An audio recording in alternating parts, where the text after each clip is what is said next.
6 more days passed.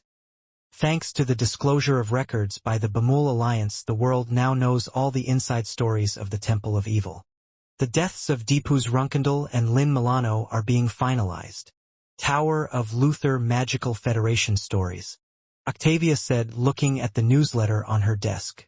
In the newsletter, the published records of the mysterious temple were converted into articles and described.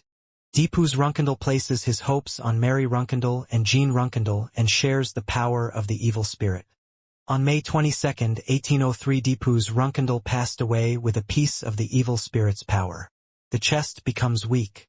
Runkendal's writers, led by Dino Jaglon, did not attempt to restore Deepuz's reputation through this record. He simply transcribed the record into an article in a calm style. Because Mary didn't want it. Dyfus' death was something that deserved a personal memorial as his closest brother. No matter how he placed his hopes on Jean, there was a reason why he had to do so. The fact that countless people died at his corrupt hands has not gone away. Nevertheless, people understood Deepuz through the passage, pinning hope on Jean Runkendal. Of course, this is not the case for everyone, but at least Deepuz is not being treated as a traitor who will never be seen again. The same could be said about Lynn Milano's betrayal. In the first place, Lynn's betrayal was not known to the public or even to temporary allies, but the fact that she had posed as a villain for the sake of the evil God War was newly revealed. Our reporters are continuing to try to find fault with Lon Vigo and Mu, but it won't be easy to change the atmosphere. In addition, the betrayal of the revived previous generation heads and the performance of the previous generation heads, who did not become corrupted in the end, were also receiving a great response from the public. Most of the records released in that way had a beneficial effect on Runkendal. Furthermore, Lynn Milano's betrayal was not even reported to us at the time. Still, the battle of evil spirits ended in victory.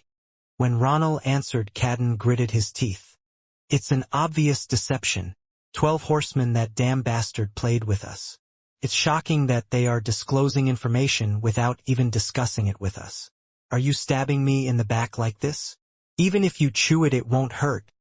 Baradin, who was quietly listening to Cadden's words, quietly shook his head. Getting angry won't solve anything, Kadun. Calm your excitement. Every time you do this, I feel embarrassed. As soon as Baradin finished speaking, the atmosphere in the conference room became cold. No one has scolded Cadden like this since he became Kiliak's guardian dragon. Whenever Cadden got angry or talked nonsense, even Kiliak did nothing but calm him down. What? It means that if you want to express your anger in a way that makes your listeners uncomfortable, you need that kind of ability. Mr. Cadden, do you have the ability to put pressure on the Runkendal and Bamul Alliance right now? Can you crush them with your own force? Cadden glared at Baradin. After finding the opposite sex, Baradin was moving away from the person Zippel knew and the person they wanted through mental manipulation. Even your father Sojayaju didn't treat me carelessly.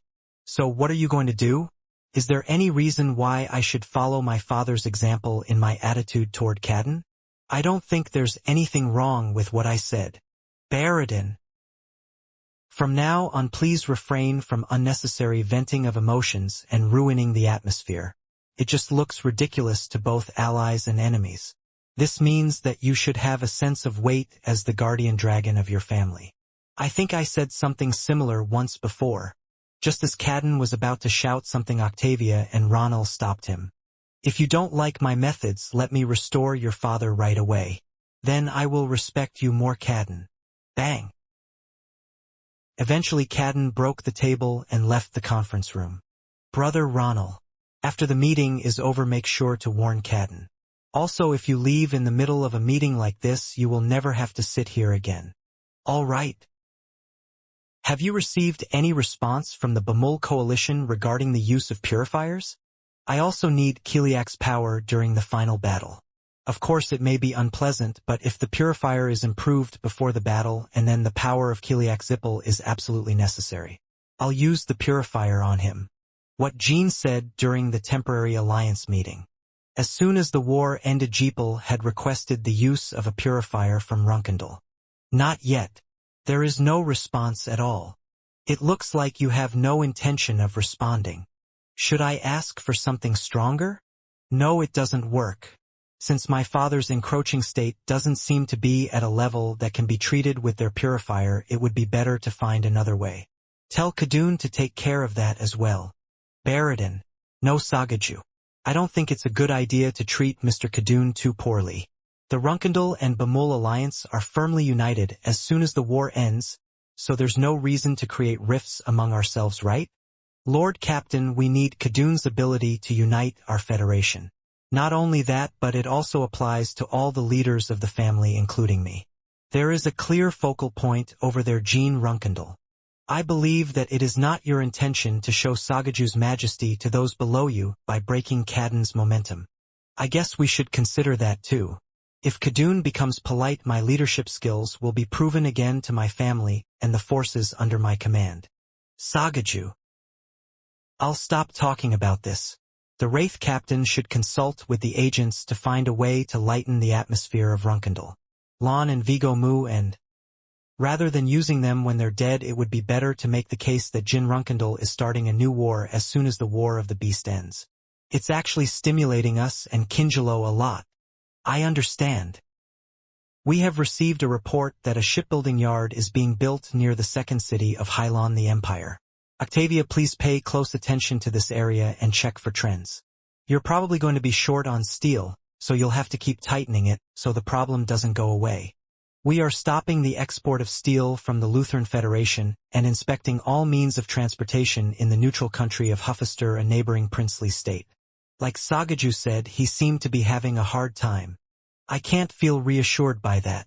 There's a good chance you have it in your back pocket somewhere. The Minche Blacksmith Society? Or maybe Kinjalo. We are continuing to look into the former.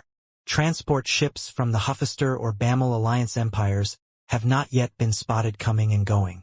Moreover, the 12 horsemen touched their pride.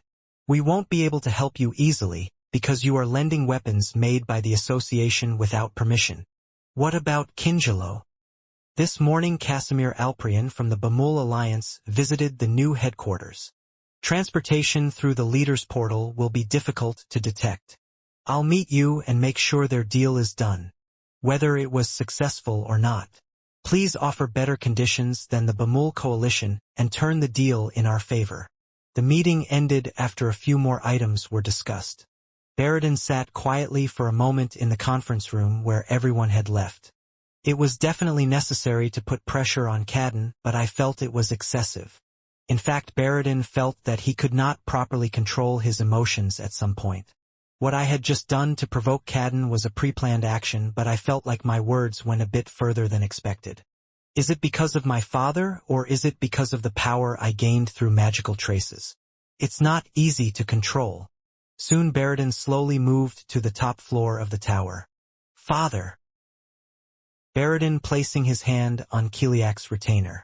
Inside the maintenance device, Kiliak's entire body turned black. The body's transformation had already progressed, making regeneration impossible with the current purifier. We'll be able to get you out of there soon. At that time, maybe. Baradin brought his face closer to the retainer and whispered back. I'll just leave. Rest in peace. Let Baradin go outside. Kiliak quietly opened his eyes. He stared for a long time at the door through which Baradin had gone, through his eyes as lifeless as black stones. The fingers moved once in a while. Over the past 6 days, Jean has met with the heads of families and immigrants from allied families of kings and lords in each region of Huffister and encouraged them. Construction of the shipbuilding yard in Jiamwangi was progressing smoothly. The association's blacksmiths realized that steel was needed to build a drying yard and had already begun sending Balaam. Even Baradin never thought about shipping through Balaam. Even at the time when Jeep was holding a meeting, Balaam was carrying steel, as if he were taking a walk without stopping. Casimir's visit to Kinzalo's new headquarters was a trick, along with the fact that a shipbuilding yard was being built near Hiron's second castle. Casimir deliberately offered Kinjalo a steel deal and was turned down. It was only natural that he said he wanted to purchase steel at a price higher than the market price. The construction site near Halen's second castle will be put into actual use once it is completed, but the core of the Alliance's ship construction was the secret construction facility in Jiamwangi. After receiving all the information related to him, Jean had returned to the Cauldron Snowfields with Valeria Vale. "You're here, youngest." Lord Bale and Miss Valeria see each other again. "Miss Valeria, I was sorry back then. As you know, I was not normal." "It's okay." Short greetings were exchanged and Valeria looked at the record of what the mysterious woman said. Fortunately, the record was confirmed immediately without any hiccups. Runtia Runkendal refuses to sign a contract with Lokia Ganesto. "Anyway, if Soren Runkendal comes back like this, your brother won't be able to handle him. Never without my help." The group couldn't take their eyes off that part for a long time. The guy who came here was Lokia Ganesto? Then was he really a traitor? Vale only focused on the fact that the identity of the person who visited Runtia was Lokia, but what was more important was the story behind it. A situation arises where the youngest child has to deal with his father? What does this mean? As Runtia spoke, Jean suddenly remembered the nights that the evil spirit had planted right after returning from La Perosa. It is revealed that Runkendal, the head of the Runkendal family, Rosa Runkendal Soren Runkendal, was killed in the Black Sea. The being who killed the demigod was the king of the Black Sea, and it is implied that there are several more beings like Gleek of the Sword Emperor Temple left. As the new owner of the Black Panther Runkendal, he announces that he will continue the legacy of the previous family head and subdue the kings of the Black Sea. However, he strongly emphasizes that unifying the entire world is the priority. King of the Black Sea. Jean assumed that the reason Soren's expedition went to the Black Sea was related to the kings of the Black Sea. It's probably a story about the king of the Black Sea. It seems that Lokia Ganesto is assuming that his father was corrupted by Changseong's demonic fire while fighting them in the Black Sea. The chaos of the king of the Black Sea and the demonic power unique to Changseong. Jean had already experienced the corruption of both of those things. What? Is this all Valeria records? Is there a record of where Lokia came from and where she went after leaving subspace? Those records are not being collected.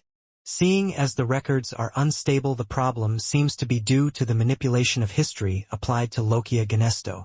As time passed, the sentences that appeared in the record window became blurry. What other possibilities? The reason the records are unstable is not because of historical manipulation, but because of Lokia's intentional manipulation.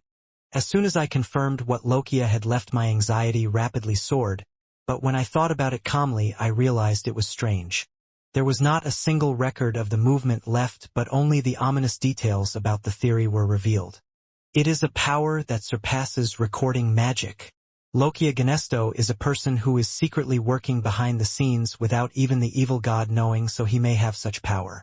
There are circumstances in which Lokia used Jeep's manipulation of history to hide herself in the first place. My recording magic is not perfect at the moment. Assuming that Lokia hid records of his movements, this is quite an intentional message. Explain so that the youngest child can understand. It means a trap, sister. I think the reason Lokia only revealed information about her father through the recording spell was because she wanted us to leave for the Black Sea. To find your father. Yes, and as Valeria said, Lokia was a person who acted without even knowing that she was a sharp evil spirit when she was human. But isn't it strange that he left clues about himself so poorly? There's no way I wouldn't know that one of my colleagues is a recording wizard. Rather, he probably did this because he was well aware of the existence of the record wizard. Then why on earth? The purpose of Lokia Ganesto is to resurrect the sun god. I think it's probably because they judged that me and the existence of the family Bamul alliance would be an obstacle to that. If the Bamul coalition begins a full-fledged search of the Black Sea because of this message, there will be a huge vacuum in our power.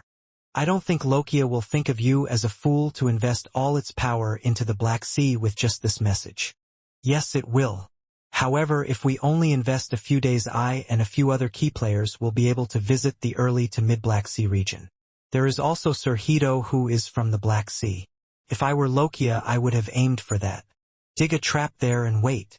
Of course, this is all just an assumption. However, Jean was overcome by an intuition that seemed to have seen through Lokia's true intentions. Besides, it looks like Lokia's situation isn't that good, seeing as she's pulling pranks like this. That may be because the battle of the demon gods did not end as he wanted. Well, I'm still very distraught. Even though it hasn't been long since you finished the evil spirit, if you think that something like that could happen again. Sister, that won't happen. Not long ago I met my father. Father? It was a time when there was a skirmish between the evil spirits and the inner world. The father I met then was on the path to becoming a human being, not a monster. I couldn't even imagine my father turning into a monster like that. Also Ron, at the time of the Glee extermination, eventually overcame the demonic fire and protected the world. Although there was Jin's help, Soren now had Luna and the expedition team by his side. Just as Soren did not worry about Jean after meeting in the inner world. Jean also believed in his father. So don't worry too much. Even before Losha, a prophet, had already uttered this ominous prophecy. You will know the result well. Depending on how you perceive it, these messages have no power. What is important is not prophecy or foresight, but the strength and will to overcome it without collapsing when a great fate approaches. Jean realized that truth more keenly than anyone else as he went through a period of misfortune. Anyway, as Lord Paidler said, Lokia's existence has become clear, so we should pay more attention to finding him in the future. Listening to Jin's words, Runtia felt her anxious mind calming down quickly for some reason. Even if everything is an assumption, you can trust it because it is true. I'm glad I have you, youngest. Now hurry up and go back. As I said last time, next time come only when you are sure you can get me out. Your time is that precious. I understand, sister. Next time I see you, you will have become much stronger. There is no place in the world more suitable for closed-guan training than here. In fact, we have already overcome one wall since the last time you visited. I'm looking forward to it, sister. But you won't challenge me to a duel every 3 months like Sister Mary did back in the day, right? You may not know, but it's always fun to deal with a knight stronger than me. When the training is over, there won't be many people like you left, including you. Oh, you have a lot of confidence. If I hadn't lost interest in the sword and life in the past, you would be competing with me now. Haha, when you get back, say hello to Mary and Tana. I understand, sister. There was no longer any sadness or bitterness in this separation. Just as there was no need to worry about Shiren, there was no reason why we couldn't meet again. Greetings were exchanged and the door to exit subspace was opened. Runtia smiled brightly and waved to her younger brother and his group as they left. Jean, your sister's mental strength is amazing. It won't be easy to overcome the loneliness in that terrible space. I was embarrassed before because my body was that strong. Thank you, by the way, Valeria. I might not feel good about you, because it wasn't his will to stab me. I'm done with the unfamiliar sounds, let's go. The next place they had to head to was Kingelo's new headquarters. I wanted to stop by for a moment before going to see Leet. Originally he had intended to visit only to confuse his enemies about the steel trade, which Casimir had already deliberately failed to do, but it seemed like a good idea to ask about Lokia outright on the way. I think this is where the ship was parked. Jean looked ahead and said. All I could see was a completely white snowy landscape, but in fact there was a red owl hidden somewhere there. The arrival and return coordinates were set to Guigixeziong Fortress and Taiken. When the launch pad opens, just press the button in the center of the cabin. In the blink of an eye you will be in front of Guigixeziong Fortress. And transparency is still under development, so when you arrive pay attention to external exposure first. Invisibility? I don't know when it will be developed. Anyway, keep in mind that if the red owl is damaged, me and Valeria will do whatever it takes to kill you. The new technology, invisibility, that Qual had mentioned in the past was eventually applied to the red owl only yesterday. The group wandered nearby for a while and looked for a red owl. It wasn't easy to find because it wasn't snowing. In the end, Valeria sighed and used recording magic to find the red owl. The two people burst into laughter because this situation was funny, and Bale became irritated by spitting insults. Even though I found the red owl, it was so transparent that I had a hard time finding the boarding gate. The group managed to get on board after Bale hit his head a few times, and only then did the invisibility automatically cancel. Well, I guess it needs some improvement. Both me and Dr. Qual are working hard, so don't criticize us. I don't know if you know how busy I am. All those who sit in high places are like that. You understand, Valeria? After setting the coordinates, the Red Owl instantly transported the group to the main gate of Kinzelo's new headquarters. Oh, what is that? Those guys. It's the Bamel Coalition. Buvar and Aina's Kaligo, two people who happened to be sitting in front of the main gate watching the ants and playing welcomed the group. You are such an unlucky bastard that you just came in like this. Do you think we are still allies? Is this a surprise attack? It's a surprise attack, Sister Leader. Grandee, Jean Runkendal has invaded. The group walked towards the front door without even replying to them. The two people only screamed loudly, but when Jean approached they crouched down and closed their eyes tightly. The enemy tribesmen standing as gatekeepers aimed their weapons for a moment, but everyone's legs were shaking. Put it away. At Jin's one word, the enemy tribes lowered their eyes and put away their weapons. And someone go and call your leader. I will be in the VIP room. As Buvar and Aines said that, they only passively whispered swear words as they looked at Jean and his group heading towards the VIP room like they were at home. Kinzelo headquarters was immediately put on alert. I have no intention of doing so, but if Jean came to launch a surprise attack, the headquarters could be devastated in an instant, so it is natural. In an instant, battle beasts and demons came out and blew trumpets announcing the invasion.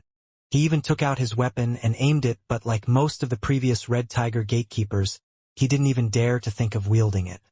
Jean did not miss the fact that among them were demons that had not been seen in the Temple of Evil.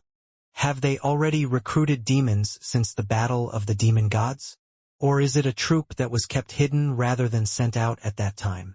There were also a few demons that gave off quite a bold impression.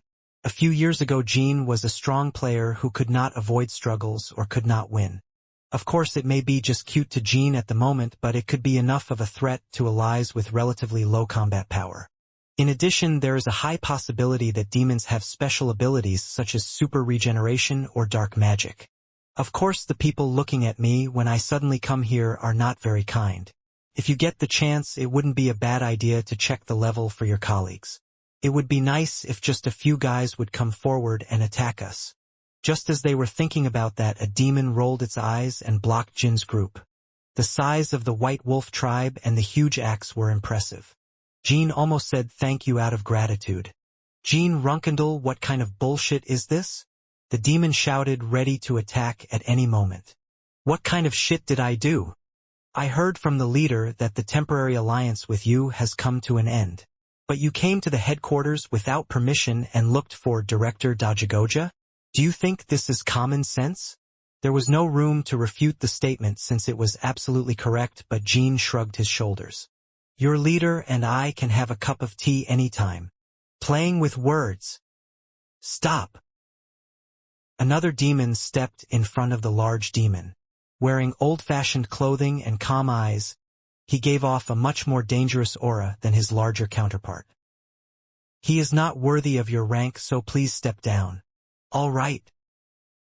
As the large figure retreated, the demon made eye contact with Jean. My name is Chagall of the Bakma family. Rontelgu's Kaligo Hallowis Bakma, the fourth duke of the demon world. Among them, Chagall was Bakma's first prince. Oh, Prince Chagall. Hurry and kill that guy. Yes, brother Chagall. Just throw away the muxable. Buvar and Aines shouted as they quietly followed the group. Bakma ignored them and continued talking. I've always been curious about you, and this is my first time meeting you. If it's okay, can I ask for a favor? They say that now that the head of the Runkendal family is absent, you are the real king of royalties. It was said that if we borrowed the power of the Ming dynasty's fighting god, it might be the true best sword. Chagall pulled out the sword from his belt without even listening to Jin's answer. Who said that? Everyone. I see. What is your position in the demon world? The first sword of the demon world. I don't think that's possible. Let's just say I want to be a swordsman within the top 10 swords. Anyway, the leader is having a meeting right now. I'd like you to hang out with me until then. It seems that there are many people in the demon world who have fallen short. Jean nodded, understanding. Chagall smiled as if telling him to quickly draw his sword. Your Majesty, I am ready. Then you can start. You're not going to ask me to teach you and then tell you to excel. Chagall's eyes widened. Jin's 2 swords were still at his waist. The beast men and demons gathered nearby were very nervous and waited for Chagall's response. I'm looking forward to more. Whoop dash. Suddenly Chagall disappeared from Jin's sight. It wasn't just that the speed was so fast that I missed it, but in an instant my body was dispersing into gray smoke. Dark magic? Or is it a type of power? Chagall, who had become a smoke, was already extending his sword behind Jin. Sigh. Jin turned around and swung his fist to block the blade coming in a straight line, and Chagall's posture changed, revealing a gap. Jin's fist, which struck away the sword, changed direction and struck Chagall in the face.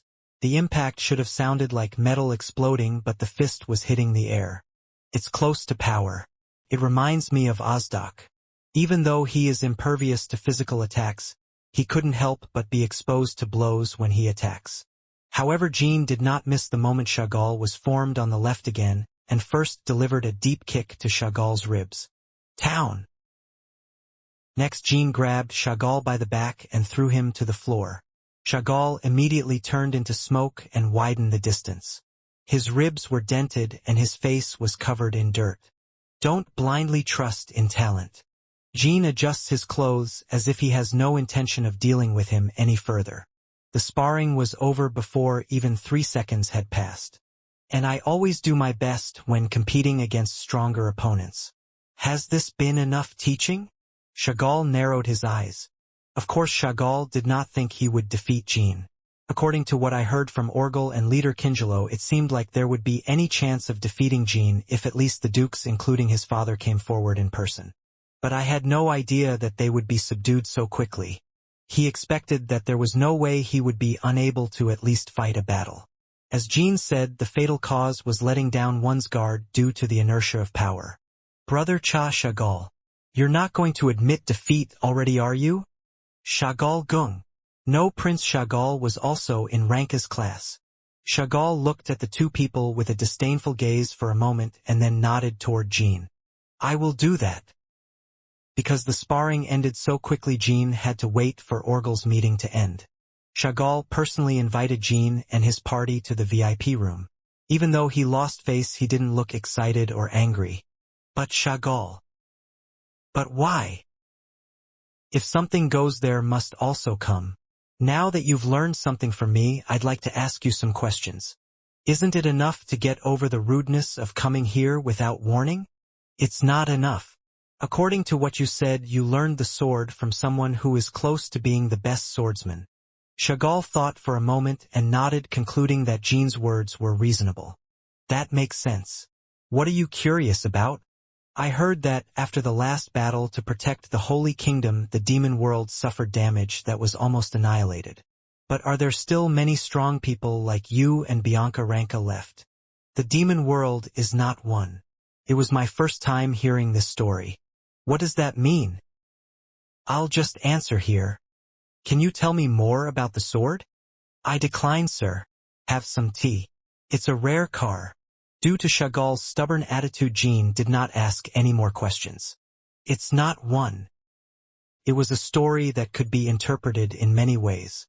It could mean that the demon world is not unified, or it could mean that it is divided into several dimensions. Even after the battle of defense of the Holy Kingdom, not much is known about the demon world. Yes, it is a demonic relic kept by our Holy Kingdom. Zito's eyes have been showing bad signs recently. Jito's eyes? The name Jito may be unfamiliar to you. It is said that he has never been active in royalties and that few people even in the demon world know his name. Even after I became king, I could not confirm any records about Jito's eyes. To answer your question. Galgal. Jito is a person who is a shame to our demons. But to me, he is no different from a teacher. I remembered the conversation I had with Ronnie Orgel before the Battle of the Beast. It sounds like you mean that the demon world ruled by Orgel, your leader, and the space ruled by Demon King Jito are separated. Is it just a territorial separation, or is it on a different level?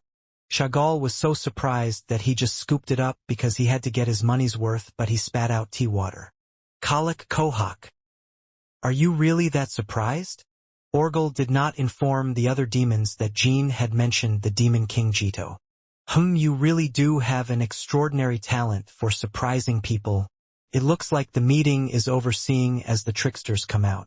Go see the leader. I hope I can have a better fight with you next time. As Chagall left as if running away, the group walked towards Orgel. Are you here, the magician of Jean Runkendal Hister? Vale, I'm very glad to see you. Don't act friendly. Because I don't like you. I'm not in a very good mood today, Jean Runkendal. So there must be a good reason for coming to our headquarters without any message. Vale answered, but Orgel showed his discomfort towards Jean. What if there is no good reason? I will draw my sword. You will be chosen too. You sound scary. I came to propose different conditions for the steel deal that failed last time. If that's all, then one of us won't be able to sleep soundly today.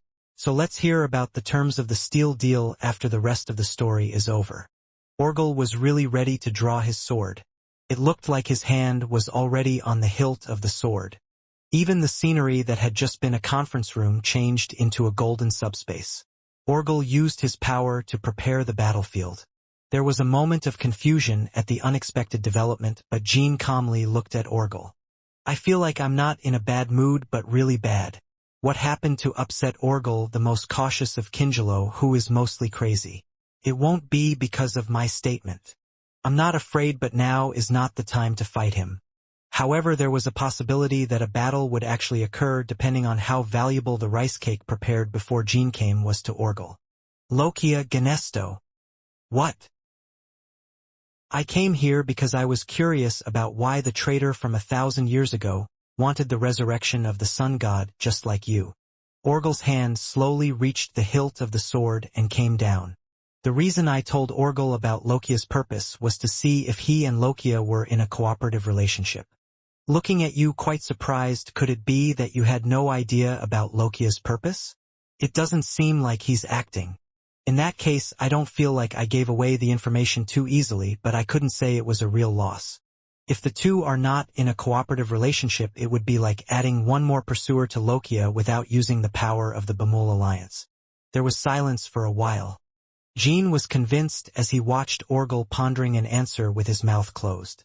He's really embarrassed by this story. Hey Orgel, let's not judge each other and have honest conversations.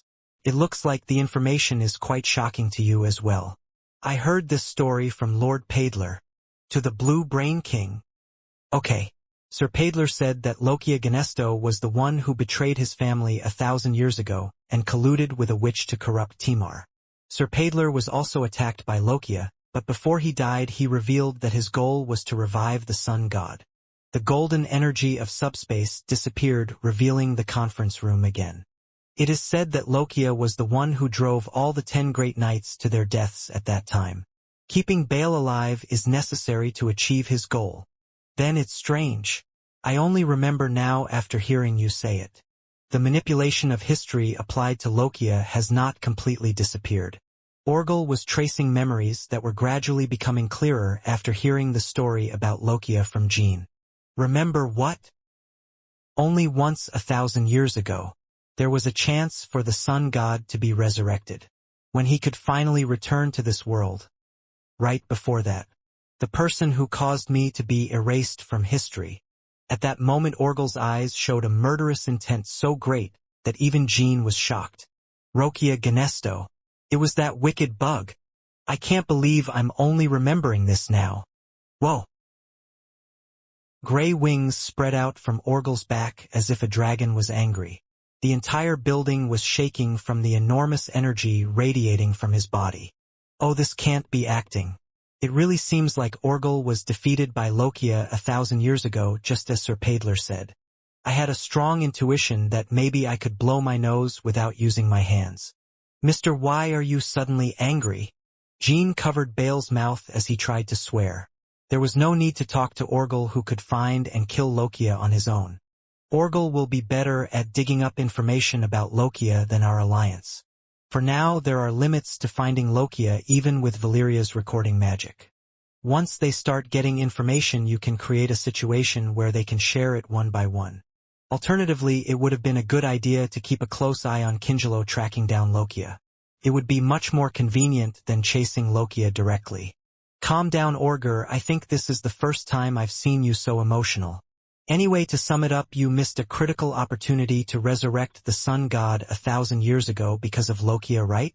In fact, that was the reason why Orgel was so sensitive today.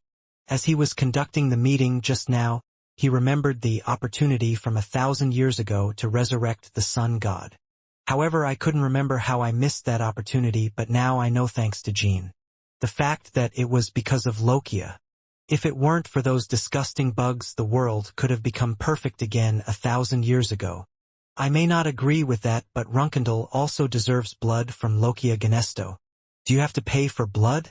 You speak as if Lokia is still alive. She's alive because I met her not long ago. Can you show that record to Valeria Orgel? The record of Lokia Genesto's words had already been blurred in Runch's subspace. Instead, Valeria opened the record's window and informed Orgel that she had looked at the records. The blurred sentence here was that one day when my father returns from the Black Sea, something will happen that I cannot handle. This is what Lokia said when she proposed a contract to her sister. It is said that the reason Lokia is still alive today is because she received eternal life from a witch. Orgel calmed down little by little and regained his composure. As the anger subsided, Jin's behavior felt strange. Why is Jean Runkendal giving out so much information without receiving anything in return? Jean seemed to see right through his insides. You seem embarrassed that I gave you such advanced information so easily, but I'm only telling you because I have something to gain. I'm concerned that the records about Lokia have become blurred. I think the blurred part could mean that you are colluding with Lokia and trying to trick me. Okay? They say I'm in cahoots with an unknown dark figure like Lokia. They say the temporary alliance is over, but that's a shame. Who cut Orgel's chest? People are beings that can change at any time. Even if I colluded with Lokia, as you said, what's the problem? Find out, and if you think your paranoia is true, you can hit me then. Just now you acted as if you were ready to have a fight with me. Yes, I understand what you mean. You want to use me to track down Lokia. I think we're finally able to communicate a bit better now, Orgel. Even if it's not a temporary alliance like last time, how about a temporary cooperation? It's not cooperation, it's exploitation. But let me play. Orgel actually had no choice. Even if he refused, there was a high possibility that Jean would figure out the movements of Kinzelo's tracking team through Valeria and Unknown anyway. Moreover, if Lokia found Runtia again, Kinzelo had no way to confirm. If Jean wasn't on the same team as Lokia, there would be no reason to refuse. From Orgel's point of view, he could always receive help from Valeria as long as he found clues about Lokia. Okay, I think this story has been settled. Now shall we move on to the steel trade? Last time the king of Tychon only said nonsense and left. In this situation, I want to purchase steel for just more money. I added more information about Lokia there. Orgel sneered at Jin's shameless words. I can't give you a price for that, because it's not our fault. And the money is double what I paid last time. Do you have any intention of buying steel? Yes. Honestly, isn't this a business where you can make money just by taking money? I know it's overflowing with rot. Can you afford that money? I heard that Huffister reconstruction is in full swing.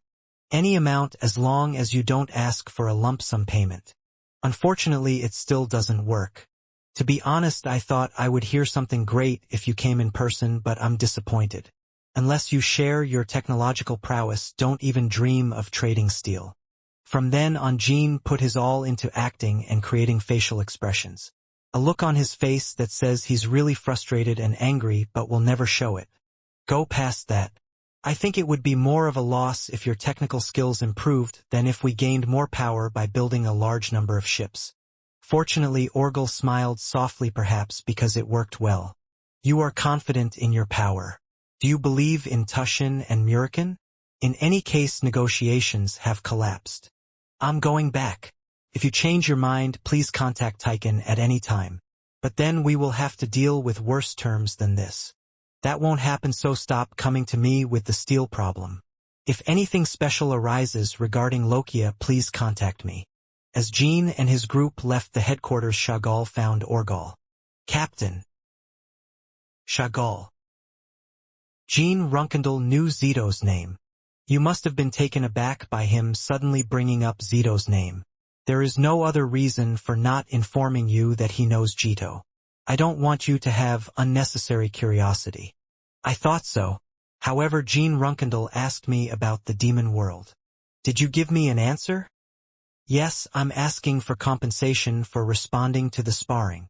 I also felt that there was a disturbance. It hit me right away. It's embarrassing, but it was a great learning experience. The answer was simply that there is not one demon world. Then he asked if the leader and Demon King Jito had different areas of rule, so he left. I see. Maybe I made a mistake? No, Jean Runkendal will soon find out that much information anyway. Even if I knew, I wouldn't be able to respond, so there's nothing to worry about. All right. I am going to write a letter now, so go to the third demon realm and deliver it to your father. Something happened that required the help of phantom demons. The Red Owl's next destination was Wantaramo Forest. When Jean and his party appeared at the entrance to the forest, the three people were greeted by Naru and Ruru Miru, a Mayoan tribe. Valeria had sent them a letter in advance. They need to find their forgotten friend Leet Damaro Yull, the old butler of Runkendal. Have you been waiting long? No, I only waited a week. It seems like you've been waiting a long time. I'm sorry. Don't mind. I had a great time talking with Sheila. The third tomb of Timar, where Leet was located, was originally located in the hideout of the Mayoan people, but it was destroyed by the Ghost Army immediately after Jean visited it. Therefore Valeria decided that, in order to enter the tomb where Reet was again, there had to be something related to Reet like Runch's subspace. Silas, the sword of Baal Paidler, and Sheila, Leet's younger sister. Even if all the elements were used, if the door to the destroyed Mayoan people's hideout could not be reopened, finding Leet would become difficult.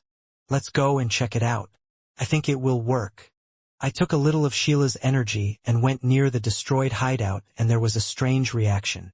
Jean walked into the forest, remembering the terrible loneliness that Leet must have been experiencing. Welcome. As we entered the forest, Sheila greeted the group. It's been a while, Sheila. In the past, after Jean and Valeria visited Wantaramo Forest, Sheila regained the powers of the cursed Fairy King.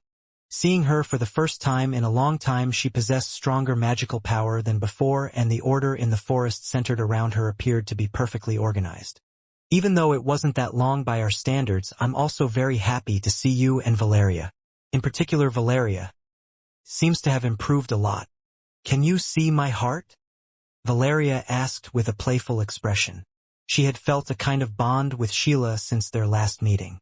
There is a difference between those who were cursed and turned into ghosts and those who inherited the will of a true fairy, but in the end both were sowing fairies.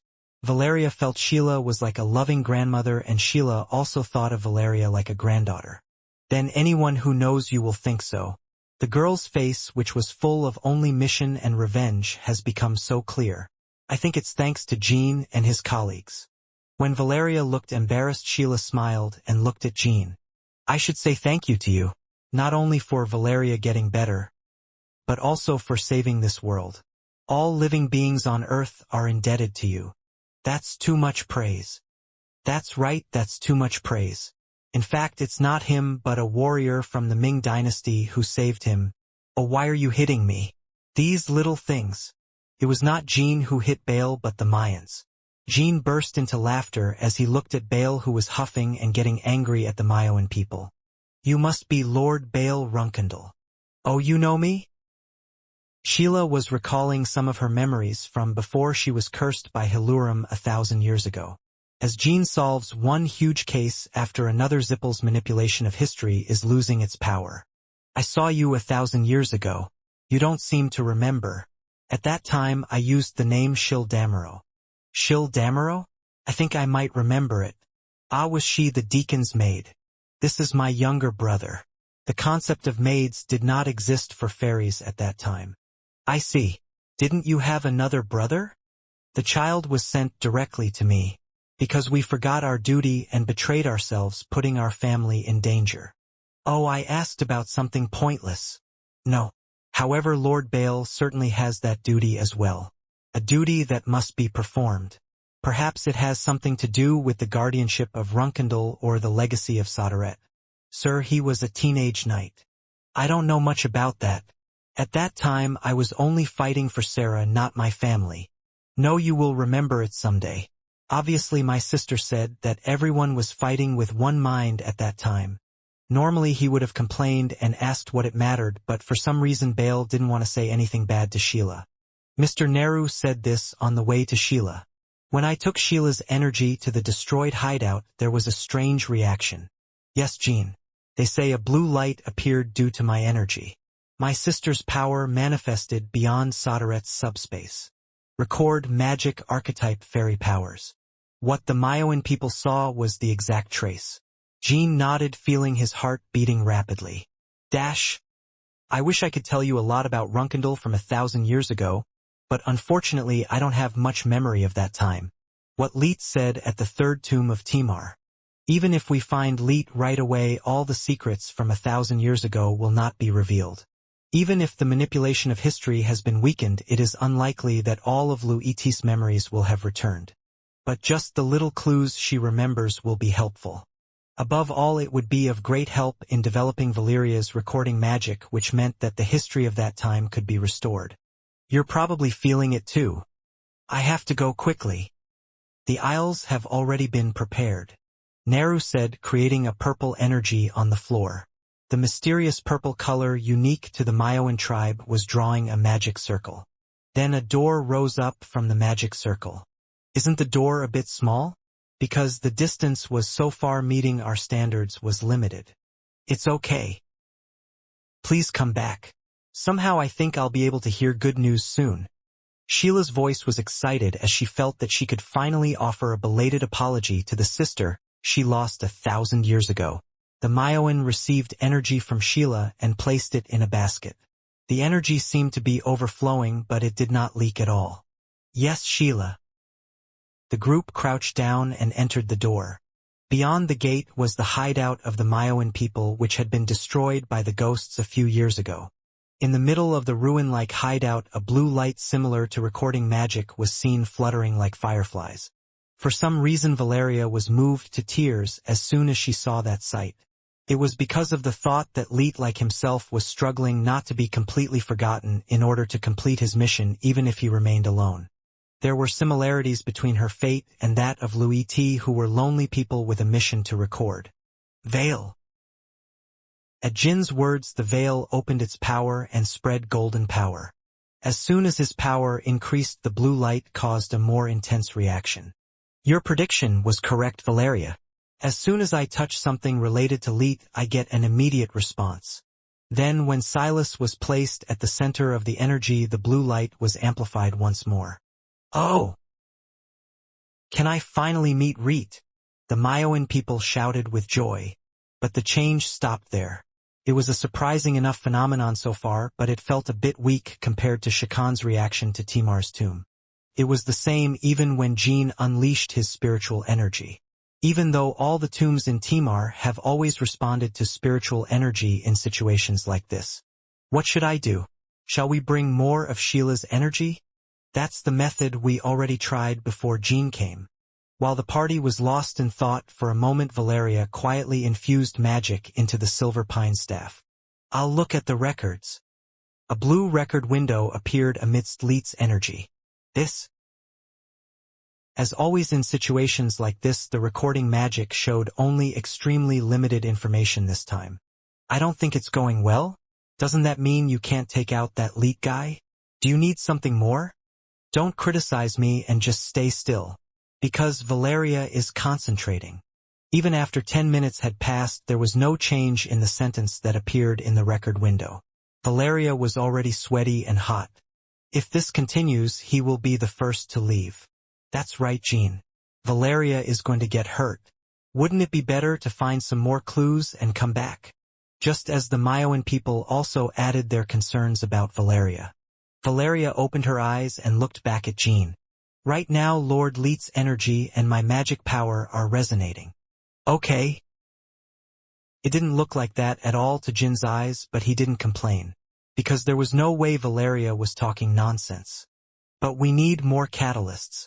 Naru, please go and continue to move Sheila's energy here. Huh. Okay. See, Sheila, you said you needed more energy. Lord Vale, please go and help, and Jean, stay here and look after me. If there are any signs that I am about to cause a runaway of magical energy, you will need to help me. Jean sat across from Valeria and turned to the throne. Coverage the magical energy that escapes my control with your spiritual energy. Whenever I bring Sheila's energy, I place it in the center. Now I can't talk until it's over. Valeria was doing something very dangerous, but Jean decided to trust her. Okay, don't worry, just focus. From then on, Vale and the Mayoan people went back and forth through the passage, bringing Sheila's energy with them, and Jean protected Valeria. Like adding more firewood, Sheila's energy was added to Valeria's magic and Leet's power every 5 minutes. It looked like the fire was getting bigger little by little. At times Valeria narrowed her eyebrows and moaned in pain, and Jean calmly covered her magic with spiritual energy. From some point on, Valeria wasn't asking Jean for anything in return when this happened. Even when your life could be in danger like now, Valeria did not just take the risk to complete her recording magic. The relationship between the two was slowly becoming closer, like in a past life. The resonance between Valeria and Leet continued throughout the night. In the meantime, Valeria never opened her eyes and only focused on unleashing her magical powers. Jean was also slowly getting tired. This was because he was also carrying out a task that required as much concentration as Valeria. And finally, around midnight, wah-wah! Valeria's magic power and Leet's power, which had been shining small like a bonfire the whole time, suddenly amplified and created a huge pillar of light. Oh! And, oh, Valeria! At the same time, Valeria collapsed into Jin's arms. Fortunately, I did not faint, but my entire body temporarily lost strength due to exhaustion. Jean patted her back, which was hot as a fireball. I'm fine, don't worry. I guess I can just rest for a moment. Did you succeed? If you look closely at the 4 pillars, you will find an entrance. Leet said that if you apply Jin's spiritual energy, it will open.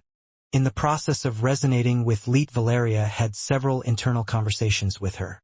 There really is an entrance. Jean adjusted Valeria's posture so that she could rest comfortably, and Valeria did not bother to get out of his embrace.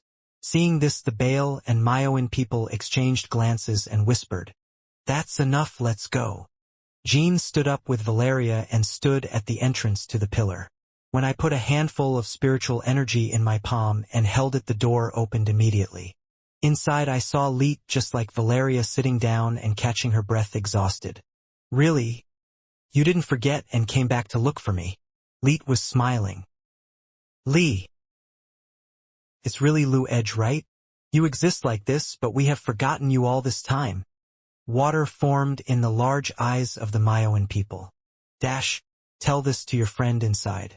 On behalf of the Mayoan people, Naru expressed his gratitude for the 1,000 years of lonely hard work.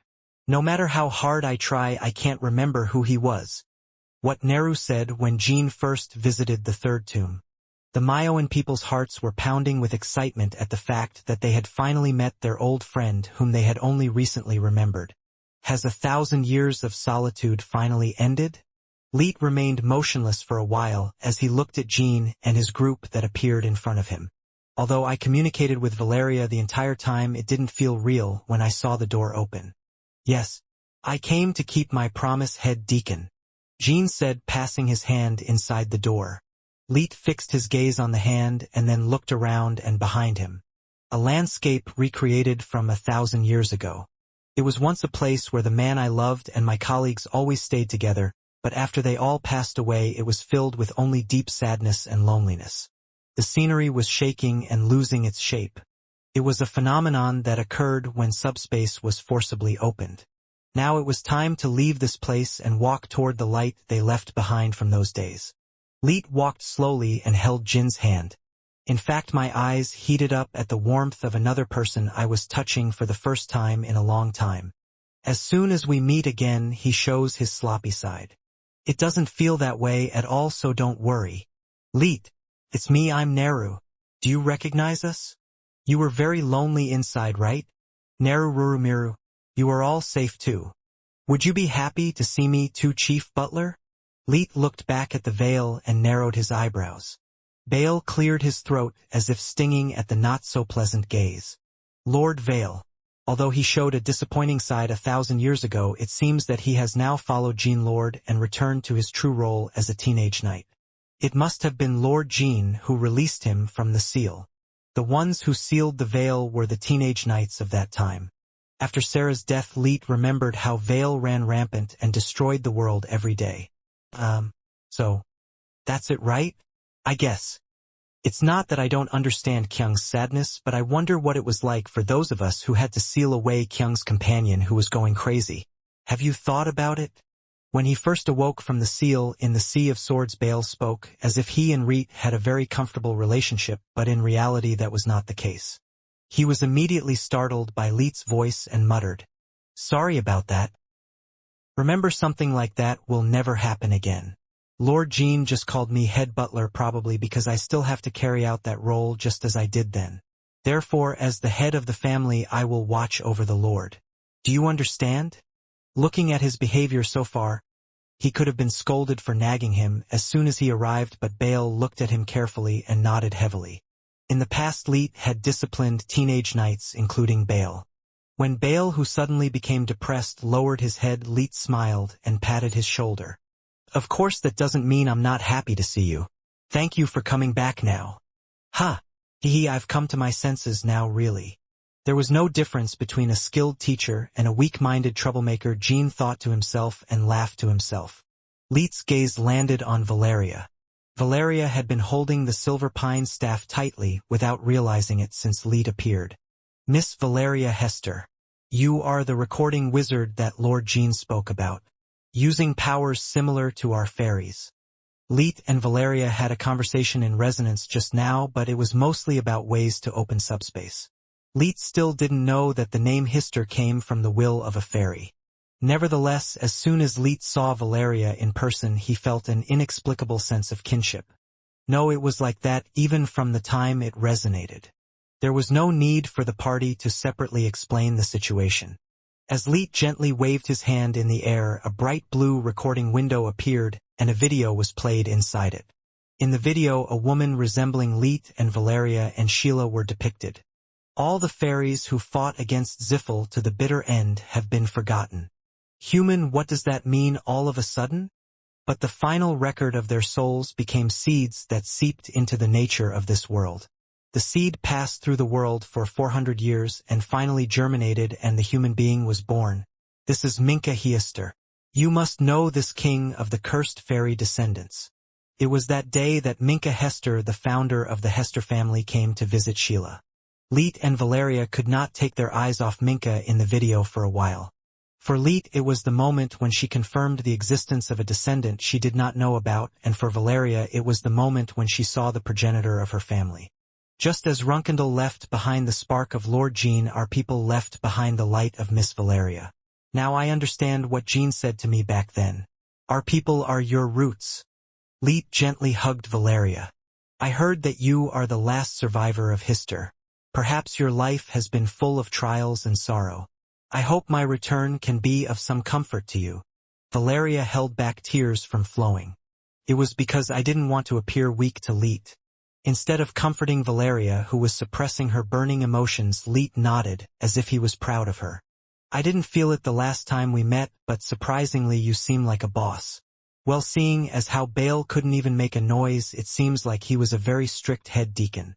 Jean was feeling very reassured by Leet. Good posture, Ms. Valeria. It's better to be patient when you can. Of course comfort is necessary, but now is a time when fighting spirit and a sense of duty are more important. We're not perfect yet.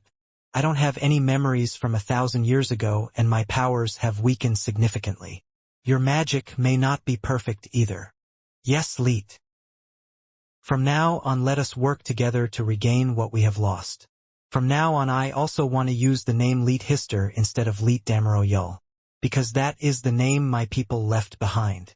Could you please give me permission? Valeria nodded repeatedly. Jean smiled as if she were a girl treating a respectable adult. It was a sight I had never seen before in my previous life. Jin Kyung. Yes. What is Kyung's current position in the family? He is the 12th rider and owner of Soga. Where are you currently? You are away. I will explain in detail later. Then, until the matriarch returns, I can work with the mindset that no one will be there for me except you. You will have a lot of work to do. All right. I will formally greet you again, Lord Soga. From now on I am the Chief Deacon Leet Hester, who will resolve major and minor issues in Runkendal under the orders of Lord Soga. Jean couldn't help but be taken aback for a moment when Leet knelt down on one knee and bowed deeply. It was always like this when distant ancestors like the previous head of the family were like this. But soon Leet scolded him in a calm and quiet voice. Even if it is Timar who kneels and not me, and even if some god kneels, Lord Soga must be proud and not be embarrassed. Jean pondered how to respond, then nodded with a solemn expression. Okay, now stand up and I will go and introduce you to the members of the family and the colleagues of the Bamul Alliance. Yes, Lord Soga. I'm very looking forward to it. Before taking Leet to Runkendal and Taiken, we had to first stop by Wantaramo Forest. The Mayoan people, who already had quite a crush on Sheila, felt uneasy when they saw Leet's strong and stubborn personality, which they had forgotten. Perhaps to Leet, Sheila is just a foolish traitor. When they reached Wantaramo Forest again through the Mayoan tribe's portal, Sheila folded her wings and welcomed the group. Sister. Sheila looked up at Leet with anxious eyes, and Leet looked down at her with eyes that were hard to read. I had missed my sister so much, but when I met her it was difficult to figure out how to start the conversation. Shil Damaro. Leet called Sheila by her old name. The other fairy descendants also looked at Sheila's attitude and bowed down as if they were afraid of Leet. The fairy descendants whose memories of Leet returned felt ashamed. Sister, Are you really going to make excuses when we meet for the first time in 1,000 years? Sheila bit her lower lip and shook her head. No, I just want to apologize. To my compatriots who were forgotten and disappeared by my sister. Even if it is just a meaningless apology. Yes, I understand. Late regrets and apologies have no value. 1,000 years ago you were disappointed that I would put my clan in danger, but look at the results. Those of my compatriots who fought to the end, including me, left descendants called Histers, and those of you who neglected your duty were cursed by the witch. Sheila could not answer and lowered her head. But I think you have paid enough for this. Sister. So now don't make the same mistake as before. When you have to fight, when those who want to save the world need your strength, step forward and risk your life. Sheila's eyes widened. If I say yes, will you forgive me? What you need is not me but your own forgiveness. So you don't need to ask me for forgiveness. Because I have never hated you. At those words Sheila hit her head on the floor and burst into tears, and Leet helped her up and said these words. Yul, from now on I will give you a name that only the Fairy King can have. Let's watch to see what role you play in the decisive moments ahead. If you turn away again, your name will be taken away again. That will never happen. Okay? Then you two are now a member of the Bamul Alliance. If you need anything, please contact your family or the Bamul Alliance. Let's go now. Don't forget that, and stay well, my little brother. After saying those words, Leet walked straight toward the outside of the forest. Sheila, no. Yul couldn't take his eyes off his sister's face, as she walked away until she disappeared. August 20th, 1803. About a month has passed since Leet returned with royalties. As soon as she began her duties as head of the house, she quickly took control of the family and proved her abilities. Number 10. It would be better to strengthen support for polluted areas in neutral areas. Zippel is becoming more and more passive in its support of neutral contamination zones, so we need to attack and recruit them. Most of the areas that Zippel passively supports are places with nothing to gain. Rather, if we make it a part of the Huffister Alliance, after relief, reconstruction costs will be higher. I know. There are no useful resources and most of the areas have actually collapsed from their foundations. But what matters now is Runkendal's status. Even from a humanitarian perspective, if we sleep a little less, we can save a lot of lives. All right. In addition, this is a time when talent is more important than anything else, and you never know where talent will suddenly come from. One day someone we need may suddenly appear in the area our family rescued. Engineers came out from the area rescued by the 7 horsemen last time, right? There were many things like that in my time. Leet is not only the head of the butler but also the ancestor who left Runkendal as it is today. Even the previous heads of the family, who were the eldest members of the family before she came, are distant descendants to her. Moreover, after observing Leet's work ability, Jean even gave her full authority over internal affairs, so she was currently Runkendal's de facto second-in-command. Cadet Instructor Sir Tasha. Please speak, Deacon. The new cadets we received this time were all great. After selecting the leader, give each person a famous sword. I still have a few swords selected. Also among the new cadets, pay special attention to those who have been in a group on the previous stage, to avoid unnecessary division into factions. It is good to stimulate fighting spirit through competition, but it is not a method suitable for the current situation. Always set goals to overcome by fighting together. I will do so. Lord Ballas, how is the Black Sword Society these days? Kaha, there is no day when my sword bleeds from catching and killing those who are stealing reconstruction funds. Although they are all small children. Very good. When it comes to corruption that occurs in Huffister, the Black Sword Association must continue to show that it will personally take action and severely punish even the smallest cases. However, there should not be a single person who has been wronged. Don't worry, those who think it's really ambiguous will be taken to the Princess of Tychon to confirm the facts. However, it seems that power increase is necessary. So it would be a good idea for the instructor to send anyone who seems to be showing signs of growth here in advance. The Protectors Association has recently been working hard to compile a family law code. From what I've read, Chapter 5 overall feels overly strict. How about relaxing each etiquette standard a bit? Deacon, I think it is right not to compromise on that part. No matter how chaotic the situation is, the legal code must be a legal code. That makes sense. Instead, we will add provisions that may be relaxed depending on exceptional circumstances. That's a great alternative. Proceed that way. And Sir Tellet, the President of the People's Council. Yes, Deacon. It is great that you are going around in person encouraging existing residents and immigrants and preventing various conflicts in advance. As the president of the Haman Association, it is a natural thing to do. However, for now, it would be better to focus more on directly examining the talented people among the former residents. I understand, Deacon. #1 Butler Petro. Yes, Deacon. Family financial reports need to be more organized. Make sure each department works to collaborate and share more closely. You are the #1 butler and Sagaju's dedicated butler, so you should do that much.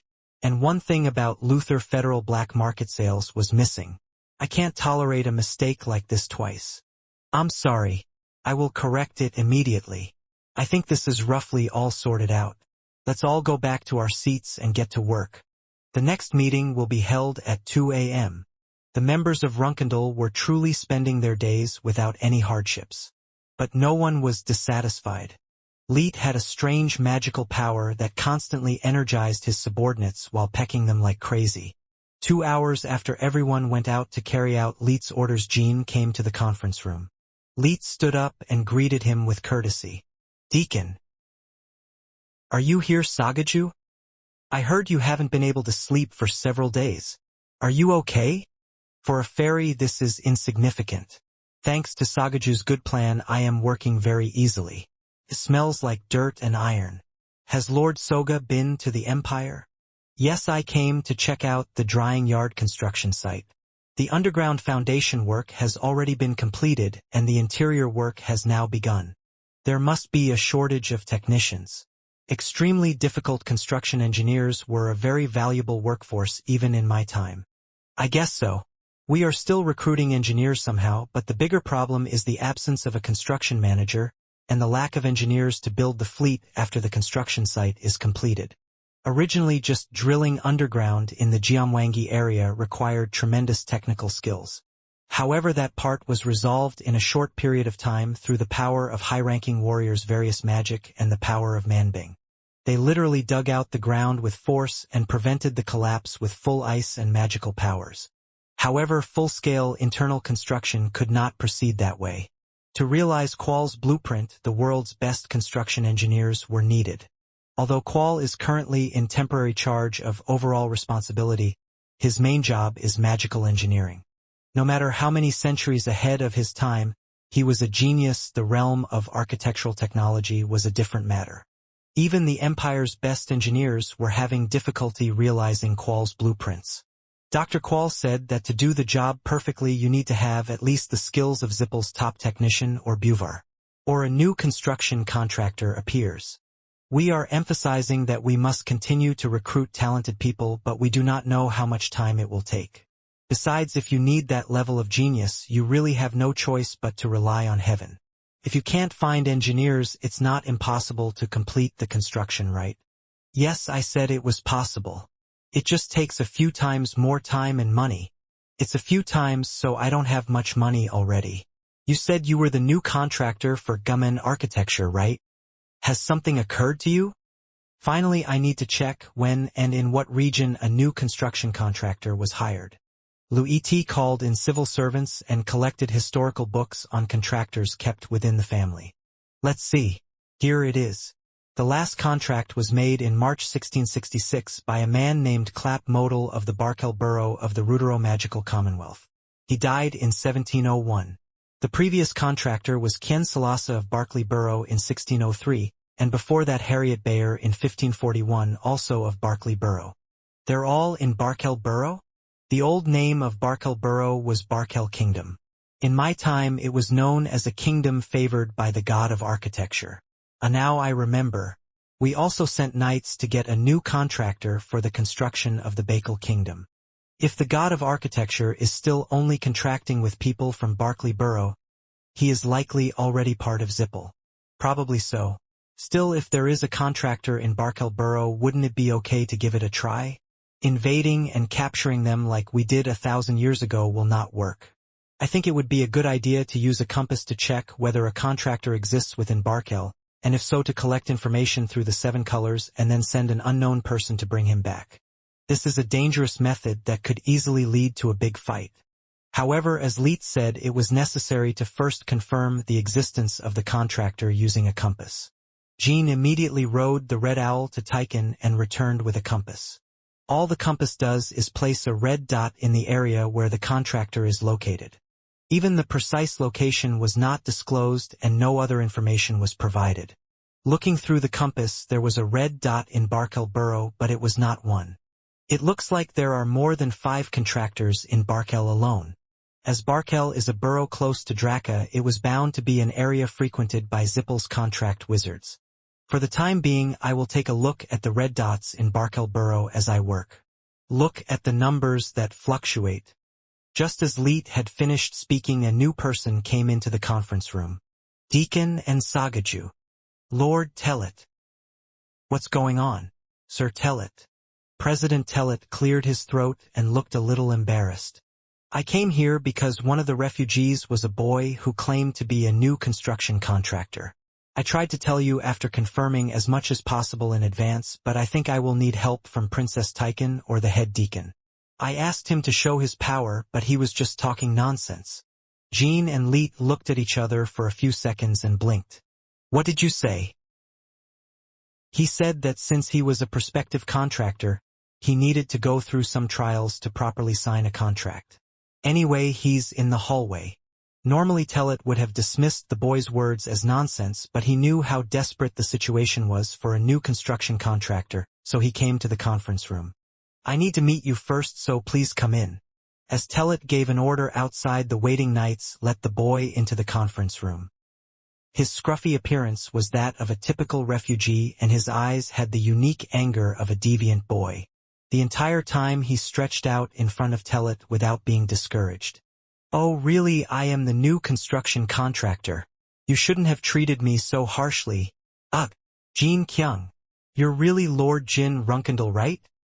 And as soon as the boy saw Jean, his angry face changed and his eyes sparkled.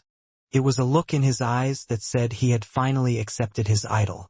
Jean thought for a moment about where he had seen that expression before. It was when I first met Enya. When Jean winked, the knights who were viciously holding on to the boy loosened their hands and retreated.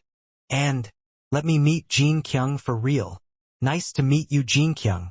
My name is Luce Fabrizio. I am from the village of Call in the southern borough of Barkel, and I am 16 years old. And he is an excellent member of Jean Runkendel's official and unofficial fan club. Luce paused for a moment and took out the official member badges of each fan club run by Enya and Sandra.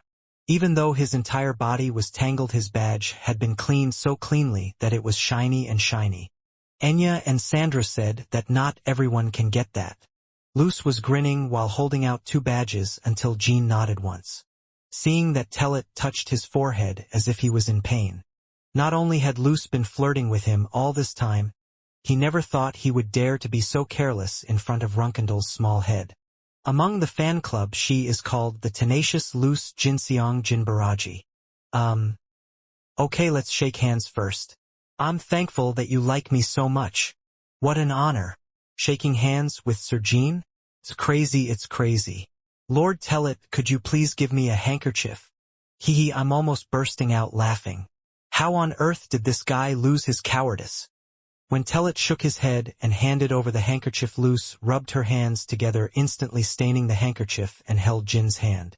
The fact that he embarrassed Tellet once again by returning the soiled handkerchief as it was a bonus. Jean felt awkward because Luce didn't let go of her hand for a while, but Luce just burst into laughter out of excitement.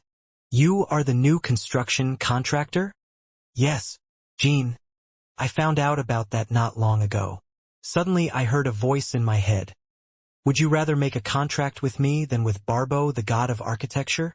Barbobo was the right name for being known as the god of architecture. It was also a name that could not be known unless one had studied God to some extent. So you came to me because you wanted to use that ability as Barbobo's contractor? Of course. It has been my dream to join the Bamul Union for a long time. I wanted to do something big with Jean Jiang someday. That dream could come true now. Heaven recognized my wish. I have no talent in magic or swordsmanship, so I thought it would be difficult to succeed in those fields and meet Lord Jean. Let's calm down a little and talk calmly, Luce. All right. First of all, anyone can join the Bamul Alliance even if they don't have any special abilities. In a broad sense, residents living in Union lands are also members of the Union. In that sense, you are already a member of the Union from the moment you took refuge here. Then it's better. Now you can become not just a member of the Union, but a member of the Union who directly works with Lord Jean. Of course, even if Luce was really Barbobo's prospective contractor, he had no knowledge of the shipbuilding yard in the Jiamwangji. However, he came to Jean with the thought that if he completed the contract and gained power, he would be of great help to the Bamul Alliance. I think it would be good for me if that could happen. But what does it mean to be a prospective contractor? I heard you need a trial to fully carry out your contract with Barbobo. Oh, that's... At Jin's question, Luce showed a hesitant look for the first time.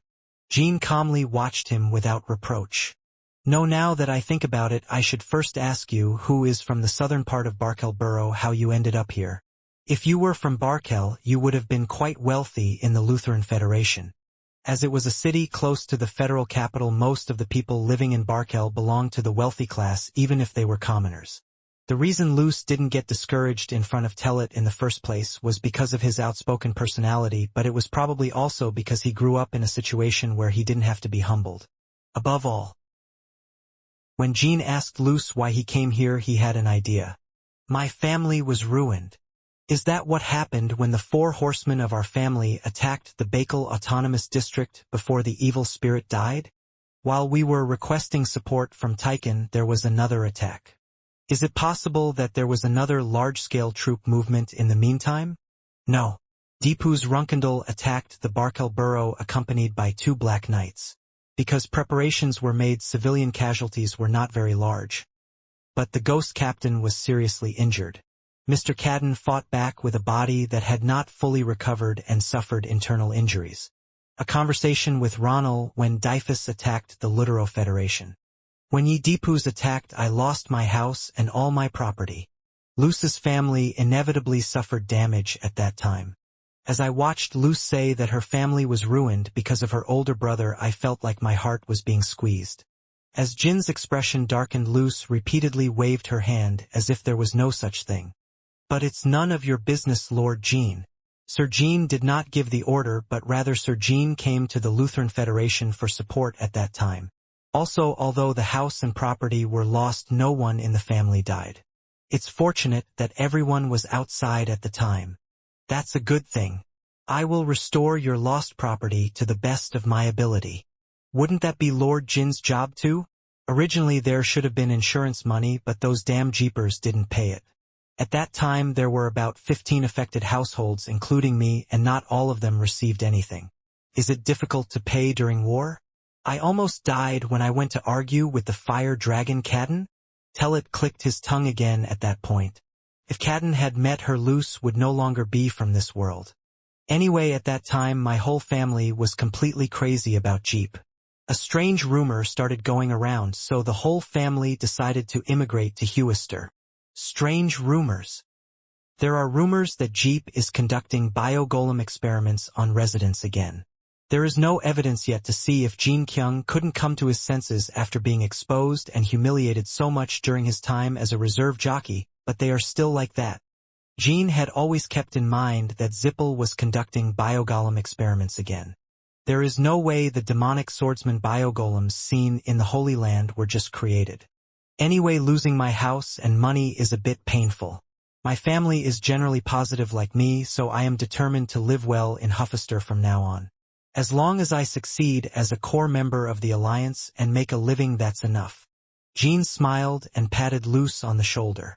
Still, I have to say I'm sorry for not being able to stop the fourth horseman in advance. It's okay. Is there anyone in this world who doesn't owe Lord Jean? If it wasn't for Jean Kyung, we would all have been killed by the evil spirit. Let's call it Sam. First of all, I'm going to do some verification on you. I need to officially confirm that you are really Barbobo's contractor. What should I do? I can't show you my powers because I'm a prospective contractor. You just need to stay still and it will be over in a moment. Deacon. Yes, Sagaju. Check Luce's records. Leet placed his hand on Luce's forehead and unleashed his power. Did you say it was not long ago that you heard Luce Barbovo's voice? When exactly is that? It was early morning 15 days ago. Was it around 4 o'clock? I'll take a moment to look at your records from 15 months ago, so don't be too surprised. As soon as Leet finished speaking, a video started playing on the recording window. It was 15 days ago when Luce heard Barbobo's voice. Unfortunately, Luce happened to be reading a collection of springtime novels that she happened to find while evacuating. Luce scratched the back of her head in embarrassment at that scene, and Jean burst into laughter as he remembered Murakan. Oh, how on earth did I pick this up? Maybe it's a rare collection of springtime paintings. According to rumors, Murakan, the guardian dragon of Jinjing, has a hobby of collecting collections of spring paintings. Should I take some of these later? Hey, who are you just now? Who was talking to me? What? Barbobo? Since Barbobo's voice was only transmitted to Luce's inner self, it did not appear in the video.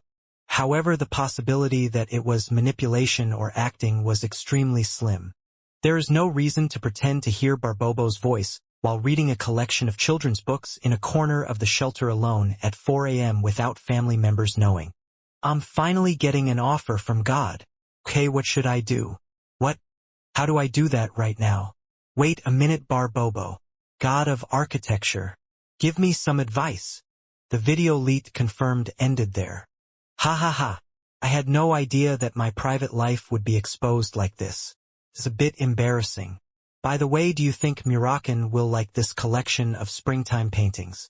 Well, when it comes to collections of springtime novels, I tend to read them first.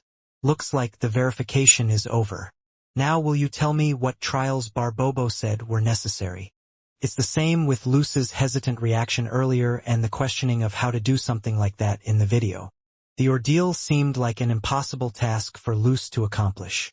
Well, that ordeal. Speak comfortably without being noticed. If I tell you, will you help me? If there's anything I can do to help. Okay, then I will trust Sir Jean and tell him. This was the ordeal that Barbobo requested. Find a construction site where even this Barbobo would have a desire for a challenge and become the person in charge. A construction site that even the gods of architecture would covet. As soon as he heard those words, Jean came to mind. Leet and Tellet were thinking the same thing. If this is true, there is no need to check the compass and risk touching Barkel Burrow. Jean smiled and answered Luce like this. Luce, come with me somewhere. The place we headed with Luce was the construction site of a secret drying yard in Jiamwangi. Before entering, I did not forget to look into Luce's past once again and conduct verification through Uria. This was because the possibility that Luce was a spy for Jeep could not be ruled out. Since it was a task to take to a top-secret area, it was naturally a necessary verification, and Luce accepted it without much hesitation. As a result, it was true that Luce came to join the Union with a pure heart without any relationship with Jeep. From the beginning, he could not contain his excitement at the fact that he had come to the Union's top-secret area. Wow! After all, the Bamul Alliance was hiding something like this. In the meantime, when Luce saw the light left by Ron, she calmed down and went in front of it and prayed in silence for a while. Why did you come back after you just left? What did you leave behind? What is that little guy again? Qual, who was in charge of the construction site, approached Jean and said, Aren't you a kid? I think the kid is right. My name is Luce Fabrizio, the eldest son of the Fabrizio family, and the president of the Jean Runkendal official and unofficial fan club. I am a prospective contractor for architect Barbobo Dr. Qual. When Jin spoke instead, Qual's eyes widened. What? Is that really true? Your name is Qual, right? Anyway, it's nice to meet you.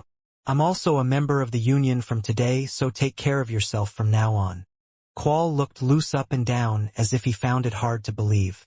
For a while, Jean explained to him the ordeal that Barbobo had put Luce through. To be in charge of a construction site that even the god of architecture would covet. If it is a site designed by Li Qual, then of course you have to do that. Hey kid. Soon Qual raised his nose and showed confidence. It's Luce. Okay boy. Go right inside and tell Barbobo to take a look. I'm sure you'll be satisfied. As we went down to the basement, Luce let out a series of exclamations again. When you open the door, which can barely accommodate one person, an endless and vast underground space is revealed. In fact, it was much brighter than the ground where Gleek's spirit remained. Magic lanterns were shining brightly from the ceiling to the walls, and members of the Alliance were busy moving about underneath them. Even to Luce, who knew nothing about architecture, it was clear that this construction site was enormous. Luce suppressed her pounding heart and waited to hear Barbobo's voice. Jean and Qual were also waiting for that voice. If Barbobo didn't react even after seeing this place, I had to think again. Dang! Fortunately, Barbobo spoke up immediately. Luce was shocked and hit her butt, and Jean looked at Barbobo in the form of a soul incarnated above his head. Surprise! Barbobo, let's make a contract with me now. I don't like it. Oh, what else don't I like? The reason Barbobo subjected you to such an ordeal was because he had a purpose. I wanted to watch you, an immature and incompetent bastard, realize your talent through a preliminary contract with me, grow step by step, as you make bloody and bone-chilling efforts to complete the trials I have given you. To? What? When you jump into the construction industry and eventually become the person in charge of a site that even this Barbobo would be impressed by, I was going to use my power to let your talents bloom to the fullest. But you're pulling a trick like this? Whether it's a trick or something, isn't it okay as long as the conditions are met? I think it came out because Barbobo was also impressed. I'm late to say hello, Mr. Barbobo. This is Jean Runkendal, owner of Runkendelga Soga. Humph. Yes, Jean Runkendal. This is a name that has been heard often among the gods recently. Was it you who encouraged Luce to pull a trick? That's right. I didn't think it was a trick. There's no way a guy of your size wouldn't have known my intentions. Please take away your anger. Are you sure you don't like this scene? That's not true, but it feels like Luce's opportunity to grow as a person has disappeared. The royalties these days are very dizzying, Mr. Barbobo. If Luce had started working somewhere other than Union without meeting me, especially Jeep, It is highly likely that they made him a slave through mental manipulation or absorbed Barbobo into a demon stone. Barbobo surprisingly seemed to agree with Jin's words. That's not wrong. This idiot could have been caught by Jeep for talking about his abilities. If that happens, I would be trapped in the demon stone. So even though it may be a little disappointing, please give us strength. Although Luce did not go through the ordeal alone, he will learn a lot as he serves as a key manager in this field as a member of the union. Jean continued to speak in a very friendly manner, but in fact Barbobo was overwhelmed by the strange majesty that he radiated. It was also because of the story circulating among middle and lower class gods. Jean noticed that Barbobo was intimidated. If there is anything rude about my story, please tell me. It's not like that. However, I thought for a moment whether you were really that kind of person. What do you mean by that? I wonder if he is a person who can protect the gods who are afraid of being absorbed into the demon stone. The point is that Jin's name has been frequently mentioned among lower middle class gods recently. Among the gods there were many who were afraid of being absorbed into the demon stone. Now that the demon god stone has become more powerful, middle and lower class gods have no choice but to be absorbed the moment they are captured by Zippel. When Barbobo explained this to Jean, Jean nodded with a firm expression. For me, defeating Jeep is a mission that must be completed, so I have no choice but to naturally help the gods in the process. However, there are quite a few gods who are currently in our alliance, but this is the first time I have heard of something like this. There are areas where newbies like Pecan Minche cannot participate yet. On the other hand, high-ranking gods like Ulta rarely have anything to do with us, so that's possible. Anyway, I am very willing to help. There is no reason to ask for anything in return. Just by preventing the gods from being absorbed into the demon stone, you are preventing Jeep's power from increasing. It seems like you want something in return from me? Of course, I would be disappointed if you said, I wouldn't help you in this situation, but I wouldn't hold a grudge against Barbobo. Barbobo, can't you just help me? Sign a contract with me. Barbobo appeared lost in thought for a moment as Jean and Luce spoke. Soon he nodded as if he had made a decision. Okay, let me help you. Instead, let's protect the gods close to me together. They are especially in danger because their location has been almost exposed to Jeep. There are three. The god of painters Katam, the god of picture frames Ox, the god of pencils Telpen. Among them, the god of painters is like you. Barbobo was about to say something more but shook his head. I think it would be better to hear it directly from Katam. Anyway, find those three and protect them. I will not tell this information to other gods. For no reason, this may accelerate Jeep's search for God. Jean was curious about the contents of Tam but decided to meet him in person to hear it and did not ask any more questions. If you tell us their location, we will take them to you immediately. I'll write it down later. Please take care of me in the future. Luce is such a bright guy. Go ahead and kneel reverently. I will proceed with the contract. Oh! A round circle was drawn on the floor where Luce sat and light erupted. I, Barbobo, the god of architecture, contract with Luce Fabrizio and give him my blessing. From now on, Luce Fabrizio will be able to borrow my power as an official contractor rather than as a reserve. Light seeped into Luce's body. Luce shivered for a moment and then opened his eyes. The construction site now looked completely different from before. As if the fog was clearing and something hidden was revealed, the problems scattered throughout the field began to be understood at a glance. It's crazy, this is the power of God. Ugh, I'm tired after finishing the contract. I'll come back after a short rest so you can ask Luce to do some work. There are more than one or two things that need to be improved. King Jean. No matriarch? My lord? Union leader? I wanted to call it something different. Usually I call this guy my lord. Then I'll call you brother Jean, brother. From what I can see, there are many areas in the field that I can help with. First of all, the pillar joints over there will crack in about 2 months and the ground over there can be dug up further. What? You can tell something like that just by looking at it? The location of the material space is not appropriate. The ground is weak over there, so if it gets heavier it will collapse. These were all areas that even Qual was somewhat aware of. So Qual was in even greater shock. What about the gate? Can you see over there? They're working on creating an opening for the ship to exit. Do you think it's okay? Well, I guess I'll have to wait and see to find out. What is the structure of the opening and closing gate? If you look at this blueprint. Luce and Qual looked at the blueprint and talked for a while. Qual nodded his head as if impressed every time, and Luce sounded very excited about the new sensation. What's even more surprising is that Luce's powers are still at a beginner level. Just as Jean has been practicing spiritual energy, Luce can also further improve her powers by studying architecture. Hey Jean, it looks like construction will go very quickly. We need to recruit workers and increase the supply of materials. I will stay here from today, brother Jean. I'll write down the address, so please take care of my family. Instead of sending it here because it will get messy, I think you should just find a house in a reasonably safe area. I have a lot of work to do, so please introduce your family later. Jean nodded with a bewildered heart. Luce was already rolling up her sleeves and getting ready to start work. I get it. If you need anything, you can always ask Tychon through Qual. Please check on your brother. Doctor, please work with Luce and contact me as soon as the approximate completion period is announced. Okay, I'm looking forward to it. When he left Jiamwangi and returned to Tychon, another good news was waiting for Jean.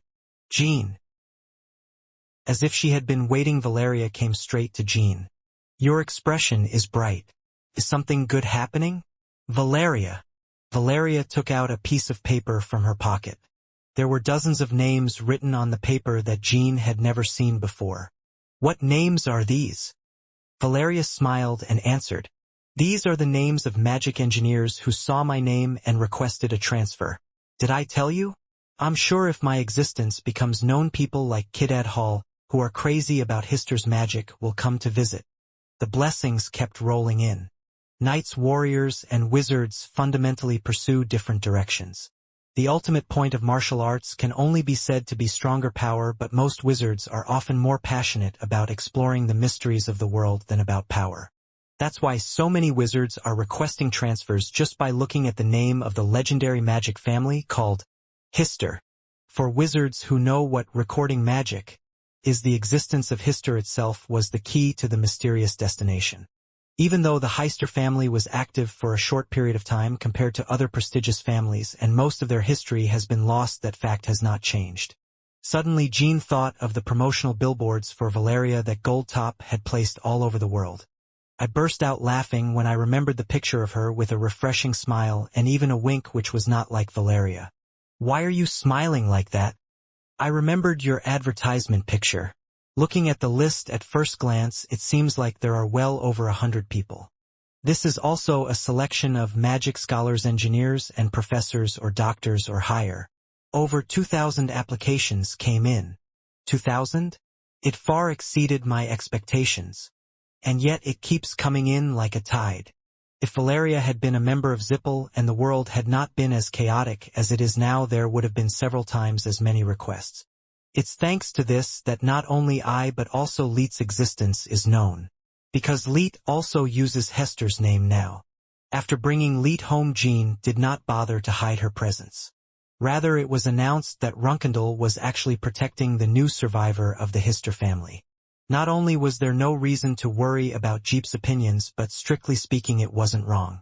Instead of recognizing that Valeria lied about being the last survivor, the public responded that it was better that a new recording wizard appeared.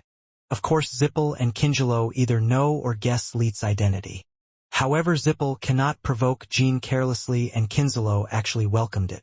In particular, Orgel was hoping that if Leet's memories returned, it would be easier to find clues about Lokia. Among those written on this paper, is there anyone worth looking into? There is one person. This is a person named Sael Lutver.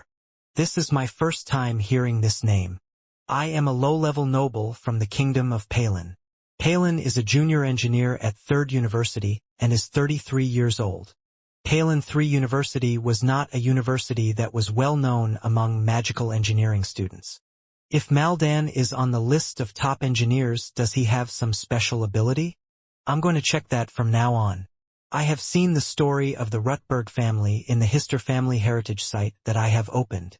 The Rutberg that Valeria saw at the battlefield had once formed a brief alliance with Hister. However, only the record that the alliance was broken remains, and the details have not been confirmed. In the meantime, a person from Rutberg submitted an application, so Valeria couldn't help but become curious. As Valeria explained these details, Jean nodded. It was a family that was temporarily allied with the Hister family at the time, so if what you said is true, the reason that the Rutberg family currently has no influence may have something to do with Zippel. I think so too. My ancestors did not leave any record of being particularly hostile toward Rutver. So before I came here, I often looked for the person of Rutberga, and this is how I found it. Now that we're here, let's go meet each other. The two rode a red owl and headed to the outskirts of the city, where Palin University was located. I simply disguised myself using the gold-top cosmetics prepared on board the ship, and immediately went to the third university, where I was able to immediately meet Sale. Who are you two? Are you looking for me? Jean Runkendal. This is Valeria Hester. Yes. As I took off the wig and roughly removed my makeup, Sale opened his mouth in shock, as if he was about to faint. Ha! It's real. Even though no one asked him to, Sale locked the door to the lounge first and crouched in a very low posture. This is Sale Rutver, who submitted an application for alliance support this time. The two of you personally came to visit me like this. Are you looking to find out about my family's past? You speak first. How did the Rutberg and Hister form an alliance in the past, and why did it break up? Sale looked at Jean and Valeria. Speak comfortably. No matter what you say, I won't harm you. Valeria also nodded. Even if the Rutberg family had betrayed the Hister family in the past, it would not have had much of an impact on the situation. If that were the case, Zippel would not have neglected Rutberg like this until now. I understand, Sir Jean. But Lord Jean just said that our family and the Hister family were allies in the past. What I know is a little different. How is it different? There is something my late grandfather and parents always used to say. He said that we, the Rutberg family, survived thanks to the Hister family, so we must repay the favor someday. We survived thanks to our family? Valeria spoke and Sale nodded. Yes, our Rutberg family is an ordinary family. However, it is said that one of our ancestors, who was active in the 1400s, had a special talent for magical engineering. His name is Gen Rutwer. Gen Rutwer was also an unknown figure to the public. However, Valeria remembered Zen's name that she had seen in the legend. He was the one who formed an alliance with the Hister family. At that time, Zen seemed to have received a request from the Hister family. It was a request to produce a certain product, and I heard that they had been working on the development together with Hester for a while. I don't know exactly what it was. That's because it's a story passed down in the family like a legend. I heard that it is an item that allows ultra-long distance conversations. As soon as they heard those words, Jean and Valeria felt a flash in their minds. Ultra-long distance communication device. It was an item closely related to the wavelength tracking summon that Valeria and Qual were currently developing. This was the case with all devices containing the word wavelength tracking. Currently, Qual and Valeria are developing all items related to Laperosa's royal family in order to get royalties from them. One of the results was a red sphere that realized limited unity of investment and belief, and another thing under development was an ultra-long-distance communication device. If direct summoning is difficult, the first step is to create a way to communicate with Laperosa in real time. Actually, I thought it was just an exaggerated legend. But when I look at the way the world is going these days, it makes me think that it could have been real. Since the advent of chaos in the world, technological progress has been rapid. More than anything, seeing the recording magic in person gives me more confidence. It's an ultra-long-distance communication device. The Hister family requested it from your ancestors. Yes. Is there any more story told about him? Whether it's completed or not, or the technical literature that has been passed down. My grandfather and parents believed that it might have been completed, but that it was hidden somewhere. Then there is nothing that can be used as evidence? This time when Valeria asked, Sale smiled as if he was embarrassed. There is such a thing. This is a piece of paper said to have been left behind by Zen, and it is a family heirloom. Sale said as he took off the pendant around his neck. Inside the pendant was a piece of paper that had been folded several times, but it was so old and worn that it almost looked like trash. When Sale opened the paper, sentences made up of codes were revealed. And Jean had seen the same password in the past. Shujiel Hester's magic book obtained from the Teesing underground auction house. Sale's paper consisted of a code system that perfectly matched what was written in the magic book. Valeria's eyes widened when she saw the ciphertext. "Can I take a look?" "You can do whatever you want." The ciphertext interpreted by Valeria contained the following contents. On May 12, 1457, we finally succeeded in developing a communication device with the help of the great magical engineer Jen Rutver. However, since we could not handle the enemies targeting this device and blueprints, we decided to hide the device in Maliet Hester's lore. This is because there is no other way to prevent the extinction of Rutberga. It's painful that Zen's accomplishments will be forgotten for a long time because he never got to use the device he completed. Jen Rutwer thankfully agreed with my opinion, even though they have to say goodbye to their families because of us. Thank you again for your great judgment and sacrifice. All of Zen Rutver's knowledge and achievements, both the soul and my physical soul. It will remain in Maliet's lore. If the enemy can't find it, it won't last forever. So whoever reads this letter, please find the place of Maliet's lore. The location of Maliet's legendary site was left on the back of the letter.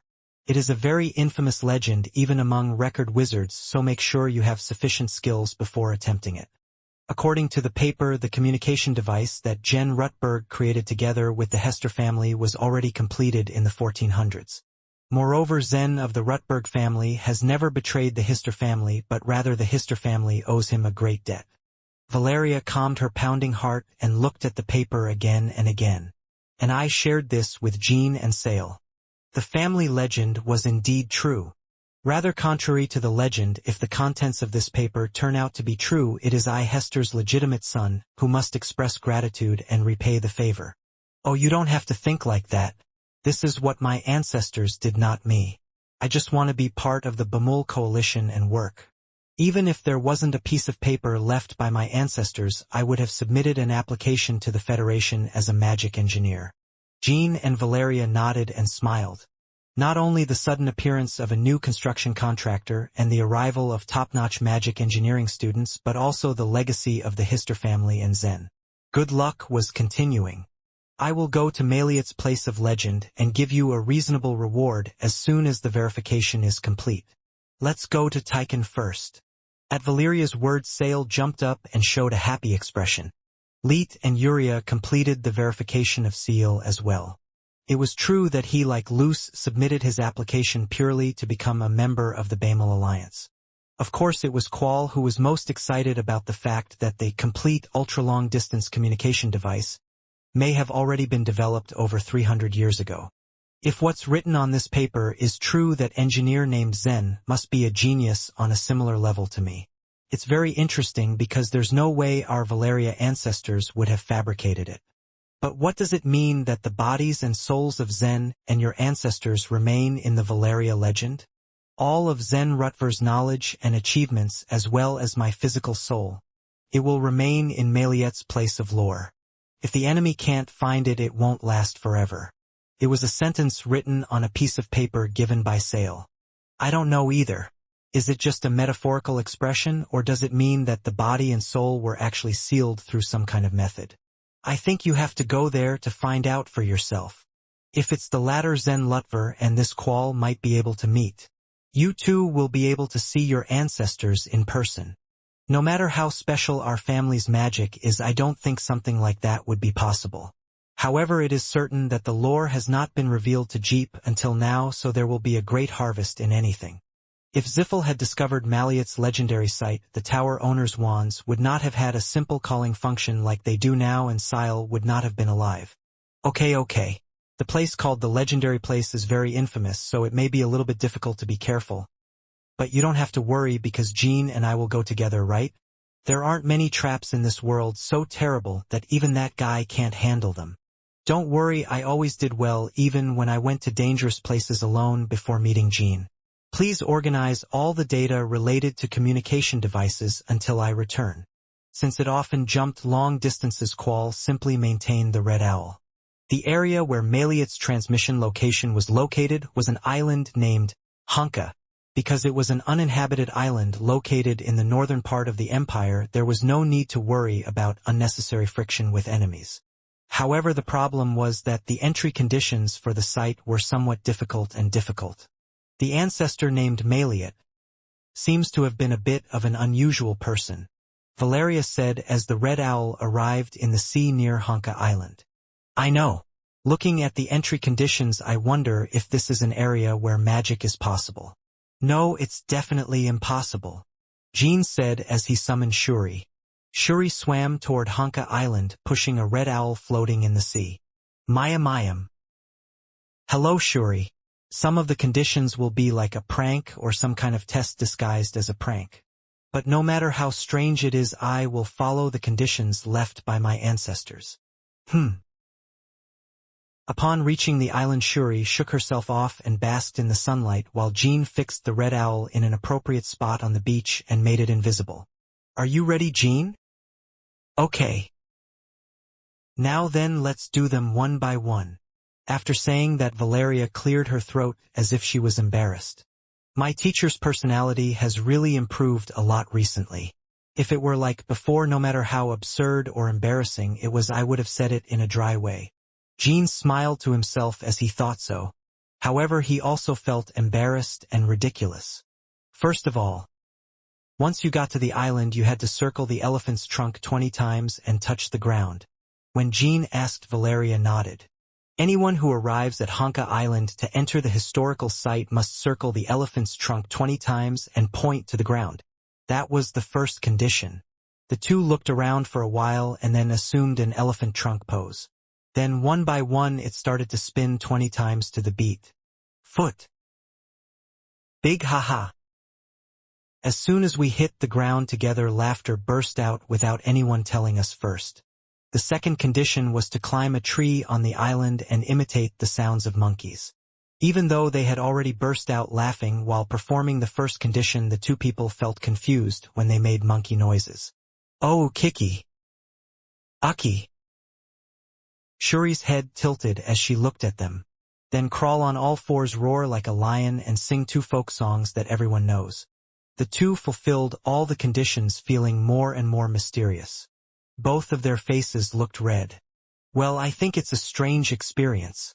Now that we're done, it's time to connect the pentagram. On Honka Island, there were 5 magic devices created by Maliet. Jean and Valeria rode Shuri and searched for the locations of the magic devices indicated in the letter one by one. Each time Valeria flowed magic power into the device, a blue light erupted. When all 5 devices were open, the light immediately turned into a line and became a pentagram connecting the entire island.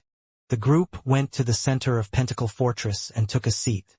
I wonder what kind of guardian will emerge. The final hurdle was dealing with the guardian summoned in response to the pentagram. It's probably a golem. The letter only said that the guardian would be summoned, but there was no mention of combat power or other matters. After a while, the ground began to shake. Jean was not nervous at all because he thought that the guardian could never be his opponent, whether it was a golem or something else. Nice to meet you. Those who came to Maliet's legendary place. Fuhahaha. Suddenly the ground in front of the group opened wide and something huge appeared. Toad. A creature that resembles a toad. The guardian guarding the site was not a golem but an internal monster that could speak human language such as Ozdak or Balaam. My name is Honka and I am the owner of this island. Please reveal your names. This is Jean Runkendall. Valeria Hester. For some reason it feels like the hipsters who come here are referring to humans rather than hipsters. Anyway, when I felt it underground, I realized that you faithfully fulfilled all of Maliet's requirements. If I had left out even one, I wouldn't have shown up. The two of them were heartbroken that their embarrassing actions were not completely useless. That's good. Is it okay if I take you down now? Honka tried to nod in response to Valeria's question. Recalling the memory of scolding the 2 humans who came to visit about 350 years ago, Jen Rutwer and Hester, who brought him. However, Honka glanced at Jean and thought to himself, If I were to fight with that human being named Jean Runkendal, I wouldn't be able to get even a single bone out of him? Hanka is by no means weak. A monster that had lived for thousands of years and created an inner circle and formed a self could not be weak. The only problem is that the opponent is Jean. That's right, stop it. I'll just let you in, so stop. When Jean put his hand on his waist with his sword, Hanka finally decided to stop fighting. It would be easier to do that, but why? You are too strong. Valeria Hester, although Maliet's lore has a bad reputation for being dangerous. I have no conscience. But why bring a monster like this? Are you trying to make it too easy? Jean and Valeria blinked and did not respond. I certainly didn't expect the Guardian to react like this. You made a wise choice, Jean said, lowering his hand from his waist. Instead, there is a condition. Condition. There are many traps and equipment prepared in the legend that were installed with great difficulty when Maliet was alive. Maliet was very satisfied with them, considering them as her own works of art. From what you're saying, it seems like you were very close to my ancestor Hanka. Yes, Valeria Hester. It was thanks to Maliet that I settled on this island and started using the name Hanka. Maliet was definitely a weirdo, but she was my only friend. Anyway, I can't stand to see those works being vandalized by the monster you brought in. Can't we prevent the trap from triggering? I do not have that level of authority. Then what do you want me to do? No matter what trap appears, just pass by without destroying it. For the sake of those who will come after you. Surely you won't say you don't like even that much effort. Next winner. At those words, Valeria felt something welling up in her heart. Until just a few years ago, she was completely alone in this world. However, now Jean and his companions have formed, they have become a family with roots called Leet, and the monster that was a friend of their ancestors is telling them to think about their descendants. You should have gotten here much sooner. The difficulty level set by Maliet is said to be tailored to geniuses who are in their prime of development. So 350 years ago, Hester and an engineer went through a lot of trouble. Well, actually, I started remembering everything only recently. Hanka's memories of Jen and An Heister from 350 years ago, and even of his only friend Maliet, were all recent events. Until Zippel's manipulation of history applied to the Hister family weakened, Hanka had not left the island with only a vague sense of duty. I will. Let's get in without breaking a single thing. Okay, then I will trust you and open the lore. Hanka's huge body rolled backwards on two wheels. Then a thick iron door installed under the cave where Hanka came out was revealed.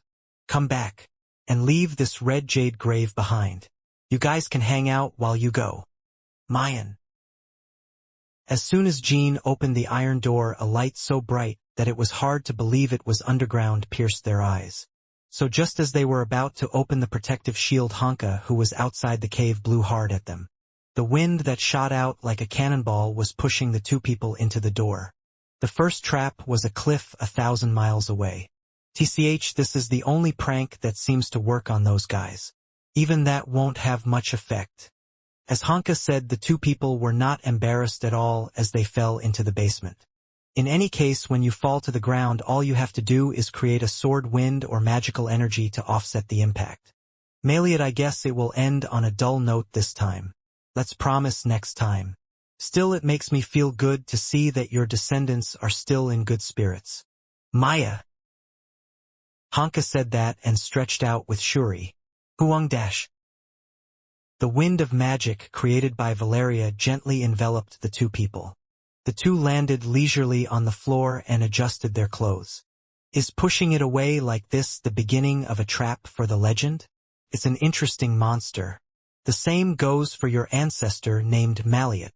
Valeria nodded and placed her hand on the wall, as if he wanted to personally touch the legacy left behind by his ancestors.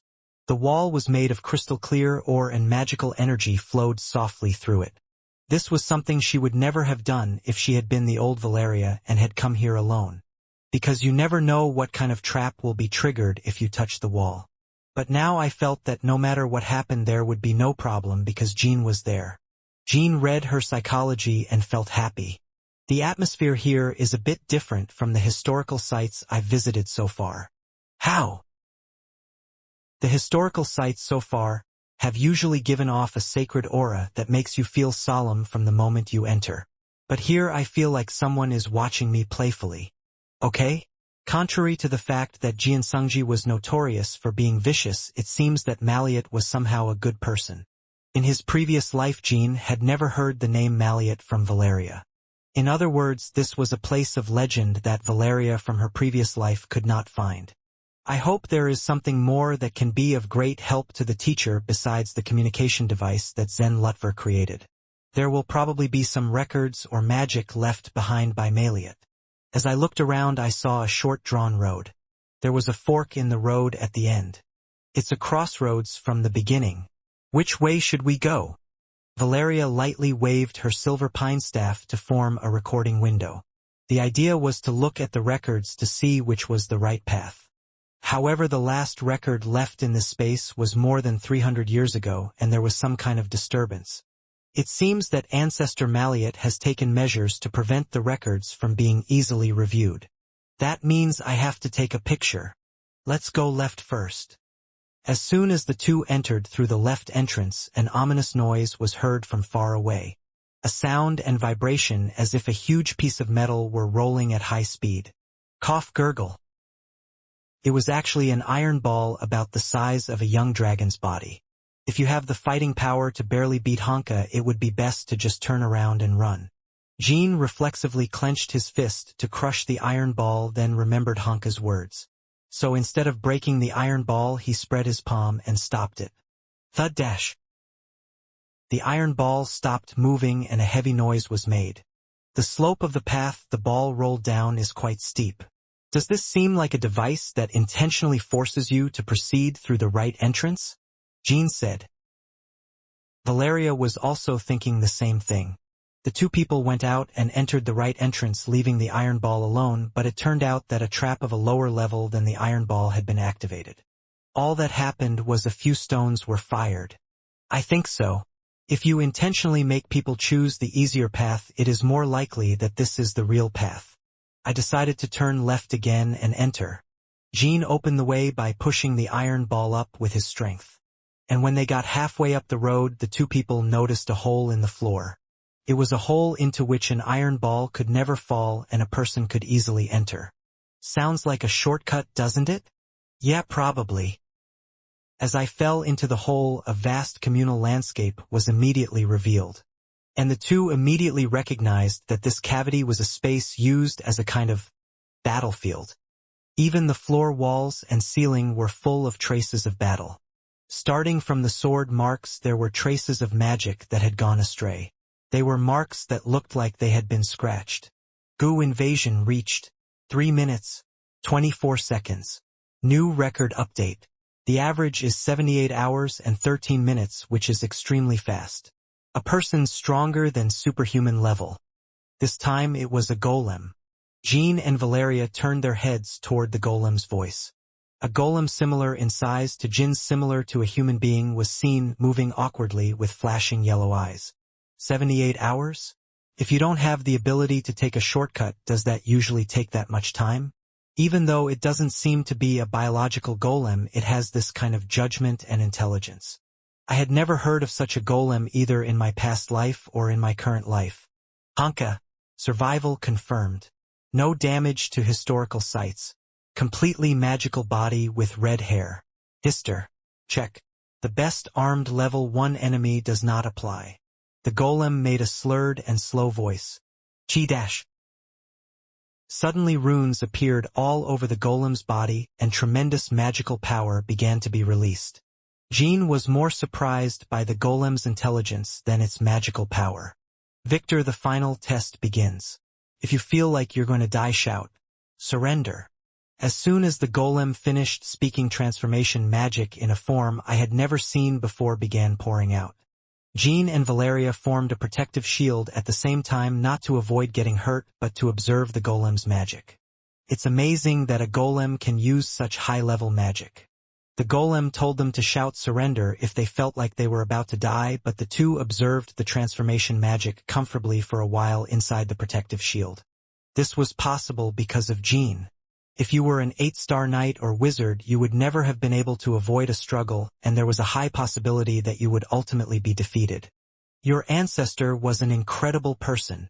I'm in shock too. Honka said that he considers the traps that Maliet set up in the historical sites to be works of art, and the greatest masterpiece among them would be that golem. Is this magic, a variation of the hellish style? You changed the flow appropriately. The moment when magical power erupts is especially surprising. It's also impressive that it's set to be cast together with multiple fireballs.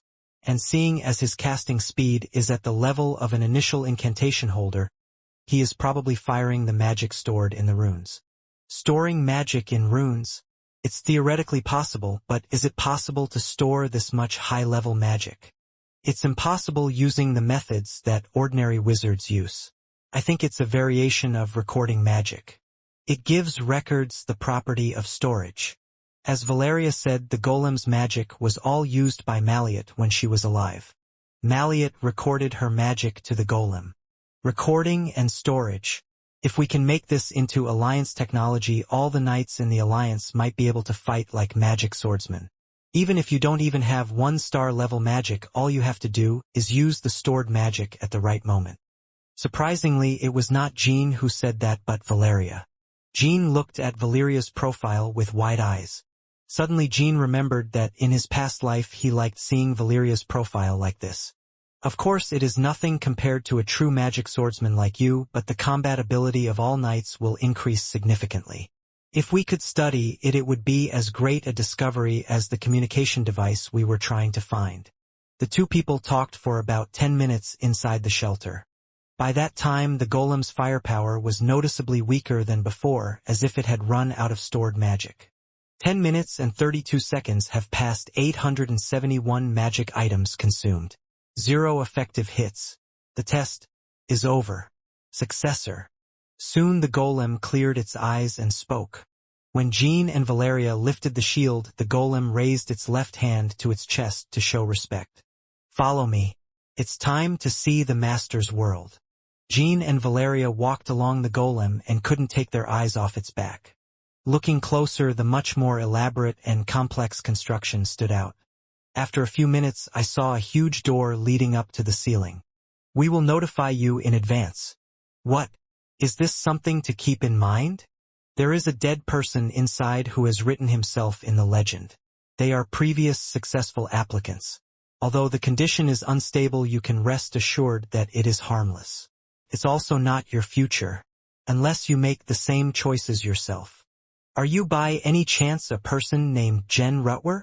When Valeria asked, the golem nodded.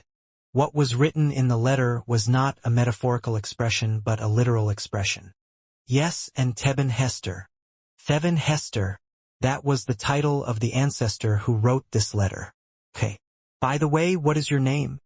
Kerr. The golem did not respond but placed its palm on the groove in the center of the door. Then a magical reaction occurred throughout the door and a radiance arose. Beyond the door that slowly began to open, the end of the historical site was revealed. A wide open space like the sea on a sunny day and hundreds of blue dots floating in it. Each and every one of those dots was a recording window. As Golem puts it, these are the essence of the records left behind by Maliet, which can be called the world of Maliet Hister. Valeria instantly became pious, but before she could fully feel the emotion, she heard a new voice. Oh, is a person, a living person. And new. The descendants have finally arrived. It was Teben and Jen's voice. They were blurry like ghosts, but their expressions were so excited that they could be recognized from afar. Valeria was the first to bow her head to them and show respect.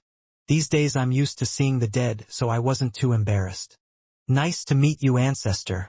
This is Valeria Hester. This is Jean Runkendal.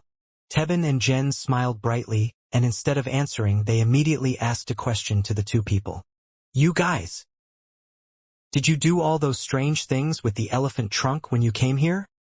It's not a question you would ask a new person you haven't seen in 350 years, but it seemed like a very important issue to Jen and Teben. Golem looked at Jen and Teben and touched his forehead. Sigh. Tebin and Jen looked at the two with quite burdensome gazes, smiling from ear to ear. The faces were so full of anticipation that even though they were ghost-like, I felt like I could feel their heartbeat. But I did. Ooh, see what I said? If you hadn't done that, you really couldn't have come in. Ha, the golem and its demons weren't lying, damn it. Take it. Apparently the two had made a bet as to whether the descendants who would visit the legendary site would abide by the entry conditions. The loser was Jen. Zen took out what looked like a wad of paper from his pocket and held it out to Tebin and the golem side as he looked at it. I've said it 1,000 times, they are not yours, they belong to me. Why bet on someone else's property? Either way, Tebin snatched the paper from Zen and expressed with his whole body his first victory in about 350 years. Kayakyakia. Zen and Tebin, the two geniuses believed to have created the ultra-long-distance communication device, were in a state of unsound mind. This may be due to the fact that it recorded itself in the tradition and the passage of 350 years. Even during that long period of time, all that Jen and Tebin had was each other and the golem. Considering that the writing style of the letter was very calm, the sight of the two people laughing excitedly was heartbreaking. It looks like Tebin Hester won. Congratulations. Jean said that without showing any signs of being sad. I thought it would be better to set the mood. Haha, thank you. Did you say Jean Runkendall? For a Runkendall, this person is very flexible. Thank you. But what is that paper used for? It doesn't look like money. Oh, this is a magic storage paper. The golem keeps insisting that it's his, but I don't know where yours and mine are. More than that, I would like to be congratulated not only by outsiders but also by our descendants. Congratulations, Ancestor Tebin. Okay. We have been waiting for you for a very long time. I had forgotten that I was waiting for a descendant until recently. That's right, there must have been history manipulation about our Hister family, so it's an unavoidable problem, Jen. Moreover, since we are ghosts, our memory is naturally weak. Oh right. Guys, what happened to our family? Rutberg. It hasn't been destroyed, right?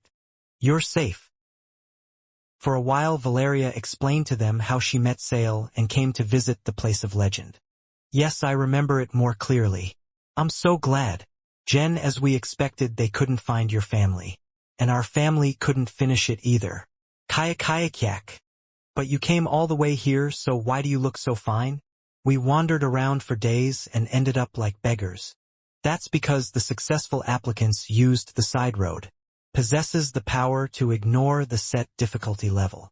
The traps installed in Maliot's historical site were originally set based on Honka. It is designed so that if you can barely beat Honka, you can reach the final point of the battlefield after going through all sorts of hardships. Furthermore, since I am not an enemy, level 1 hostility is not applied to me either. It demonstrated only 50% of its original combat power. Even if I used all my abilities, there would have been no point. Something feels unfair. If it were that simple, I feel like we could have achieved the work we created so easily. Isn't that right, Tebin? That's not true. We had a really hard time. Is that work a communication device? Yes, it is that communication device. Ultra-long-distance communication. There are still things like that out there right now, right? Yes, no. There is a limit to the extent to which signals can be given using objects such as a Zippel Magic Tower staff. No way, I can't just give something like that. Let's take one more test. Oh good. What test? Let's decide that while these guys look at the lore. Be nervous. If you don't pass that test, I won't give you a communication device. Jen and Tebin quickly disappeared somewhere. He may be like that now, but he was once a great wizard engineer. Don't worry too much about the exam. It definitely won't be difficult. Even if these two become fools, their duty and mission. I have never forgotten it. The duty and mission of a recording wizard and an engineer ahead of his time. It was a matter of handing over their inventions to someone who rightfully deserved it. They had some similarities with Runkendall's ancestors, who were resurrected by the power of chaos in the Temple of Evil but were not corrupted in the end. Jying.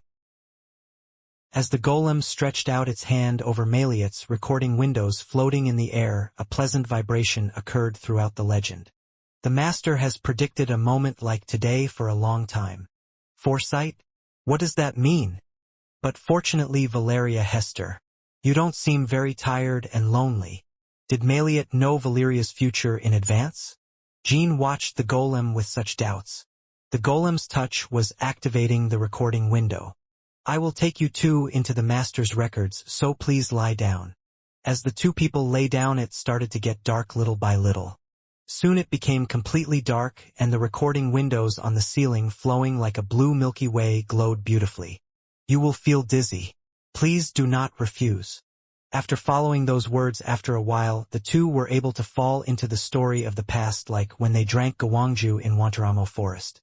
Jean and Valeria became observers in the video in a semi-transparent form. Honka Island, April 1, 1391. I think it's a record of the day ancestor Maliet and Honka met. It looks like the fight just ended. Jean and Valeria looked at Honka, who was half frozen and breathing heavily. Honka had not yet had a name. Maliet was a woman with a very mysterious appearance. He has a huge body that is not much smaller than Honka, red hair that covers more than half of his body, and playfully sparkling eyes. Jean and Valeria were momentarily overwhelmed by her appearance and opened their mouths. It was the first time for both of them to see someone this big. Even Hito wouldn't look that big standing next to Maliet. Why on earth are you living alone on this island and mistreating people who come near you? Even though you've already scolded me several times. There is no reason for excitement. If you're going to kill me, kill me. If you had killed even one human being, you would have done so. It just pretends to be a current in the sea and chases people away so people think it's cute. If you continue, you will soon be caught by the Empire or Jeep and subjugated. So let us repent of our sins and regain our light through me. What if you don't like it? Then there's nothing we can do. There are some privacy concerns, so I refrain from doing so, but I have no choice but to look through your records one by one. I need to know why you're doing this. I think you'll die if you wait any longer to hear it in person. What is that? What is this? Why are my memories suddenly being drawn in the air? Okay. Just as I expected, you were a case of overcoming bullying from humans and other creatures and ended up developing inner strength. Ugh, stop it. But normally when you get advice like that, you become filled with hatred and seek out weaker beings and commit massacres, but instead you chose complete seclusion. What does that mean? I mean, you deserve the award. Come here and give me a hug. Oh, you're frozen and you can't move? Then I'll go. Honka was scared and made a noise of disgust, but when Maliet covered him with her huge body, he felt an irresistible sense of security. That's how Maliet and the grumpy toad monster became friends. Maliet named him Honka after the island. For a moment, Maliet and Honka's fairy-tale-like memories were played. The two sit in front of the bonfire and eat together, or Maliet tells Honka stories about the outside world. From then on, Honka did not open his heart to anyone except Maliet, but he never threatened anyone if they passed near the island. Right now, a lot of histers are coming to the legend I am creating, but in the end our family will be defeated by Jeep and decline. The number of hipsters coming here will gradually decrease. Even though you are this strong, you still can't defeat Zippel? They say Hester's magic is the best. They are far more powerful than us and are even petty, so there is nothing we can do. Anyway, within a few hundred years. No, within 100 years at the very least our family will be on the verge of extinction. How many people will survive? 5? Maybe there will be only one left. Why are you talking like that already, as if you're about to leave? I don't have much time left. Until then, we must complete a legacy that will provide strength to those who will come when our family becomes weak. What do you mean, is it possible that you have a disease? It's not a disease, it's a curse. I was killed while fighting against Jeep's revenants. It's a curse called Kyan's blood, and if you fall under it, you will slowly be consumed by pain and then die. My progress is currently around 50%. If I hold on well, I'll have about 3 years left. Honka didn't know how to react to the sudden separation that was approaching. Maliet smiled as she looked at Honka. When I die, you two will leave here and meet new people. It would be enough to leave the protection of the lore to the golem we are currently making. I don't like it. Then one day when it's time for you to go, you'll regret it. A life where you die while only missing me is so lonely. Should I care about you even when I die? Stop talking about dying and find a way to break the curse. If you are willing to do that, we will leave the island together and help you. Finding a way to lift a curse that I don't know where it is and completing a work for future generations. Of course, the rest of my time has to be spent on the latter. For my family, for myself, and for the world. Even if it's not you, many hipsters are already creating legends. Is that not enough? Most of those guys are overly stubborn and will only leave a sense of duty to those who are already exhausted. My heritage site is going to be a more special resting place than that. After speaking up to that point, Maliet suddenly turned her head towards Jean and Valeria. As an observer, this was an action to give the feeling of speaking directly to the later people who watched this record. So you guys make sure you enjoy the rest of my time. I hope this can provide some comfort to the lonely and difficult lives you have experienced. When Maliet said that, the scenery suddenly changed. September 7th, 1391. 5 months after Maliet revealed the curse to Honka, Jean and Valeria looked around again. I saw the whole building burning and collapsing, and I heard someone screaming. There was the smell of blood and ashes everywhere. It's a battlefield. Are those guys a ghost squad? It looks like it's time for the battle between King Sionjo and Jipple. Quang dash. Suddenly an explosion occurred in front of the two and Maliet's appearance was revealed. She had just blocked the Revenant's magic with a shield. I didn't expect you to show up here, Maliet Hester. How did you get in? Despite being surrounded by 5 Revenants, Maliet did not lose her composure. Instead she smiled and answered, "How did you just come in?" Although they did not show it, they were overcome with embarrassment. The location of the battlefield where they are currently fighting was Draka. Although it is a suburb, one of Jeep's most wanted men has appeared in the capital of the Magic Federation, Lutero. Would I know or not that your captain and matriarch are absent right now? I know the answer. What does that mean? What I'm saying is that Draka doesn't have the power to stop me right now. So let's pass quietly without losing our strength. I just need to find one person and go. In addition, there was a secret dungeon on the outskirts of Draka. Maliet had come to rescue Rock Hester, who was imprisoned there. You don't want unnecessary casualties to occur, right? Just think you got a shot today and go back. Anyway, if you fight with our family, you almost always win. Yes, considering your natural inaction, it might be better. Rock Hester is not a very important person. But we also know your situation. Kyan's blood. I don't know how you endure that pain, but the curse the captain placed on you is definitely valid. If you get caught by Kyan's blood, you can usually last a month at most. For Maliet, 2 years have already passed. Maliet shrugged without answering. Yes, if you want to die that much, there is nothing you can do. You keep bluffing. If it were you before, all 5 of us would have been dead already. Strike! As soon as the leader's words fell, the ghosts began attacking again. The corpses of Ziffel wizards scattered everywhere were torn apart by their magic.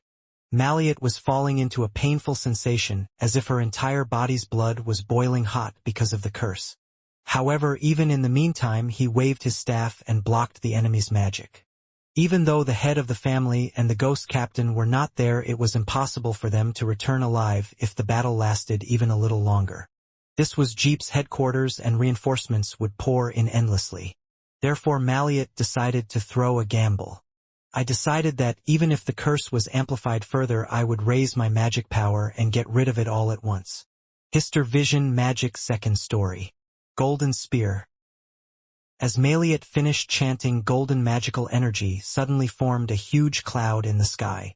Thousands of small golden spears and one huge golden spear poured out of it.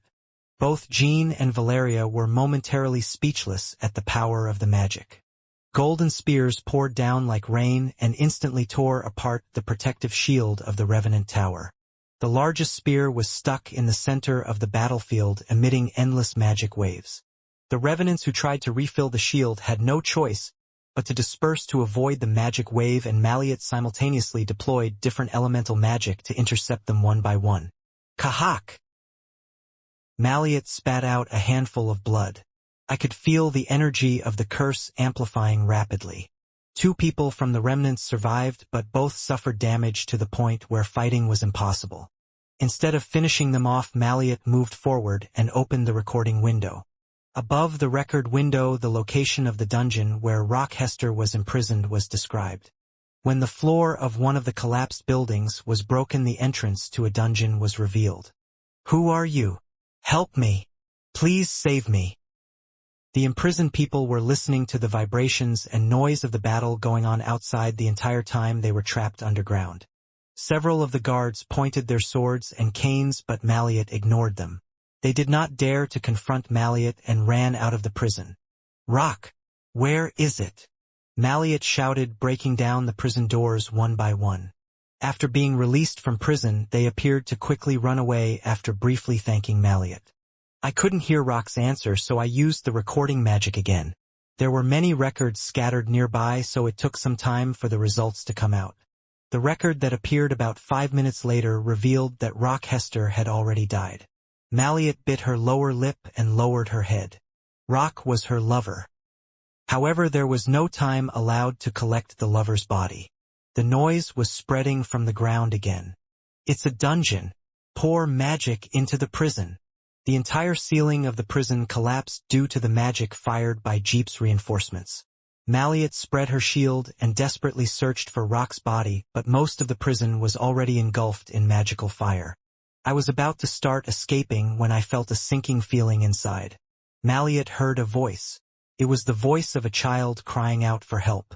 When I opened the prison door where the sound came from, there was a child who looked to be about 8 years old. Maliet was shocked for a moment when she saw the child's hair color, but she held out her hand to the child. "Let's go out together." Maliet took the child and went straight to the outside of the prison, sweeping away Zippel's reinforcements. It took 2 days for him to successfully escape and finally reach the hideout. As soon as I came to the hiding place, my body became as heavy as Chongyan and fell to the floor. When she regained consciousness, the first thing she saw was the child looking down at her, holding a dagger with trembling hands. It was a dagger that was in the hiding place. "Are you going to stab me with that knife?" The child gritted his teeth without answering. "I knew from the moment I found you that you were Jeep's child. Maybe he's your family's illegitimate son, or he was imprisoned there for seeing something he shouldn't have seen." Maliet noticed that the child was holding a knife, thinking that if he killed her, he might be able to return to the family. "Put down your sword, you are still innocent. I'll give you a chance to enjoy life. Live the life of a human being, not a consumable or puppet of Jeep." The child hesitated and eventually dug into Maliet's arms while holding the dagger.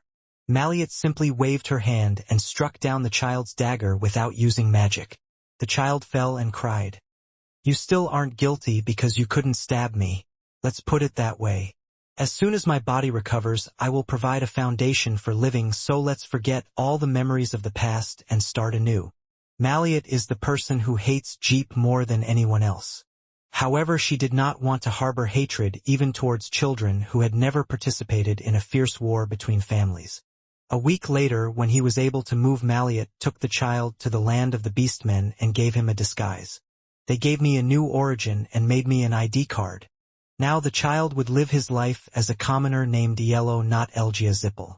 I have lost many family members and lovers to Jeep in my life. Nevertheless, the reason I saved you is because if you look closely, you and I are in the same situation. Even though you were born as a Jeep, you were abandoned by a Jeep and lost your family. Yellow burst into tears and fell into Maliet's arms. You get out of that cycle of hate and live your life. You have no other brothers, so there is no need for revenge. There should be more children like you in my family and your family. A child who lives his life instead of fighting. Maliet, how can I repay this favor? Living well in the future is the only way to repay my kindness. And one day when you are in a situation where you can reach out to someone, you can do like me. Grow up bright and courageous, Yellow. Maliet does not know what kind of life Yellow lived after that. However, Zippel never came to the hideout where Maliet hid with Yellow until her scheduled death. Afterwards, everything that Jean and Valeria saw of Maliet's life was like that. She protected countless Histers from Jeep and saved countless people. At the same time, he did not look like a person with heavy shoulders. He didn't seem lonely, he wasn't frustrated with sadness, and he didn't turn into a monster because of hatred. He seemed like a person just enjoying life. She believed that each and every action she took was worthwhile, and it was not a matter of duty or mission but of someone who followed her own beliefs. Even the death curse of Caien's blood could not darken her. Winter, December 20th, 1393. Maliet finally completed the golem for Huin at the lore site on Honka Island. Luckily, I was able to finish it in time. I decided to give the golem a name when it was completed. Now that I think about it, I think it would be better for someone after me to give you a name. All right, Master. The lore in your hometown is dangerous, but if you have skills you will never die, and it is designed so that if you pass all of them you can grow the tester. If there is someone who ignores the trap and comes through the side road, check their hair and magical power. If it's red and has a fully magical body, you're a successor, so you'll have to take an additional test. I will keep this in mind. In the case of Zippel, a shortcut user activates all secret ship self-destruct devices and applies level 1 hostility. That's right. Then I guess I'll have to go. It's a shame I couldn't make more memories for you with me. I feel sorry too. But Master, you must go. A place chosen as the last place of life. Maliet, whose curse had reached its peak, was no longer as gigantic as before. The skeleton was still great, but it had a scrawny appearance. However, there was still a playful sparkle in the eyes. Maliet turned her head towards the sky. This was where Jean and Valeria were standing. Descendants, this is the last thing I, Maliet Hester, will tell you. A person who carries only fate on his shoulders cannot change the world. Even if you change it, something will go astray. I end up becoming a monster like so many of my family and colleagues did. After saying that, Maliet took a deep breath as if it was difficult. Just because you fight against the monster Chanji family called Jeep, you don't have to become a monster too. Fight when you have to fight and give love when you have to give love. Sometimes you have to forgive your enemies for their bloodline. Don't push your life somewhere bleak and desolate just because you have to fulfill your duty and mission. Live brightly and courageously. For a while Maliet smiled as she stared into space where Jean and Valeria were observers. Then he went outside and said goodbye to Honka. Are you going? Yeah, I think I'll be dead in about 4 or 5 hours. I was worried about spending my last days comfortably by your side, but I guess I have to go. To rock. Goodbye. Okay, it's a breakup. I feel relieved except for the fact that I feel uncomfortable because I feel like you won't leave here even if I die. Honka didn't answer but hugged Maliet. Just like when she hugged him for the first time. As soon as my hard, dry body touched me, tears flowed. See you again someday. Yes, Honka. Until you feel like leaving the island, keep an eye out for the lore seekers who come. Just wait and see if the conditions I left behind are carried out properly. It will be a bit of fun in its own way. Maliet headed to the outskirts of Draka where Rock's body had not been recovered. That's how Maliet's record ended. When I opened my eyes, I saw the recording windows glowing blue with the video turned off. Valeria was silent for a while, unable to take her eyes off the recording windows, as if she were looking at the stars. How was it? Master's world. It was very beautiful. Valeria answered the golem's question without hesitation for a moment. There was clear water around her eyes.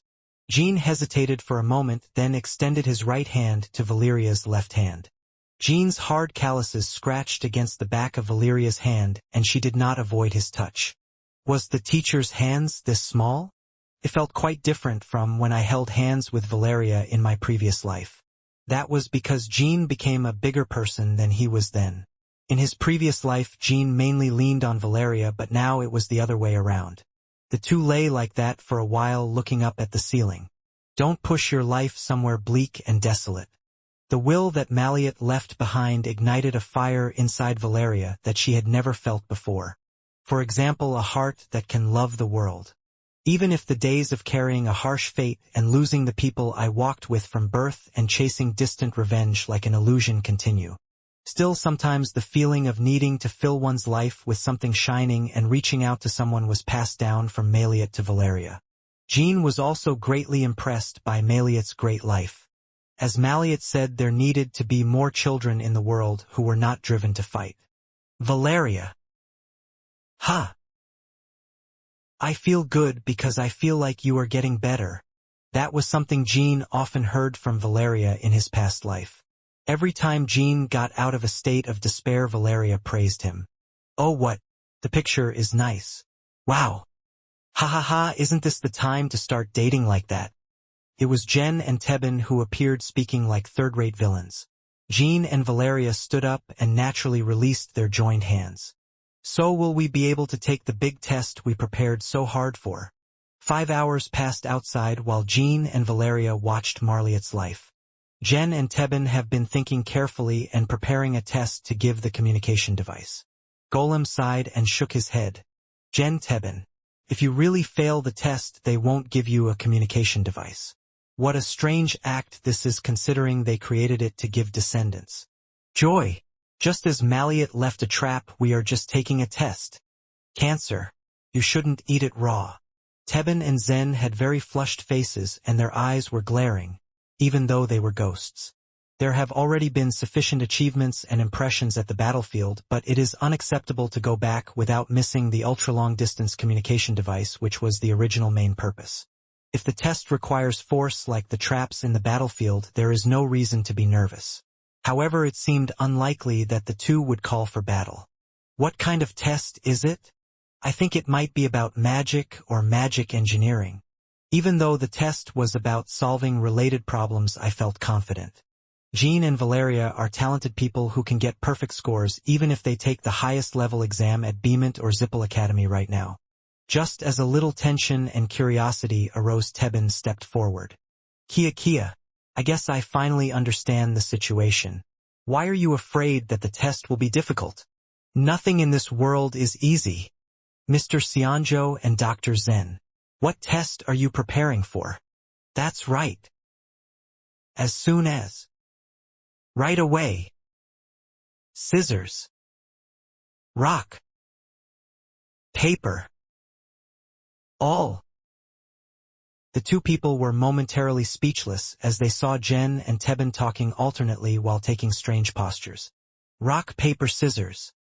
Can I just play rock, paper, scissors with the two of you and win?" "Kyakia. Yes, rock, paper, scissors. If this is the case, no matter how strong you are, there will be no answer."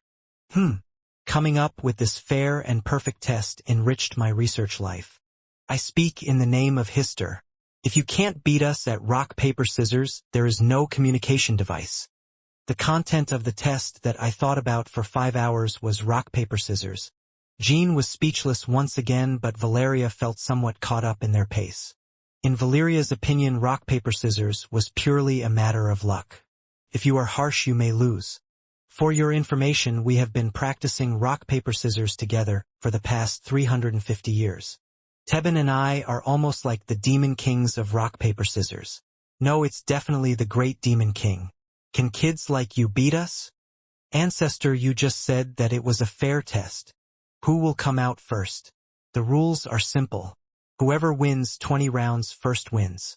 Each person has 10 lives. If you lose 10 times, you're out. In other words, you can keep fighting your opponent until you lose 10 times. Select the vanguard. For us, Tebin Hester will step forward first. The strongest appears last, so I have no choice but to be Tebin's next turn. What does that mean, Jen? Obviously, I am more powerful than you just now, so stand at the forefront and kill me. I guess there are mosquitoes somewhere. Who will come out first? Jean and Valeria exchanged glances for a moment as if they were embarrassed. Valeria decided to go first. Jean is the one who is not losing his composure right now. I will do it first, Ancestor. Yes, the battle between Hister and Hister is better to watch. It's a start. Rock, paper, scissors. Suddenly Tebin stretched out his hand and shouted rock, paper, scissors, and Valeria responded with a reaction. The result is Tevenbo Valerian rock. Ugh. Kyakia. This is the legacy of our ancestors. Rock, paper, scissors is actually a psychological game. While I am a master, you are just a beginner. Most people, when they are embarrassed, give up the rock first. That's why you lost. Rock, paper, scissors. Oh. Scissors? I'm a rock. It's my victory again. Okay, next time I will report. If you use scissors, you win. Can you get the scissors? It's not difficult. Rock, paper, scissors. Oh my god, you're using scissors instead of scissors? It's a shame. Valeria prepared for Tebin to throw a rock, but Tebin anticipated that and used scissors. You clearly said you would pay attention. The world of competition is cruel. I am being punished for not trusting my ancestors. If he had used scissors, as I said, he would have gotten a draw. TSK, this is why they are called babies. Rock, paper, scissors. Surprisingly, Theban's statement that he had been practicing rock, paper, scissors for 350 years did not seem to be a lie. Tebin constantly psychologically shook and pressured Valeria and seemed to read her moves. You were wrong. The teacher completely stopped you. Valeria continued to play rock, paper, scissors, unusually embarrassed. When the match was over, the score between Tebin and Valeria was 9-1. Valeria looked in disbelief as she looked at the score sheet that Golem had written on the blackboard. I never thought I would face such a merciless defeat in rock, paper, scissors. Well done, Tebin. You even had the luxury of losing a game. Was he showing mercy because he was a descendant? Hikik. Zen, it looks like you won't even have a chance to step out. But you must not let down your guard. That guy has not lost his cool yet. You are not my descendant, so I will win through tradition. Now Jean had to deal with both of them alone. Be careful, Jean. You were really expert. How could this be? It's rock, paper, scissors. Jean nods and steps forward. A wisp of wind blew from somewhere and passed between Jean and the Ben. The Runkendal baby rock will grow. Go ahead. Tio, you're acting strong. Hee. Let's see where your boldness can continue. Rock, paper, scissors. The Ben made a slab of rock. Who? I feel like you need to cook using more advanced psychology. I will send you a report. Rather, it goes as far as provoking this body? I guess you need some etiquette training. Rock, paper, scissors. This time Jean used scissors and Tebin used scissors. Scissors? There's no reason to take out the scissors here, right? Is that so? I just changed it. You must be an expert? Or are you just lucky? Rock, paper, scissors. It's a rock. As you can see, I sent the message. What? I lost again.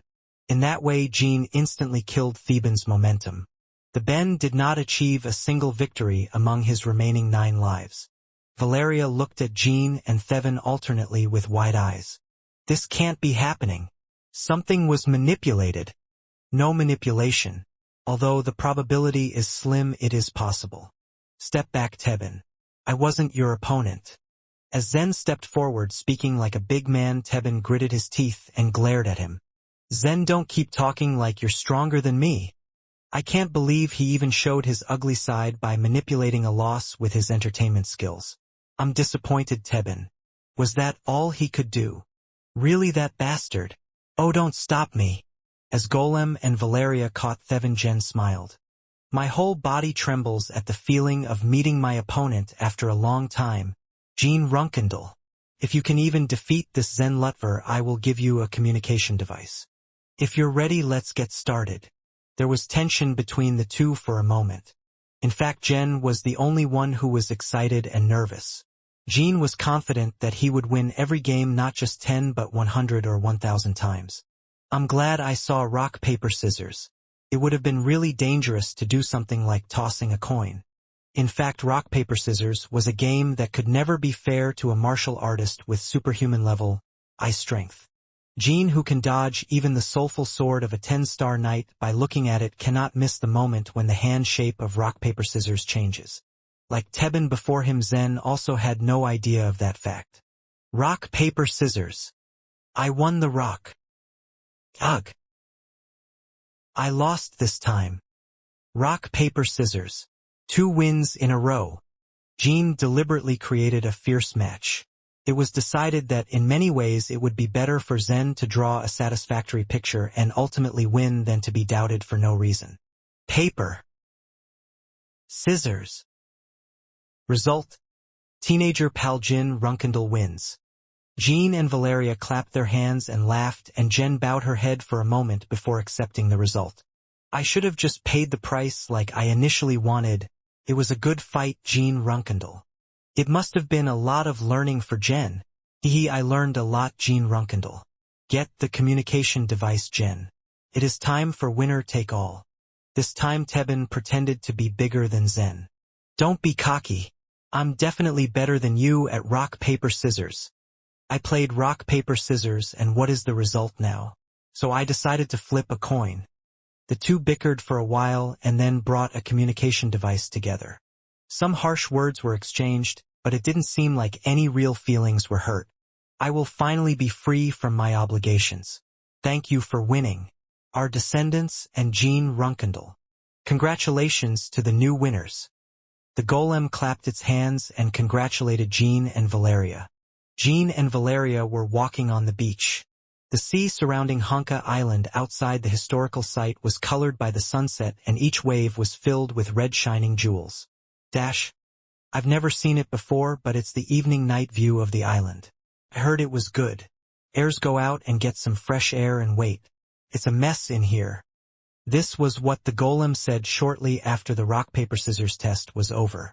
This is because Jen and Tebin made a fuss about there being some parts that needed to be fixed before giving the communication device. Neither of them hated having to take an unexpected walk for that reason. Two people's footprints were stretching across the wet sand. The pleasant scent of the sea tickled the tip of their noses and the cool breeze blew their hair. I'll just dip my ankles in it. Surprisingly, this was what Valeria said as she took off her shoes. Jean nodded and stepped on the crashing waves with his bare feet. Walking together like this reminded me of the good times from my past life. It was a time when we wandered the world, sometimes as teacher and disciple, sometimes as friends, and sometimes even closer than that. However, looking back, even then there was loneliness in each of our hearts that we did not show to each other. Jean was full of revenge on his family and the desire for success that came from it, and Valeria sometimes acted as if she would leave at any time because of Hister's mission. It was because neither of them wanted to get hurt. Jean lost Gilly when he was exiled and Valeria lost her gray owl as a child. The two of them tried not to care too much about anyone anymore due to the memories of losing their family. But not now. The two were walking together, completely open to each other. I feel good often these days. I had forgotten about it for a long time until I met you and the others. Because for you, revenge on Jeep and your mission as a hipster were everything. Of course, they are still the most important part of my life. However, I feel that I do not live alone in the world. If I had walked alone looking at this beautiful scenery, I wouldn't have felt as good as I do now. I think it would have been rather lonely. Valeria had many such moments. While wandering the world as a fugitive from a young age, she often explored all kinds of mysterious spaces untouched by humans alone. However, no matter what spectacle I encountered, I have never been as moved as I am now. No matter how beautiful the place was, it was no different from a colorless landscape. Even in my past life, I have never seen Valeria's honest side like this. Jean felt an itch inside for some reason, so he looked far away for a moment. You've grown a lot. When I think about the time between when we first met at Marmot and before we settled down at Tychon. Let's say it was puberty. I'm a little embarrassed when I think of myself like that. Are you going to be more helpful to your colleagues now than before? I plan to try. My colleagues already cared about me even when I first arrived and was always uncooperative. Okay? How are you going to try? Are you sure you can do it? Stop teasing me. I get it. Small crabs were scattering beneath my feet. The two people sat and watched for a while and stared blankly at the sun slowly sinking into the sea. Jean. Ha! There are times when I feel like meeting you was fate. Jean almost cleared his throat at the unexpected story. Fate. I said your name as soon as I saw you at Marmite. Do you remember? I remember. At that time you had already become a celebrity due to the Songguk incident, so you didn't seem embarrassed when I called you by your name as if I knew you. But actually I saw you before you became known to the world. You were watching me? I had a dream. I've had a dream of you almost every day since some time. Are you going to keep lying down like that? Go away. It's pathetic. Jean, your handsome brothers will love it. What are you? How do you know my name? Looking at the things that remain, I see that I still have regrets about the world. I will forgive you for pointing a knife at the throat of the person who followed you and held out your hand. As Valeria explained the contents of the dream, Jin's eyes widened. You said you kept having that dream? The dream was exactly the same as the moment Jin first met Valeria in his past life. Furthermore, among the records I found in past historical sites, there were records that announced the future at the time, saying that the person looking for me would come to Marmite in 1795 and 1799. That was you too. A record that signals the future? Is that possible? With full-level recording magic it is possible, although limited. However, unlike Asmil's foresight, the future is not confirmed by peeking into future records in advance. If I hadn't waited for you at Marmot, even after knowing the record, we wouldn't have met. Jean couldn't help but become more and more shocked. According to what Valeria said, there was a record that surpassed her own regression. Valeria's dream is a record of her past life, and Jin's visit to Marmot is a record of the present. You seem very surprised. It has to be that way. I was thinking that the dreams and future records were all arrangements and fate left behind by my ancestors. Perhaps the records of the future seen by our ancestors contain the message that I need you to reach the end of my mission. Finding clues to the roots of the Hister family and meeting Leet would have been impossible without Jean. And sometimes since I met you, I felt like you knew me well. Steamed lamb and beef intestine stew with lots of peppers and onions. This is a generous amount of pepper. And the food Jean ordered at the restaurant before going to Wantaramo Forest together was the Grey Owl's favorite food. Naturally, it was also a food that Jean and Valeria often ate together in their past lives. Although it was a common combination, it was definitely strange that Jean ordered the same food in all its details. Valeria stopped walking and looked back at Jean. Jean, you have a secret too, right? Jean made eye contact with her, wondering how to respond. But Valeria didn't ask to get an answer. She remembered that Jean had died once. I am confident that whatever the secret is, it will not be harmful to me or the world. Valeria. And I guess one day I'll look through all the records on you. Even if it's a little embarrassing at that time, I hope you don't reject my magic. The sunset was coming to an end. Valeria was smiling brightly, soaking in the last red rays of the sun. Seeing that, Jean momentarily forgot everything he had just heard. I even forgot to breathe and just couldn't take my eyes off Valeria. The smell of the sea in her hair became clearer, making her mind dizzy, and everything in front of her eyes except for Valeria's figure was blurring. I took a step closer to Valeria. Without realizing it, I take 2 or 3 steps so close that our noses are almost touching. Valeria spread her arms and hugged Jean. The cheeks that touched each other were so hot that they seemed to melt. The sun had just set, casting a gentle darkness over the island. I'm glad I met you, Jean. Me too. For some reason Jean answered like that while still feeling choked up. It was around dawn that the two returned to the battlefield again. It was only then that Tebin and Zen's work on fixing the communication device was finished and Honka and Shuri delivered the news. You've waited a long time. The victors. Did you have a good time? Jean and Valeria seemed embarrassed for some reason and gave a blank look to the golem. It looks like you enjoyed your walk. The owner said that there are many beautiful places on Honka Island. Humph, who walks for nearly 10 hours? This is called a date golem. Our ancestors just let us do the work. Well, we are losers, so we have no complaints. Okay, I really have no complaints. If only you could tell me in detail how you guys who seem like young masters spent their time. It's not polite to ask that. What? Manners? Just stay in the battlefield for 350 years like we did. What an interesting story this is. I was only at the battlefield. Even longer. And other people's love stories. Usually. Interesting story. Tevin, I hate that golem. I hate it too. If you don't like it, just attack me. I will deal with you as much as I want.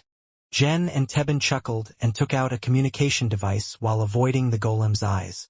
There were a total of 3 communication devices that looked like square plates. It is an ultra-long-distance communication device. It is an object that allows lovers to communicate even at the end of the world.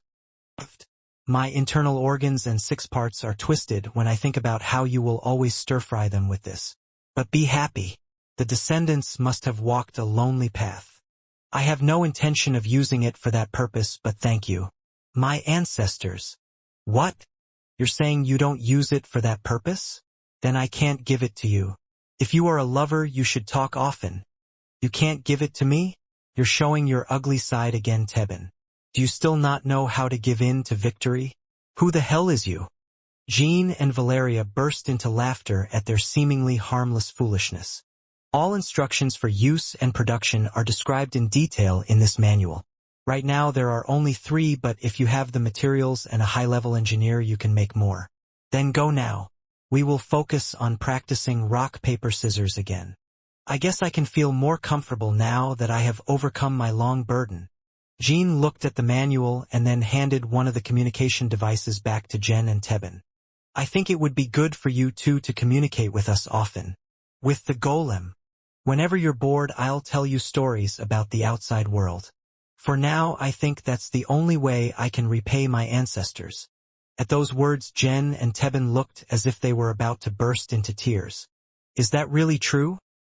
We're petty losers. You're going to give us that kind of recognition? It's not insignificant at all, ancestor. There is so much to be gained from this place of heritage thanks to our ancestors. Compared to the hard work you two have endured over the past 350 years, I have done nothing. Our descendants are the best. Neither of them are my descendants, but they are the best. Tebin and Jen hugged each other and danced, and Valeria made eye contact with the golem. I'll give you a name. Oh, I finally have a name. Please decide quickly. Yellow Hister. The golem stopped moving for a while and said nothing. For a moment Valeria was worried that maybe she didn't want to pass on Yellow's name to honor Maliet, but there was no need to worry. Magical power is flowing like tears from the golem's eyes. The name of a child who has received favor from the owner. And the family name. I'm touched. I am now a Yellow Hester, member of the Hister family. I'm glad you like it. Please take care of me in the future, Yellow. Golem, no. Yellow scratched the back of his head shyly and shook Valeria's hand. Then he took something out of his pocket and held it out. This is my blueprint. Please make me a brother. Another one is the Master's Arcane Spellbook. In addition to the communication device, Yellow's blueprint and arcane magic book. The journey to the place of legend left behind by Maliet was ending in such a rich way. Honka became a new member of the Bamal Alliance. Valeria asked him to come with her. Honka hesitated for a moment but decided to leave the island and stay by Valeria's side. It was because I felt like I was carrying on the wishes of my friend Marliet Hester. After the whale monster, there is a toad monster. So cute. Welcome to the coalition, Honka. I'm Enya the wizard. Nice to meet you. Nice to meet you, Ghost Captain Lada Prochi. My name is Bakas, the leader of the Black King. One by one, the colleagues introduced themselves to Honka. Honka seemed a bit taken aback by the sudden sound of people's voices. He too had never had a relationship with anyone other than Maliet, so it took effort to even have a normal conversation. Do you know Mort? It's the same toad. That's right, we're the same toad, so we could be friends. You are a godly being and I am just a demon. How dare we be friends? Mort isn't such an imposing toad. When Valeria looked at Honka, she remembered her old self. I smiled awkwardly out of embarrassment and my colleagues were amazed at Valeria like that. Do you think Valeria can make an expression like that? I think I've only seen it once or twice. Don't you think people have softened up a bit? I feel like the atmosphere with Nari has become more strange. My wife is a bit of a waste, but what about Miss Valeria? Don't say things like that, Jet. I don't have Sandra right now, so if I hadn't been there I would have made a fuss again. I can hear everything. Oh. Hee, you have bright ears, Miss Valeria. Bong dash. Just then Mort appeared in the front yard of Tychon Castle making a pleasant cry. Cirrus riding on Mort's back also had a very flushed face for some reason. Welcome, Cirrus. Jean, my mother is finally regaining consciousness. This is a story I heard while I was just visiting Songuk. Jean and his colleague's eyes widened. Almost half a year has already passed since Saint King Rani began healing Talaris. During this time Talaris regained consciousness only intermittently and briefly. Originally it should have already recovered to this extent, but recently Jito's eyes were showing ominous signs, so there was nothing we could do. Whoa, really? At loss. They said you could wake up as early as tonight or as late as tomorrow. I came because I thought I should tell you quickly. Thank you for your thoughts. My heart was heavy the whole time because that was what happened while trying to save me. I'm glad you're waking up soon. Talaris' return means that Misha will be able to act as Sodaret's agent again. Therefore Murakin, who had been acting as Misha's representative throughout, was also able to return to his colleague's side. In the current situation, Murakin's return is more powerful than anything else. If he came back with most of his powers restored like when he appeared in the Demon God, the Runkendal and Bamul alliance could have gained an upper hand over all the forces. Even if you haven't regained all of your old strength, having Murakin will be extremely reassuring. More than anything, everyone was missing Murakin. In particular, Gilly sometimes appeared to tidy up the room he was using during break time. Bu Wong? Bu Bong. Mort immediately recognized Honka and patted him on the shoulder with his paw. It was meant to celebrate the decision to leave the island and live. The two toads had already met 3 times in the past. Twice was before Honka became Naden and once after becoming Maliet's toad. What? If I get along well with people, I will help you become a spirit being. Bong. Why do you do me such a favor? What does it mean to say that toads should be friendly with each other? That's how Honka immediately became friends with Mort. While Jet, who was observant, quickly took out a congratulatory drink and gave it to the group, Hito and Sandra came out to the garden. Our baby. It looks like they've found a communication device again. You worked hard, Jean. I'm glad that the Queen Mother wakes up soon. But why is that redhead smiling so unpleasantly? It was already very unpleasant and annoying that you and I went to the island. Okay, let's settle the score today. Do you want to follow me to the training ground or do you want to stay here? It wouldn't be a bad idea to beat you in front of him. Naturally, as soon as Sandra noticed that Valeria's feelings had changed, she lashed out. There was tension between colleagues for a moment. The good mood on a good day could be ruined in an instant. However, Valeria looked at Sandra, who was approaching her, in an unusually threatening way and said this. You two come to your senses now, Sandra Ziffel. Wow, this is amazing. Really? What is this talking about? Are you crazy because you want to die now? If you really want to fight me, we can spar without killing each other. But not today, so just wait. Valeria's reaction left her colleagues gaping in amazement. Until now, Valeria had simply ignored Sandra as if she were a bug dust or something worthless. The one who was most surprised was Hito. Hito was thinking that since Valeria was settled in Taiken, something uncomfortable would inevitably happen with her at some point. If the relationship between Sandra and Valeria were to fall apart, Jean would eventually have to stand on Sandra's side and Jean would have to protect Valeria. However, for the first time, Valeria showed a favorable response. The person who always talked as if he would one day kill Sandra was talking about sparring without risking his life. In fact, Sandra felt embarrassed to see Valeria like this. Soon Sandra huffed a little more and then quickly turned her head. Wouldn't a fight like that ruin the excitement? I'll leave it at that for today. But my eyes can't deceive me.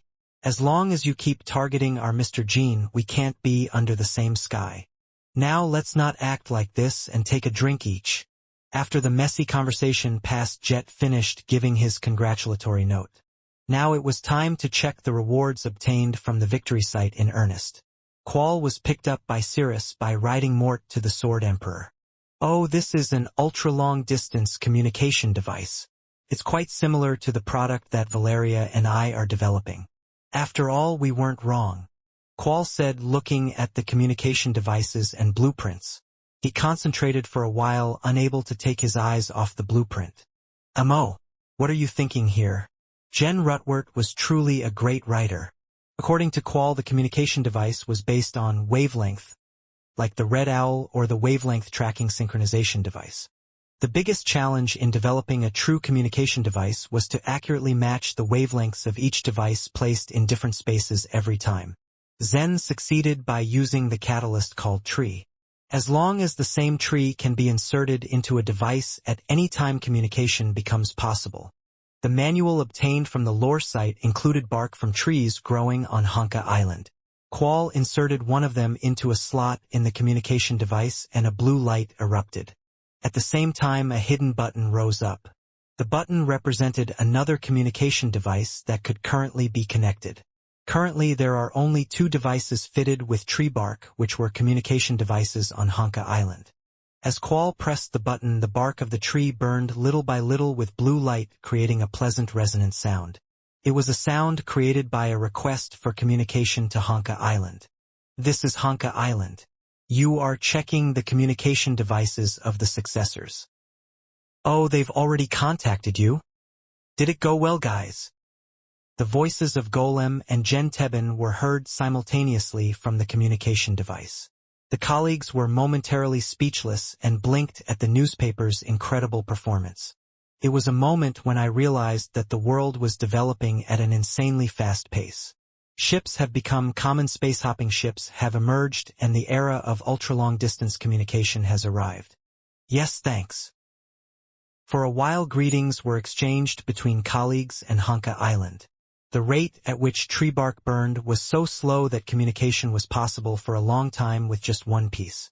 Hey Jen Rutwer and Tebben Hester, you guys are geniuses that this Qual would recognize. Thank you for helping me a lot with my research. I never thought we could track waves like this using catalysts. Ho, seeing as you're talking about wavelengths, it seems like you have a level of understanding of our blueprint.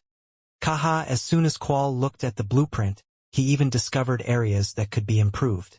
Just by changing the type of steel, you can lower the production cost and increase stability. But even I didn't quite understand the Golem's blueprint. I need you to help me with this part. If even Qual said this, it would have to be assumed that there is no human in the current world who can understand the Golem's blueprint. It's impossible because we didn't create the Golem. What? So how do I make this? I think it would take at least several decades if I researched it on my own. I will help you with my brother's production. The master has recorded all the relevant knowledge for me. In preparation for a day like this, all that is required is the approval of the successors. Yellow asked Qual a few questions to gauge his level and told him that with his help, he would be able to create a golem within 3 years. It's been 3 years, so you look down on this, Qual. I will complete it for you, brother, in 1 year. I look forward to it. But the victors, have you tried using storage paper? Save paper? What is that again? Did you get anything else besides the vacuum communication device and the blueprints for the ultra-high-performance golem? Jean smiled and gave Yellow this answer. I tried using a piece of paper on the way back. From now on, it will be used to create a magic knight unit for the Runkendal and Bamul Alliance. This work has been changed to match the default settings of Kakao Page EPUB Viewer. Service as an EPUB viewer is recommended by Kakao Page and is intended to enable readers with diverse reading environments such as the elderly and the visually impaired to enjoy the work in an environment suited to their individual circumstances and tastes. Readers can adjust background color, font size, line spacing, left and right margins, etc. using the number keys through viewer settings. In particular, on some iOS cell phones, the font size displayed on the initial screen appears large, so please adjust it through the viewer settings. Also, clicking Reset Settings will reset all settings. It may be inconvenient if an error occurs where only one page of text is visible on some models, but you can view it normally by deleting and reinstalling the app. Please keep this in mind when using. Thank you. Recording and storage. If we can make this into Alliance technology, all the knights in the Alliance might be able to fight like magic swordsmen. Even if you don't even have 1-star level magic, all you have to do is use the stored magic at the right moment. What Valeria said at the legendary site of Maliot. From the moment Jean and Valeria confirmed the existence of storage paper, they had already decided on how to use it. Magic Knight Unit? When his colleagues asked questions as if they were puzzled, Jean took out a storage paper from his pocket and explained. Wow, then storage paper is an item that has been improved from an activated magic circle to a portable one through recording magic? This is an area that academic societies have been researching for hundreds of years, but this was already completed a long time ago. If this continues, will wizards like me gradually have no place? As of now, the limit of storage paper is actually 8-star magic. Even the highest grade storage paper is not efficient because the unit price is too high. You're right. However, if you ignore the investment cost and production period, even 10-star magic can be stored. Even when the Union's financial situation was at its best, making 10-star magic storage paper would have been extremely burdensome. There was no need to say anything, especially if funds were tight these days. In the recent situation of the Union, the limit would be to make 1 or 2 sheets of 10-star paper at best. Even if it's a bit of a stretch, it's okay to make that much for special situations. The important thing was that there was no problem making storage paper for grade 7 and below. In fact, the world's strong people are so great that they do not stand out, but by universal standards 7 stars clearly belong to the realm of experts. War is not only fought between transcendent powers. The quality and size of the troops are as important as the number of superhumans. Saving paper will instantly increase the quality of your troops. Applicants were constantly flocking to Runkendal, so the scale was continuing to grow. Given a little time, we'll be able to keep up with the size of Jeep and Kinzelo's troops. I must carefully restrain them from making any moves until they are fully prepared. New demons are continuously being added to Kinzelo, and Zippel is creating a demonic swordsman biogolem. In order to narrow and overcome the gap, all the elements currently being prepared had to be completed safely. In any case, if storage paper is commercialized, it will be a big advantage for knights rather than pure wizards. Enya, why do you think only articles are saved on paper? If wizards also use storage paper, they become at least simultaneous chant users. Simultaneous chanting users will be able to see the effects of initial simultaneous chanting. Valeria said, "The combat power of a wizard capable of simultaneous chanting usually exceeds that of a knight of the same level. Therefore, there were great benefits not only to knights but also to wizards." Oh, I see. A total of 3,000 pieces of paper were saved. If you create a crafting workshop, you will be able to add it quickly. Naturally, making storage paper requires recording magic. That meant that already busy Valeria and even busier Leet had one more thing to do. The paper-making workshop will be created in the Sword Garden. Jet Red Owl maintenance. I must go straight to Runkendal and report the harvest. Yes, I will get better. Guys, please speak Zen. Like the Ben, I also want to talk to my descendants, so please bring them. That guy is a low-level engineer? Although I may be senile, I have many skills to pass on. As soon as Sale, who was called and heard his ancestor's voice, he burst into tears, feeling overwhelmed for some reason. Fevin's descendants looked so cool and smart, but my descendants are such crybabies.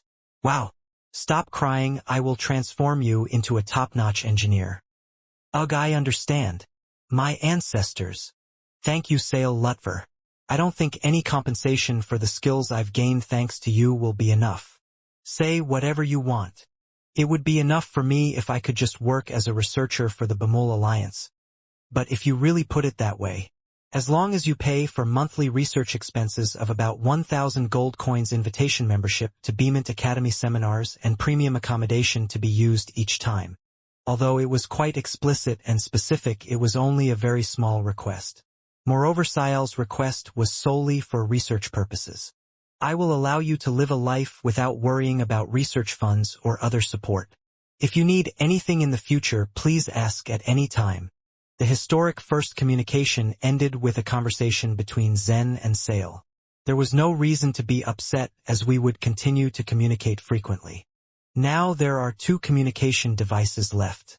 We will place one here in Tyken and one in Runkendal. And the next communication device to be manufactured will be installed in the Empire, then the Big Palace and the Blacksmith's Island of the Holy Kingdom.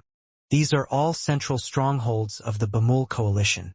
If all those regions can exchange organic communication 24 hours a day, there will be no missing or delayed information in the future. In addition, manpower devoted to delivering information could also be eliminated. Dr. Quall, how long do you think it will take to complete additional communication devices? If only the blue diamond stone, which is the core material listed in the manual here, is supplied smoothly, it will be enough for about a month for each piece. Blue diamond was an extremely rare ore, but Runkendal and Tychen each had a small amount of it. Dr. Quall have Luce take over all work at the construction site as quickly as possible, so that I can focus on making communication devices and golems. Okay, I have to do that, but it will take time. As you probably know, he's a pretty badass.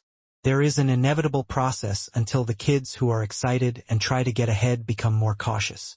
But don't worry, the next communication device will be completed within a month. If possible, find a way to improve communication devices to be portable rather than installed. That's natural. Go ahead. I'll report any results, whether it's a construction site or technology development. Hupister, United City of Kalen.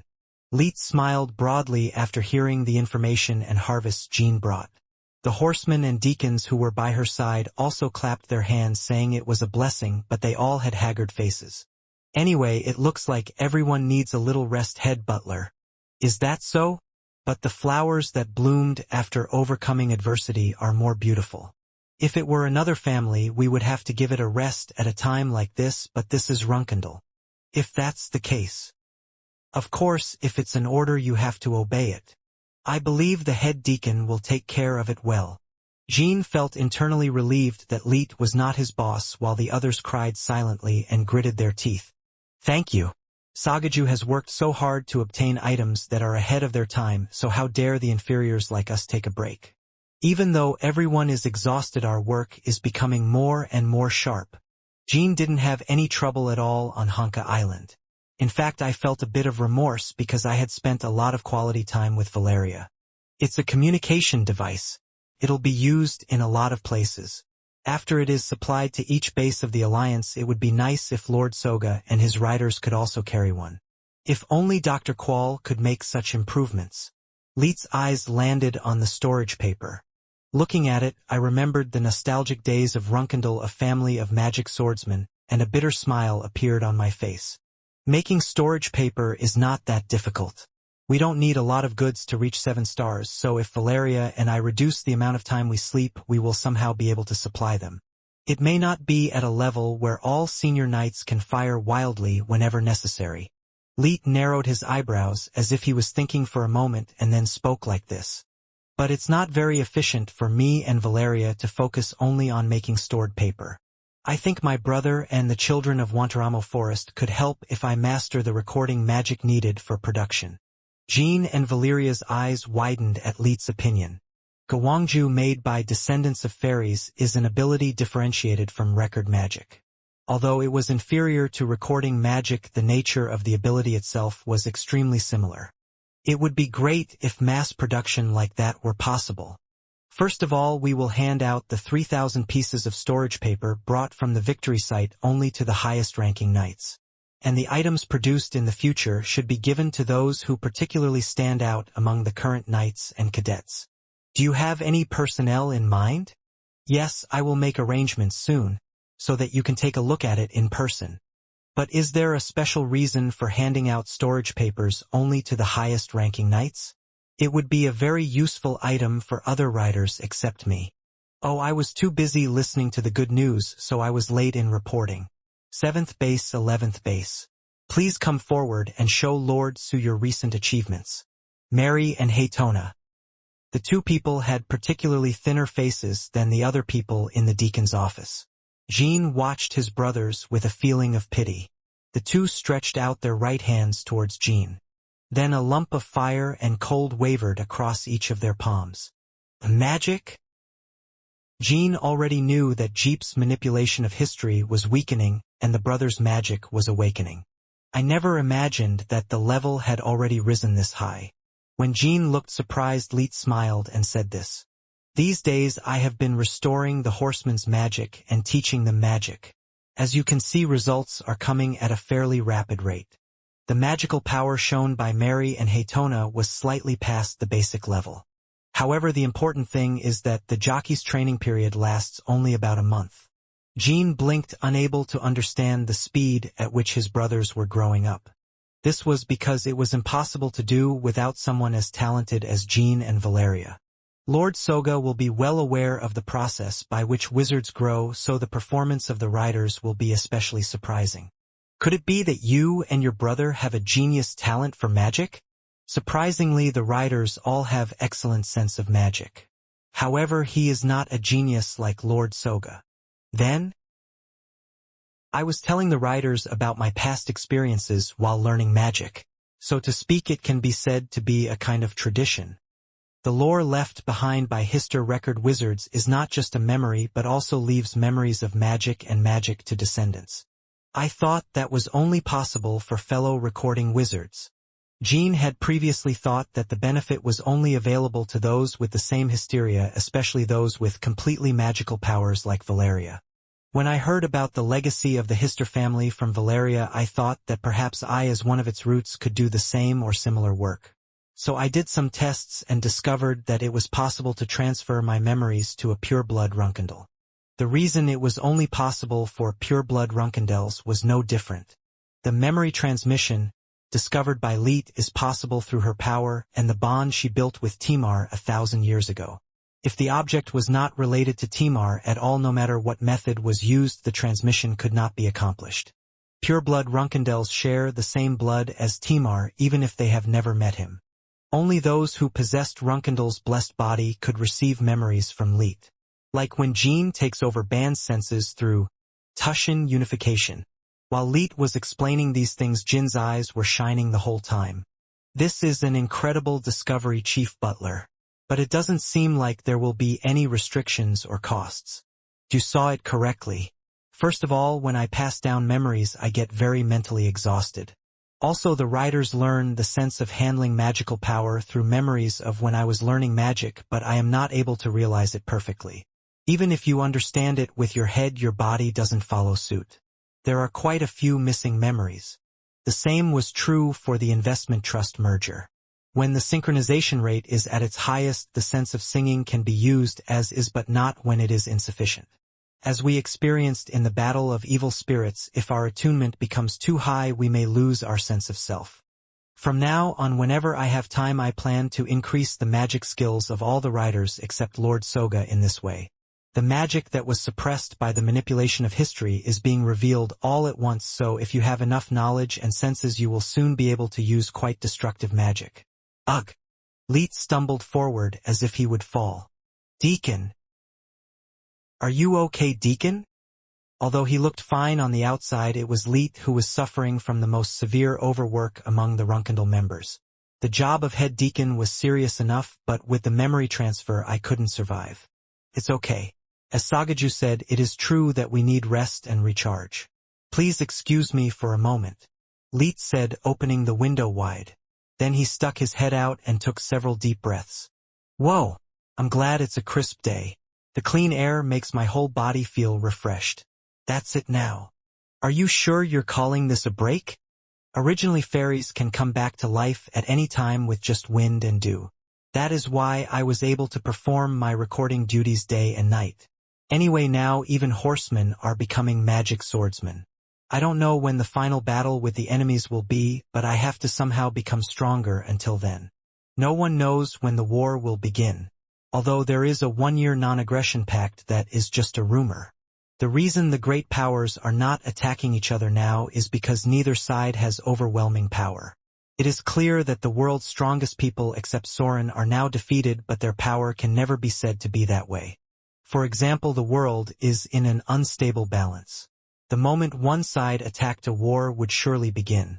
Can't we just maintain a peaceful era like this without going to war? There were quite a few people who thought that way. Jean too would have seriously considered the issue if all other great powers wanted was to maintain and rule their own lands stably. However, they want to become the only king of the world. Jean only wants to rise to the top of the family, but they are trying to change the world to what they want with all of humanity at their feet. In Jin's eyes, Jeep and Kinselo were the men who would turn the world into hell no matter which one ascended to the throne on earth. That's why Jean is in a position to stop them. After 1,000 years of war, strange things such as demon stones, sun gods, and chaos disappeared. To reclaim and win a normal world. and enjoying a normal life with his relatives was what Jean wanted most. Now shall we talk about the recent situation? Based on the information that has been revealed, we are clearly making the most progress the fastest. Sagaju has virtually become the best swordsman in the world, and talented people are constantly flocking in, and he has acquired many new technologies. But the enemies are too quiet. I think so too, Lord Soga. No matter how much we fear Lord Soga, there should have been an attempt to stop us at least once. Even Lord Soga continued to show provocative and unconventional actions toward his enemies after the Battle of the Gods. Such things as disclosing the records of the Battle of the Gods to the public without the consent of the previous head of the family, who clearly existed through marriage, and making known the relationship between Valeria and Zippel. These were all things that Zippel and Kinzalo, especially Zippel, had no choice but to take unpleasantly. Even considering that Jean is burdened, he only shows a passive reaction. I think there is something more to it than Lord Soga. Take a look at these. Leet spread the reports on his desk. These were reports containing information on the recent trends of Kinzalo and Zippel. Both Kinzalo and Jeep are mainly focused on stabilizing internal affairs. Both powers had strangely little contact with the outside world. As when the Songguk declared national isolation, it was not meeting with any neutral forces. This is contrary to the fact that Runkendal continues to embrace neutral forces. In a war between giant powers, it is difficult for the remaining neutral powers in the world to occupy a large area. The strongest neutral forces, such as the Big Palace, the Nameless Black King, and the Ghost Army, have already been captured by Jean a long time ago. There is no reason to neglect the neutral forces like this. It would be the right decision to move to prevent it from being absorbed into us. However, I thought that the reason they were quiet was because they were preparing something. Get ready. Kinzalo will be preoccupied with recruiting demons and finding Lokia. As soon as Lokia's name was mentioned, Leet's expression darkened. It still shocks me that Lord Lokia is most likely a traitor. I need to quickly regain all of my memories from that time before I can truly understand the true story. Given the circumstances, her betrayal seems clear. Orgel will share it when relevant clues emerge, so let's wait. Yes, Lord Soga. Kinzalo is continuing to recruit demons, as Lord Soga had worried after his last visit to the new headquarters. It is certain that a passage leading to the demon world was created somewhere, but its location is not yet known. Should we deploy more manpower? It was not the great desert of Mitra that Ranka called a playground. However, Runkendal was continuing to collect information about the great desert.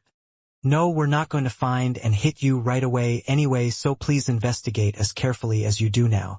The reason why Orgel acted like he was going to fight me on the day I went to the new headquarters was because he was in a bad mood for some reason. But he probably also had the purpose of warning me so that I wouldn't visit without permission. It is not a good time to be provocative.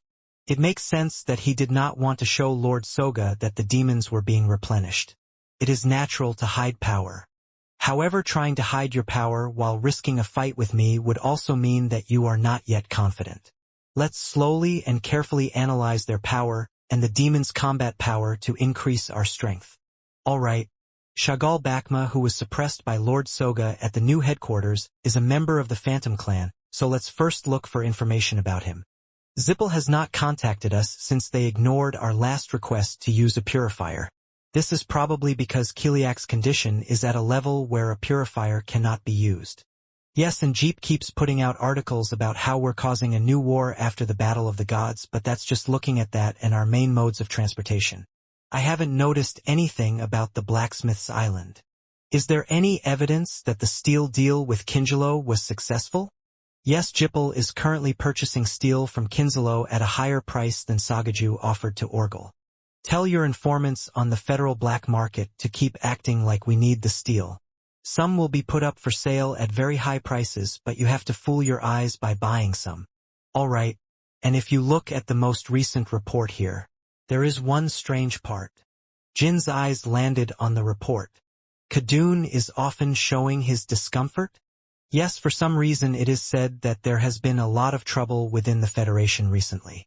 So much so that even our spies who could not infiltrate deep enough to know. It is a dragon that has a rough and reckless personality, but if reports like this are coming in, it must be dissatisfied with something.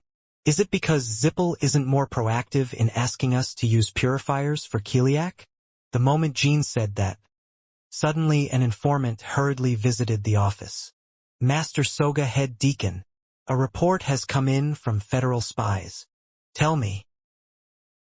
It is said that a huge explosion and vibration occurred near Zippel's first magic tower 3 days ago. They said the reason was presumed to be a battle. The top of the story 3 days ago. On that day, a meeting of Jeep leaders was taking place in the tower. Zippel is having a hectic day every day trying to find out the movements of Runkendal and Kinselo. However, there was a particularly tense atmosphere in the conference room. This was because Baradin excluded Cadden from the meeting. Sagaju, are you really planning on not calling Cadden? Batavia said. Lord Soga, how about calling Cadden now? Kadun will be very disappointed.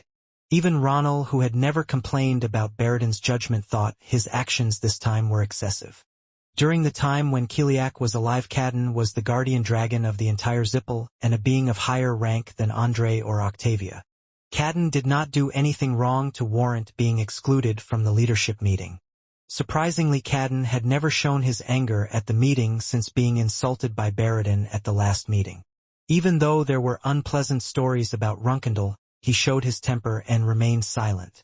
Are there any issues that will cause problems in the meeting due to Kadun's absence? Baradin had no intention of acceding to the leader's request. Sagaju, that's not true, but why do you keep provoking Cadden? I didn't call him because I didn't want to see him sitting there with a grumpy face like a pouty child every time we had a meeting. I think it's Kadun who is provoking the other person, not me. Are you in a position where it doesn't matter if Cadden shows his displeasure in front of me? Sagaju. This tower of the story of the one magic tower was originally the domain of the head of the family and Cadden. How would you feel, Cadden, if we excluded you from even holding a meeting here for such a trivial reason? Now is the time to look at our enemies, not the time to look at personal opinions. That's what Sagaju said about the importance of solidarity. The enemies are grouping around Jean Runkendal and Orgel, but our Ziffel is just fighting. Do you have any resentment toward Mr. Kadun? Okay, then let's move the conference hall immediately. Would it be okay if we proceed at Draka instead of the Tower of Stories? Out! If things continue like this, it's hard for me to trust Sagaju's judgment. Unless there is a compelling reason to exclude Mr. Kadun not just from meetings but from all important matters. What if there isn't one? When Baradin asked with cold eyes, Octavia stopped talking. If your father had done this instead of me, would you have come out the way you did now? Ghost Captain, what if there aren't any? Are you going to commit treason? Or are you not going to follow Kadun to the meeting? He also disobeyed my orders, so it could be considered treason. What treason? The family head's command is absolute. Even the former ghosts of Runkendal, the previous head of the family, follow its laws well. If you're doing this because my abilities seem to be less than Jin's, I have nothing to say, but I think many people in the Nan family are losing their senses right now. Octavia gritted her teeth and avoided Baradin's gaze. Why on earth did that guy change like this? When Baradin, who had lost all his memories and was in a newborn-like state, first regained his senses, it was an extremely happy event for Zippel. Moreover, Baradin, who returned quickly, took control of the family and even gained powers similar to recording magic. Thanks to this, I was able to finish the Battle of the Beasts without major damage and fill in some of Kiliak's empty space. But in Octavia's opinion, Baradin was going crazy these days. Is this a side effect of the mental manipulation we performed? No, rather than a side effect, it almost feels like retaliation for mental manipulation. Cadden is the person most deeply involved in manipulating that child's mind. The moment I thought about it, suddenly another name flashed in Octavia's mind. The name of the person who led the manipulation of Baradin's mind even more deeply than Cadden. House owner. If Baradin goes crazy and takes revenge on Cadden, he can extend his magical power to the head of the family, Kiliak Ziffel. He has been unable to escape from the retaining device placed on the top floor of the story tower for several years now. And there were only 2 people in Jeep who could freely enter and exit the top floor of the story tower. Fire Dragon Cadden and Baradin Ziffel. If Baradin were to attack Kiliak's maintenance device alone. Of course the current Kiliak cannot fight back. Goosebumps appeared all over Octavia's body as she remembered that scene. It was something I had never thought about before Baradin became radical. If what that kid is doing is really revenge and he has no intention of stopping, Baradin had to be removed from office even now. No matter how dangerous and chaotic the situation is, the possibility of Baradin murdering Kiliak must be eliminated. Captain Ghost is one of those people. How dare you speak out like this just because you are uncomfortable with the way Cadden was treated? I guess I looked very funny. I will be careful from now on, Sagaju. You seem to be lacking. I hope you are sincere. I hope you don't make any mistakes by having different thoughts. Octavia was horrified by the feeling that Baradin was looking inside her. It occurred to him that perhaps Baradin had already become too strong for him or Cadden to suppress. Okay, then let's start the meeting. We must find a way to cut down the drones and engineers flocking to Runkendal. After Valeria Hister's existence became known to the public, too many talents were flowing into Runkendal. The investigation of those who submitted applications within the Federation is almost complete. There were over 2,000 wizards and engineers. What should we do with them? Brother Ronald and the Ghost Captain, please give your opinion. I think it would be a good idea to set an example by killing some and absorbing the rest. I would rather kill them all. Anyway, the real talent selected out of those 2,000 people have already gone over to the Union, so the rest are essentially meaningless personnel. It is better to kill him and instill fear in others. Both are not bad options. However, since the current situation is not good, we will hold off on punishing those suspected of betrayal for now. Let's bring all those who couldn't make it to the Bamul Alliance to our institute. I'll just use it for simple chores, and then reconsider how to dispose of it when the situation stabilizes. We will proceed like that. And just as he was about to discuss the next item on the agenda, Baradin's eyes suddenly became sharper. At the same time, Ronald and Octavia were also shocked and raised their senses. This was because I felt a very familiar, huge and ferocious energy approaching the Tower of Story at high speed. It seems like Khadun is trying to cross the line. It was the energy of Cadden. If it was just a flight, the energy couldn't have been this rough. The clear intent and anger were already coloring the entire sky outside. Brother Ronald. Yes, Lord Soga. Tell all troops waiting in the tower to take combat stance immediately. Sagaju. Octavia tried to shout like that, but barely managed to close her mouth. Khadun, if you're like this now. She never expected that Cadden would come to the Tower of Stories with the intention of killing Baradin. Octavia knows Cadden well. In fact, it was almost a miracle that he had endured all the insults from Baradin until now. If she knew Cadden, she would have settled the matter with Baradin a long time ago. First of all, I have to stop Cadden somehow. It shouldn't be happening between Cadden and Baradin fighting now. Khadun can be stopped somehow. If he earnestly appealed that it was for Jeep's sake not to fight now, Cadden would eventually stop. Rather, the problem is Baradin. Octavia wondered whether Baradin would be able to ignore Cadden, who showed his teeth. It seemed like it probably wouldn't happen. What should we do if Baradin ultimately decides to abandon Cadden and commits such a crazy act of attacking first? It is unknown who will win that fight. The important thing was that no matter which side, one Jeep would suffer irreversible damage. As I came out, I saw Cadden descending through the clouds. The wizards in the tower were already ready for battle and were aiming their wands at Cadden. Baradin stood in the middle and glared at Cadden. Baradin, why on earth are you doing this to me? Do you really think it's okay for me, the pillar of the family, and your father's guardian dragon, to do this? This is your final warning, Khadun.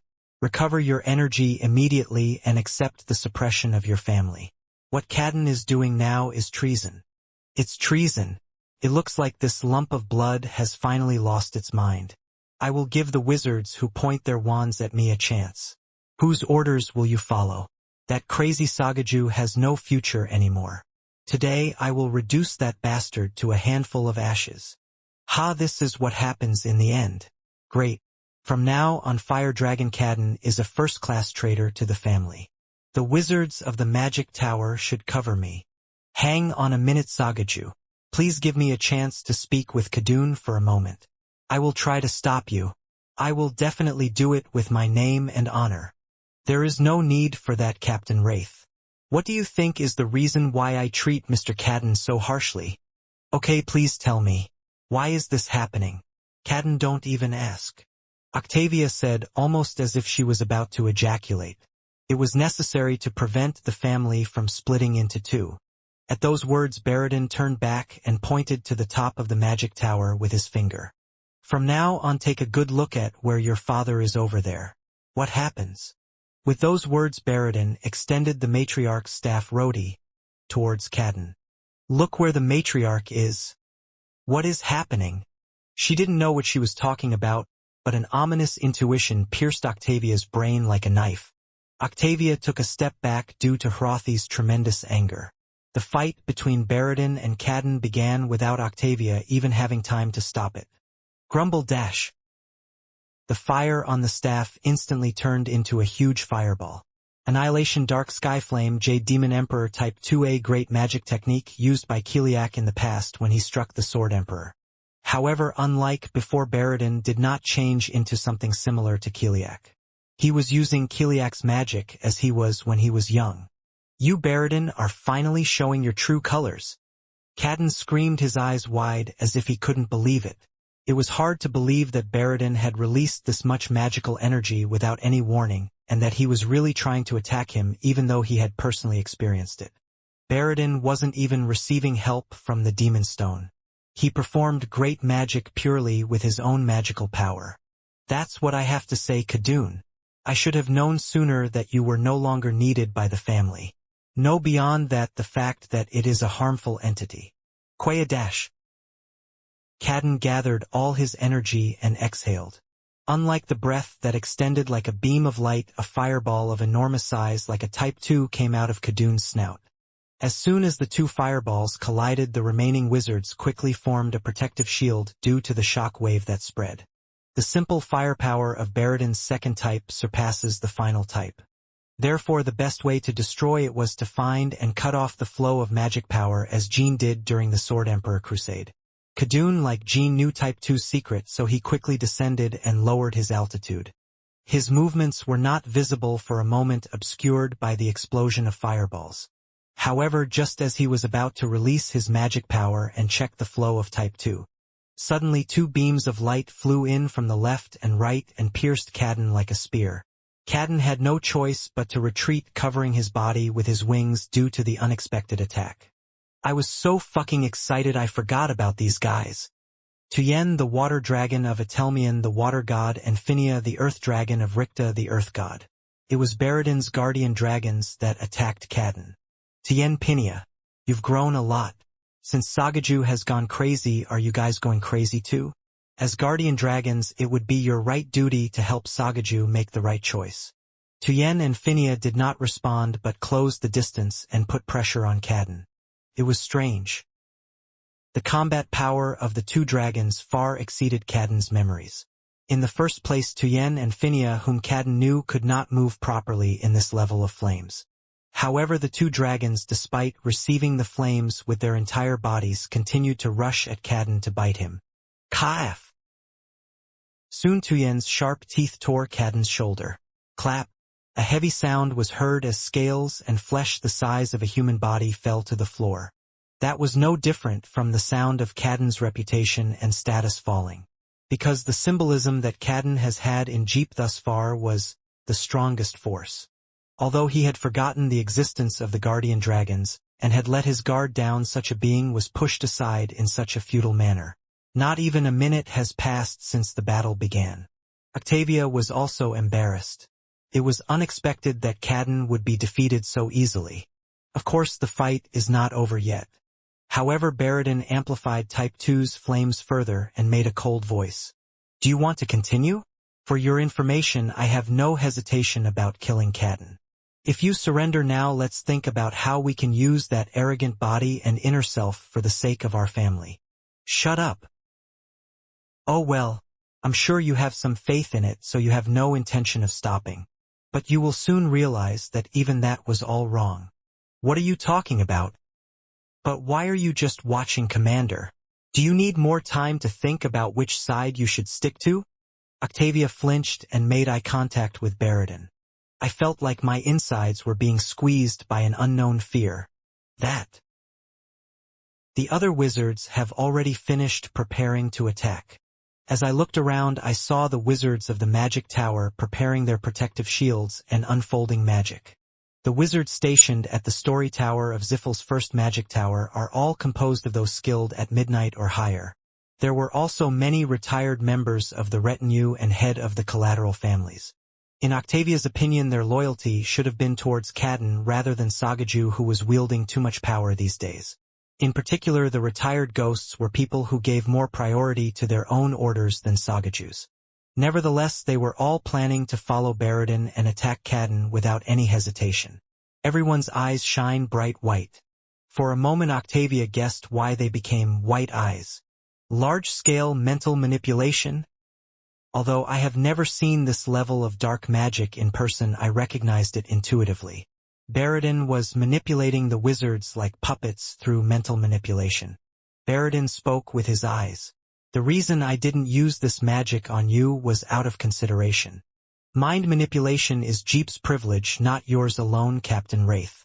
So there is no need to be that surprised. Now move quickly. We need to finish off Cadden as quickly as possible. Baradin stretched out his arm as if to step forward first. In the end, Octavia had no choice but to infuse her staff with magic and aim at Cadden. Cadden had already been crushed by the two dragons and was struggling on the ground. Forgive me, Cadden. For now I have no choice but to follow Sagaju's words. First you must follow Baradin's instructions and hit Cadden. After that they had to somehow keep Cadden alive and wait for Kiliak to return. If the matriarch came back, this whole crazy situation would definitely be sorted out. There was still no reaction from the top floor of the tower. As Octavia's light magic began to chant, Cadden screamed with even more anger. Octavia, Zippel.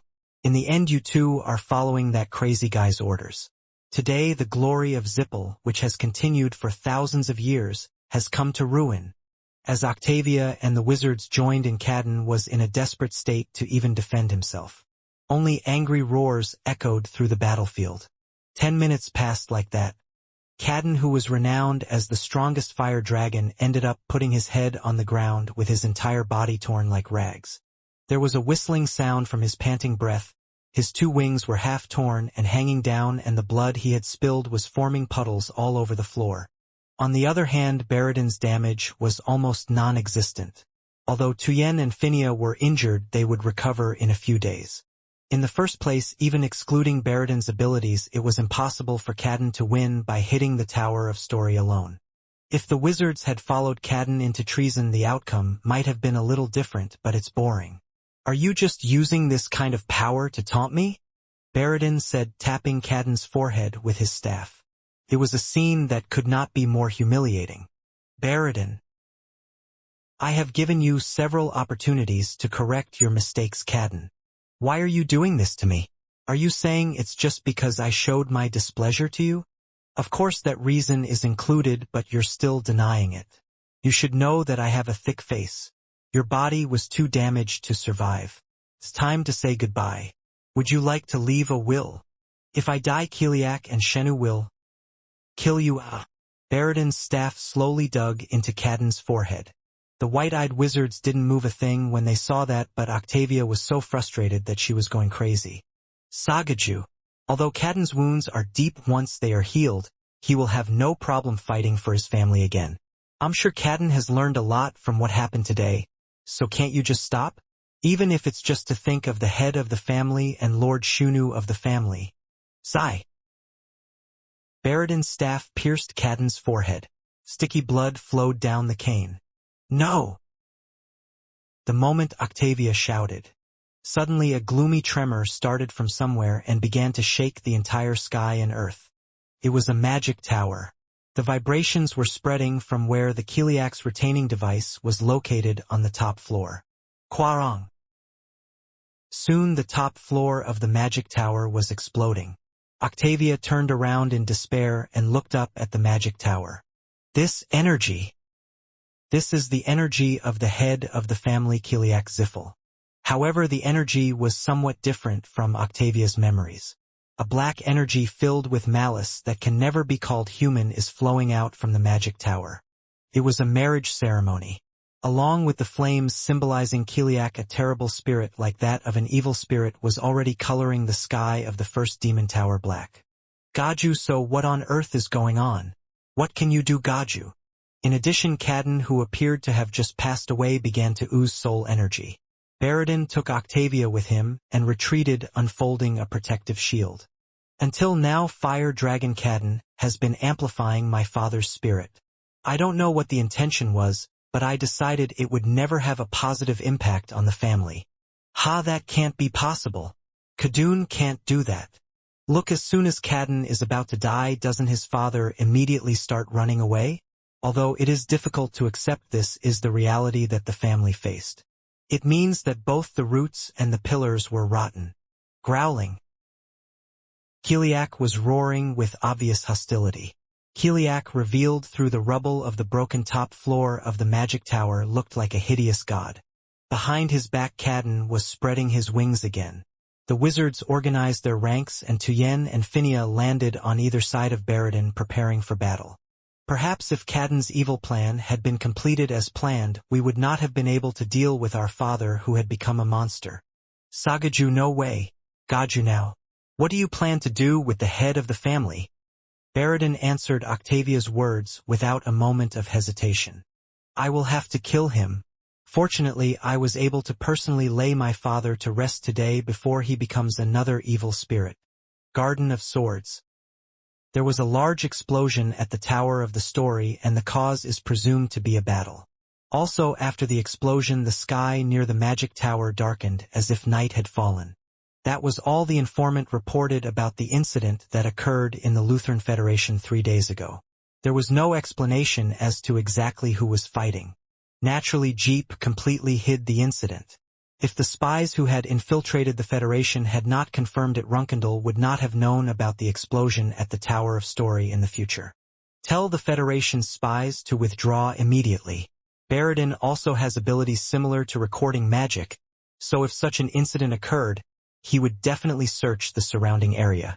Yes, fortunately, the spies have already begun to withdraw in preparation for that. They're quick, so they won't get caught. Thank goodness.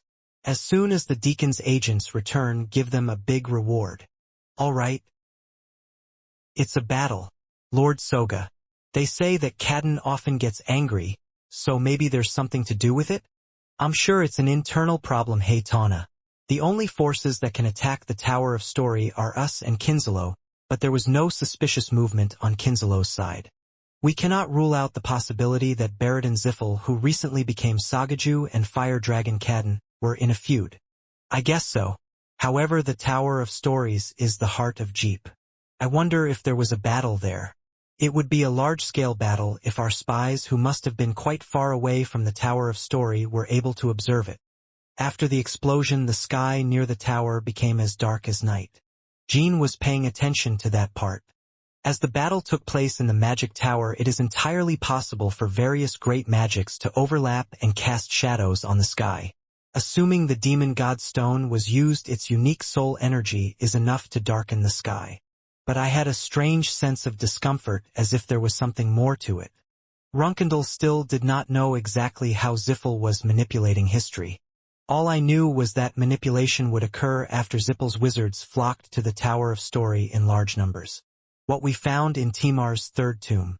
The Tower of Stories is presumed to be a key space for manipulating history according to records seen in Soderet's device, and the territory of the Jeep family.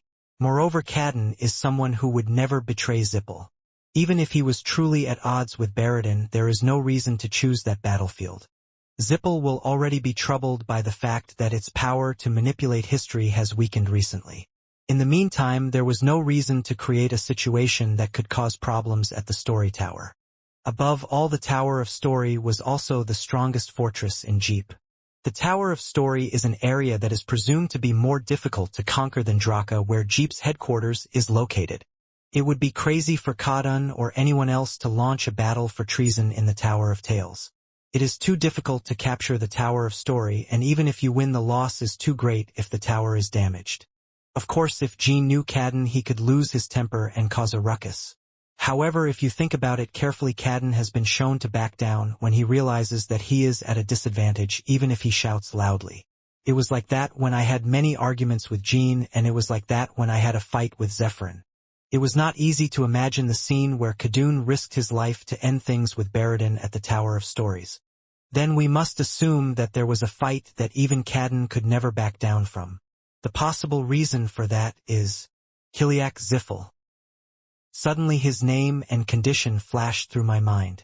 The matriarch of Jeepel, who lives in a maintenance device on the top floor of the magic tower while being consumed by the spirit of marriage. At the same time, two assumptions emerged. What if Baradin tried to kill Kiliak Ziffel? In that case, if the subject of the battle was Cadden, he would never have been able to retreat. Jean said, organizing his thoughts and explaining them. Zippel Sagaju is the current Gaju? Lord Soga said that Baradin Ziffel was a just and upright person until the mental manipulation occurred. There was also strong antipathy towards the family. But looking at Baradin Ziffel's recent actions, it doesn't seem like he has come to his senses. If Baradin tried to kill Kiliak, it could be assumed that Baradin pushed Kiliak out in order to seize power. Either that or Kiliak is already in a situation where he can't do anything about it. Mary's eyes widened as she spoke up to that point. Run away. It seems quite possible that Kiliak caused a rampage like the evil spirit did. The part where the sky turned black may not have been caused by magic, but may have been due to spiritual energy. Mary then continued. Jean was thinking that too. If Kiliak, who had been consumed by soul energy, went berserk, it could easily explain why such a battle occurred at the Tower of Story. G+ will have no choice but to suppress Kiliak. And if Kiliak really went on a rampage, it probably had something to do with Lokia Ganesto. Sir Paidler was convinced that the birth of the evil spirit was also due to the intervention of Lokia Ganesto. There was silence for a moment. This means that another evil god may be born not in Runkendal but in Zippel. Jiffel would never want another creature like the evil god to be born again, because what Jeep wants is rule, not destruction. You are saying that the battle that took place at the Tower of Stories may have been the result of Kiliak's actions before he became a being similar to an evil spirit. Of course, it's all just assumptions, so there's nothing we can jump to conclusions about. I'll have to check it out myself. Are you saying you want to go there in person? Yes. I think it would be a good idea to form an elite infiltration team, including myself, and look into the records near the Tower of Stories. Unlike spies, Lord Soga will never be in danger of death, even in the middle of enemy territory. Especially since an elite infiltration team would probably include Lady Jonah and the Unknown King. However, if discovered, it could develop into a sensitive issue. Even if I get discovered, it's okay because it's not without cause. If there were concerns about another evil spirit appearing, there is no basis for Zip to strongly respond. If we can risk war just because we are displeased, we should have done so a long time ago. Well, there is no law that says Zippel is planning to use Kiliak by turning him into a monster-like being, so it is an issue that we must look into. It's an open secret that we planted spies for each other. All right. Then should we contact the nameless person immediately and make preparations? Please do so. Infiltration will take place in a week. First of all, until then, try to find out as much as possible about Cadden's location and status and the movements of Zippel's leadership, including Baradin. Yes, Lord Soga. The gateway to the Lutheran Magic Federation Holy Land. Ka'ia. In the treatment room inside the gateway, someone had been screaming continuously for 3 days. It was Baradin's scream. Ronald and Octavia were pacing anxiously in front of the door of the treatment room with dark expressions on their faces. Ha, Ronald. Is it really possible for Sagaju to recover like this? Octavia said. She was looking at the biological golems that had been entering the treatment room every hour since Baradin arrived here. These were the biological golems that Jean had seen in the past when he came to restore Valeria. I don't know much either. The shaman said the treatment will be over soon, so let's wait. Miko, who on earth is he? Why have you kept his existence hidden from me all this time? Did the matriarch know about him? That is not an area I can comment on. When Lord Soga wakes up, ask him directly. Octavia felt like she was going crazy from frustration. Even though I had seen it with my own eyes, including the fact that Cadden was a traitor and the events that caused Kiliak's rampage, there were too many things I couldn't understand. Because of this, Octavia was still suspicious of Baradin. There is a suspicion that Khadun's betrayal and Kiliak's rampage may in fact be Baradin's ploy to seize real power. But one thing is clear. It was true that Baradin's abilities in the battle 3 days ago surpassed Kiliak's prime. If Baradin had not been there, Kiliak and the fire dragon Cadden, who went wild with their souls, would have collapsed the Tower of the Story at once. Baradin clearly had enough power to fill Cadden's vacancy. The battle was so intense that by the time it reached the latter half, everyone except Baradin and the Guardian Dragons had no choice but to leave the battlefield. After 3 more hours, the screaming from inside the treatment room finally stopped. Eventually Baradin came out of the treatment room and was in good condition without any injuries. In the battle 3 days ago, So Jiaju lost both arms and his heart was pierced. It was impossible to recover without using numerous tears, but what is this? When she made eye contact with Baradin, Octavia lowered her head without realizing it. I still got goosebumps because it felt like he was seeing right through my inner self. Brother Ronald. Baradin appeared to immediately give orders as if nothing had happened. Please speak. Jean Runkendal will be on the scene soon, accompanied by a recording wizard. How should I respond? Do nothing. If Jean Runkendal does not come within a week, secretly tell Runkendal information about the battle at the Tower of Stories. I wonder what information the record wizard will find there. All right. Where are Tujin and Phinia? The 2 dragons have been continuously investigating the site of the battle since that day. You once said that access is not easy due to the remaining marriage period. In response to Ronald's answer, Baradin narrowed his eyes and continued talking like this. If Tujin and Phinia are still looking there, it means that my father's death has not been confirmed. Holy country Bankila. 6 days have passed since Runkendal received information that there was an explosion at the Tower of Stories. So far, the Runkendal and Bamel alliances have not heard any news from Cadden. Khadun. It looks like something is wrong with that arrogant fire dragon. You said you didn't even attend the Federal Integration meeting that was held the day before yesterday. Khadun was famous for regularly attending integration meetings and making the atmosphere unpleasant. Talaris said.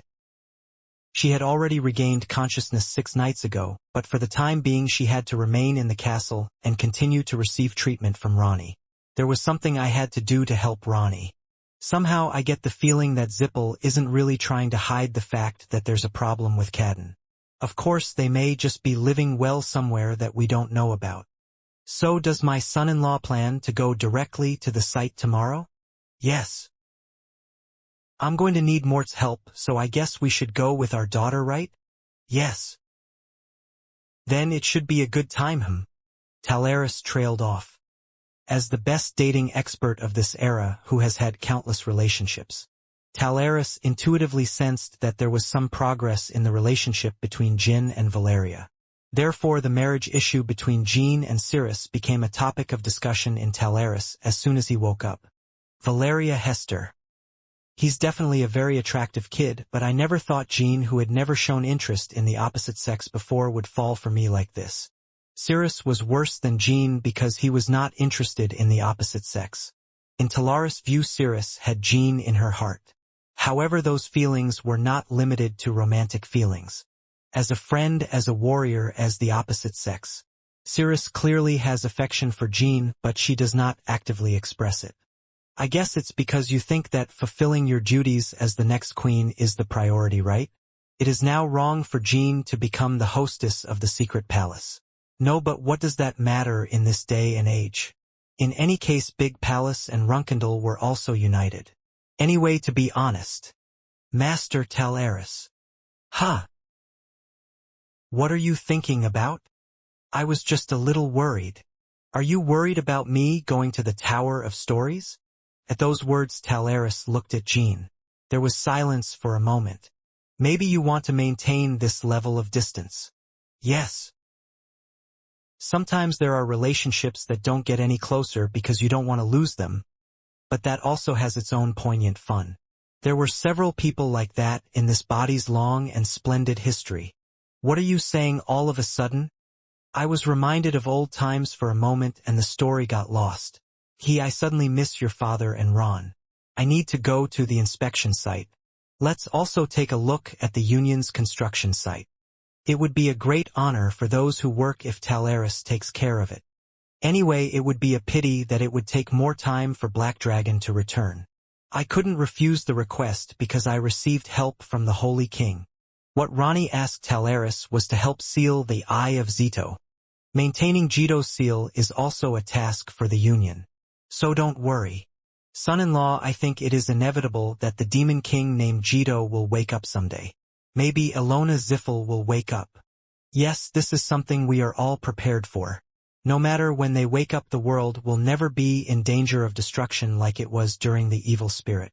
You are very reassuring, my son-in-law. It seems like it was only yesterday that I met the boy who risked his life to come to Cologne, but now he has become a giant. Since then, I have always received help from the Big Palace. If it weren't for my relationship with Big Palace, I would have died several times already. If you know, do well.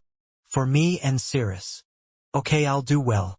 If there's anything I'm missing, please let me know at any time. As Jean spoke with a wide smile, Talaris burst into laughter without realizing it. It was cute that even though he became a giant, he still looked like a clueless boy. In Talaris' eyes, Jean was still an innocent child. Even though he gained so much strength and power, Jean did not become corrupted or become lonely. I'm glad you don't take after your father at all. There will be a lot to prepare before we leave tomorrow, so just go. I understand, Talaris. Please take good care of yourself. Don't get hurt and don't hurt my daughter or Mott. Then I won't leave you alone. Of course. Jean bowed his head and went out. Talaris shrugged and said, well, the kids should take care of their own business. A love triangle is interesting. No, if you wear the Sandra zipper, is it square? You're very devilish, my son-in-law. Early morning the next day. Those infiltrating the Tower of Story gathered at the unknown hall. They were Jean and Valeria, Cirrus, Jonah, and Owl. Now if Jean is included, the group becomes a combination that makes it difficult to feel danger no matter where they go on the continent. As a result, even though they were visiting the heart of enemy territory, there was no solemn energy in the group. Youngest. Rather, Yona seemed very excited about going out for a drink with her youngest for the first time in a long time. The group is comprised of only people who Jonah likes. Not to mention Jean and Yona also had quite a crush on Valeria and Cirrus. In the first place, Valeria was an unknown benefactor and Cirrus was the lord of the secret palace who saved Jean several times. So Jonah was in the best mood. Jonah looked almost like a bird jumping around without making a sound and climbing on the shoulders of one person and another. It's still difficult for me to read your movements. Oh, so you can read now? Because I've grown a lot. Then there will no longer be an assassin in the world who can kill the youngest child alone. I wonder if it's okay for the entire unknown to attack me? Oh, Jonah, please stay still, you're crazy. Do you want to die? I'm okay. I'll stay still. It's just a joke. You're scared. And don't worry, it will change like air when you get to the operation area. While I'm gone, I think it would be nice to just slit the throats of some Jeep friends. Jonah, you can't do that. We are going today to investigate, not to assassinate. Well, I know that much because I'm no longer an idiot. Isn't that right, Valeria? I think so. So you're saying I was a fool back in the day? Do you want to die too? Please save me. Okay, I'll save you. Cirrus has a tendency to be impatient when it comes to cute things, and perhaps because of that she couldn't take her eyes off Yona's foolish words and actions for a while. There aren't many people in this world who could find Jonah cute, and Cirrus was one of them. Lord of the Little Palace, why are you looking at me like that? I just saw it.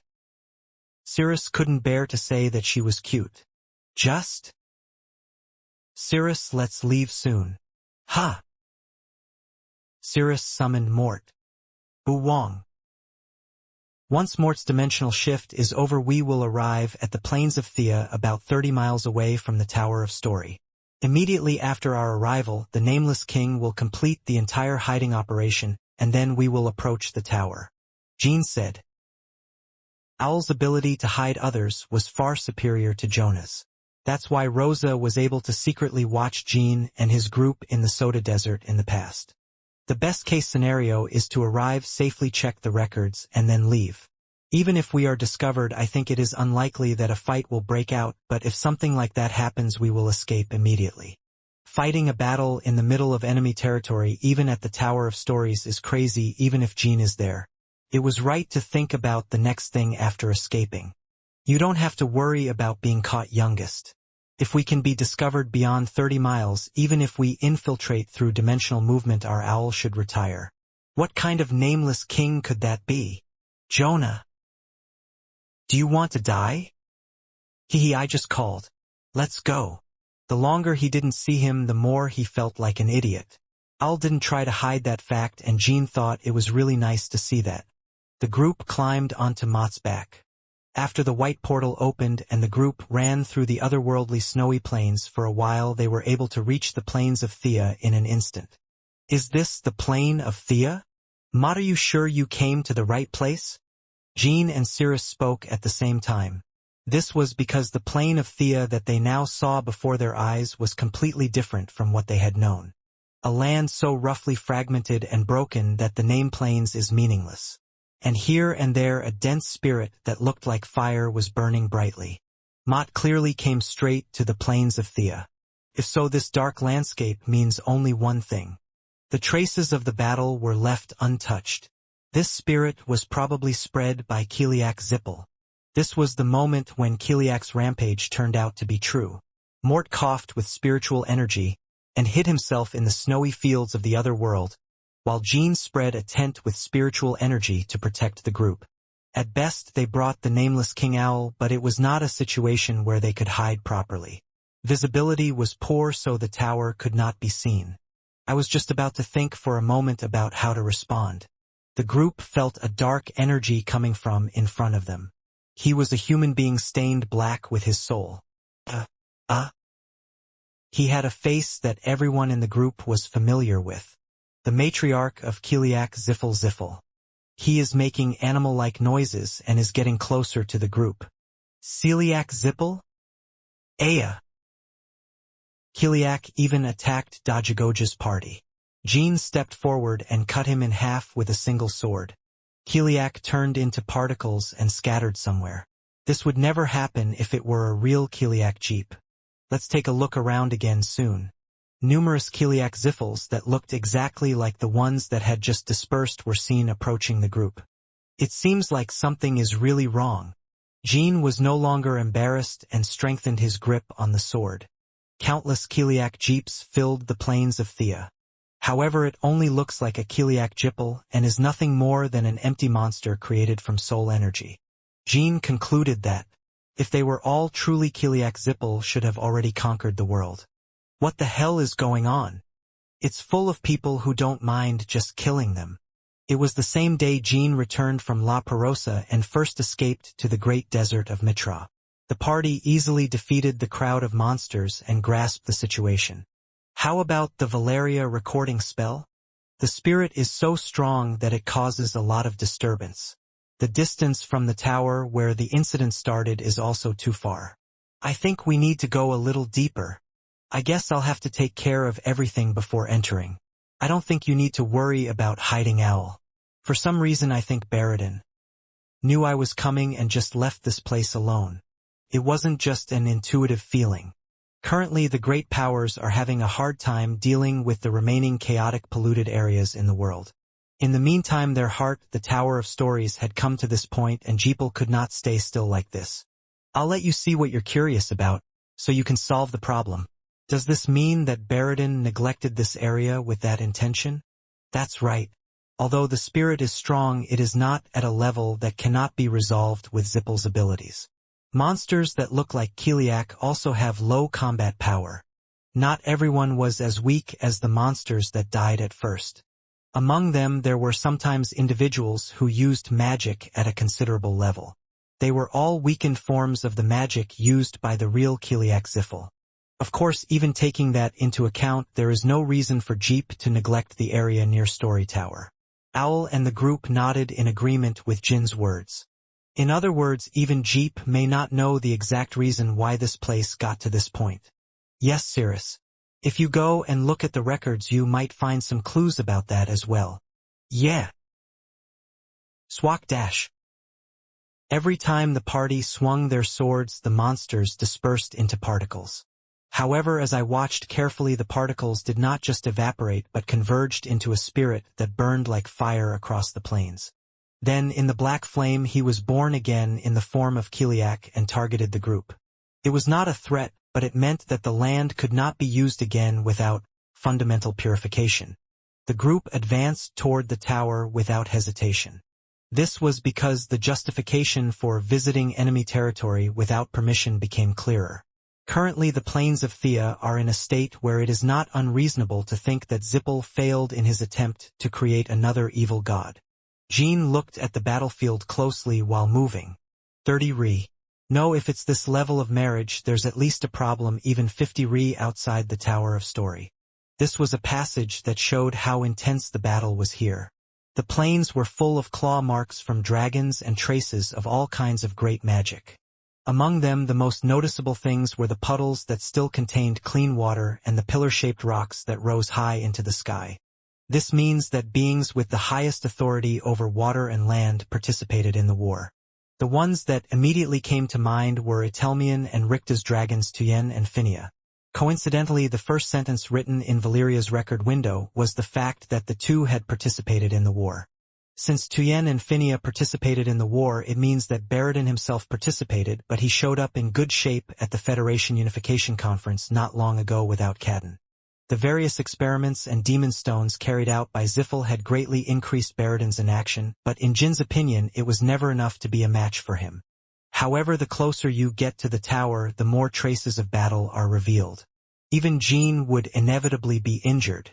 There was even a space where the magic used during the battle was still maintained. When they reached halfway to the tower, the group suddenly encountered a huge fire pit burning brightly in the middle of the plain. Although it had lost its form somewhat, the flame jade was clearly a magic legacy left behind by the demon emperor Ryal Ziffel. Destruction Dark Heaven Flame, Jade Demon Emperor Type 2. Near the flame jade there were magic spells that rivaled it in power at the time.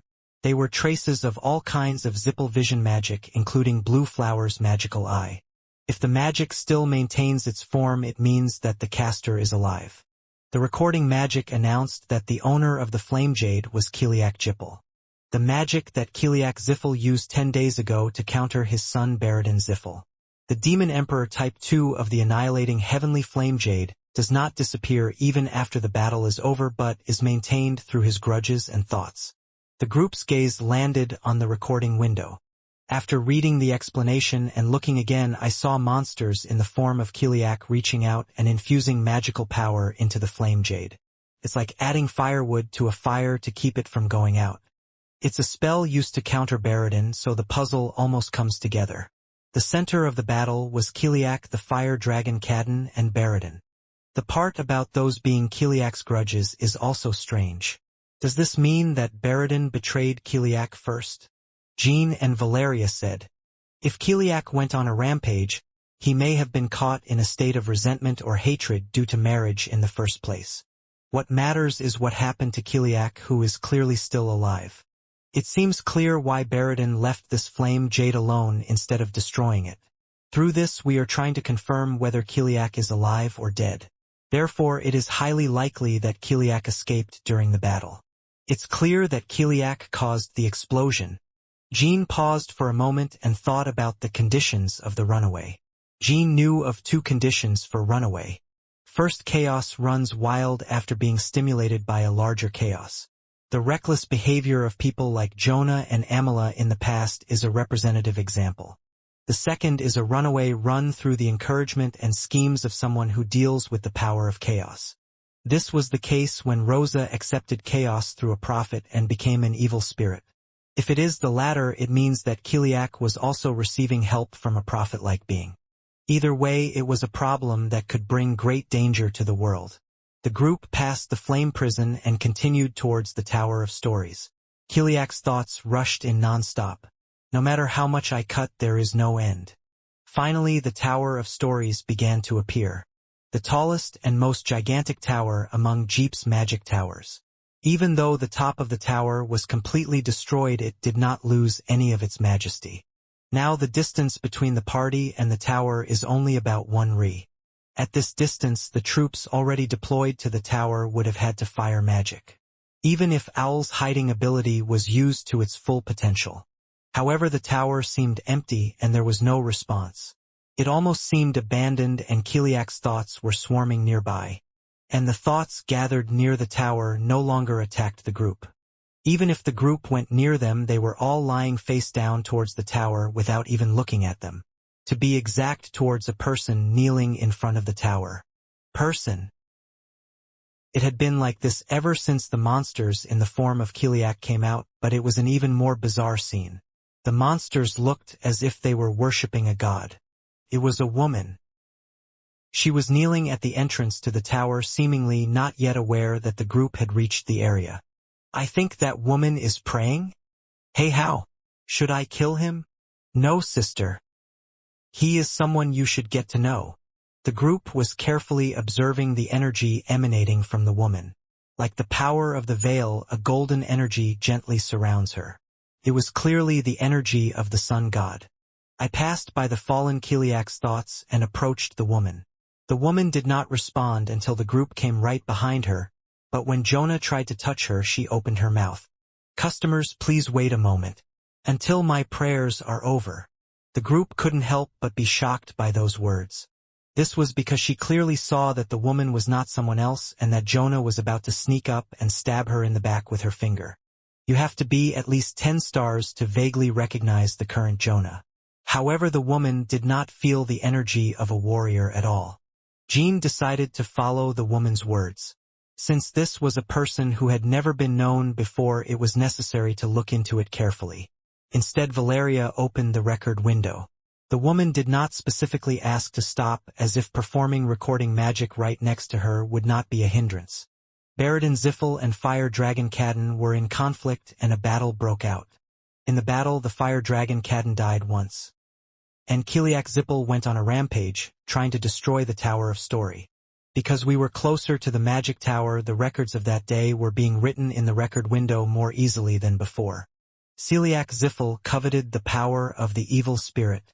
The eyes of the group looking at the record window were getting bigger.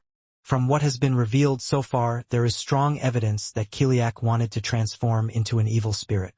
The recording stopped for a moment. Beads of sweat were forming on Valeria's forehead as she began to concentrate again. I was having a hard time writing a single sentence that should have appeared in the record window. Baradin Jiffel framed Fire Dragon Kadin. Fire Dragon Kadin could not be Baradin's opponent. While interesting records appear in fragmented sentences.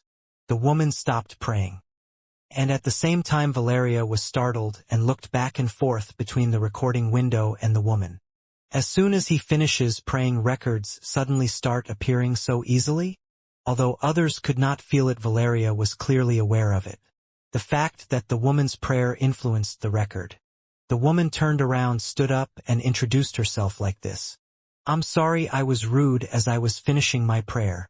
My name is Sana, the shaman of the sun. Valeria looked at Sana, hiding her embarrassment. Judging from his influence on recording magic and his reading of Jonah's movements, it was clear that he was a person with divine power. I'm Jean Runkendal.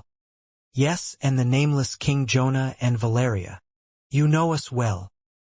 It has to be that way. You just introduced yourself as the Sun Maiden. Does that mean you serve Kinselo? Yes. I'm not talking about the terrorist group Kinselo, but the sun god Kinselo. This is the answer I gave with that understanding in mind. Since you know that name, it seems like you heard about it from Orgel. Jean didn't answer but looked around for a moment. Monsters in the form of Kiliak were still bowing down towards Sana, but their numbers had decreased compared to before. When Sana's prayer ended, some of it completely disappeared. It was a different situation from the monsters killed on the way back to life and resurrected. I don't think Vale, who also uses the power of the sun god, can completely destroy monsters in this way. If so, it means that Sana handles a higher level of power than the Vale. It was just not revealed, but his combat power could have been higher than that. I think you probably have a lot of questions about these thought forms in the form of Kiliak Ziffel and about me. If I ask you, will you tell me? As long as you don't act threateningly, you can. Then first of all, I would like to hear about this situation.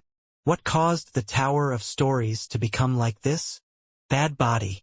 Kiliak Ziffel, the head of the Ziffel family, wanted to gain the same power as the evil god, with the help of the fire dragon Kadin. So Lord Baradin and his family's wizards had no choice but to subdue them. Sana was casually talking about the fact that there had been a huge betrayal within Zippel. Kiliak Jippel, who couldn't even move in the holding device? As you well know, the power of chaos colors people with madness.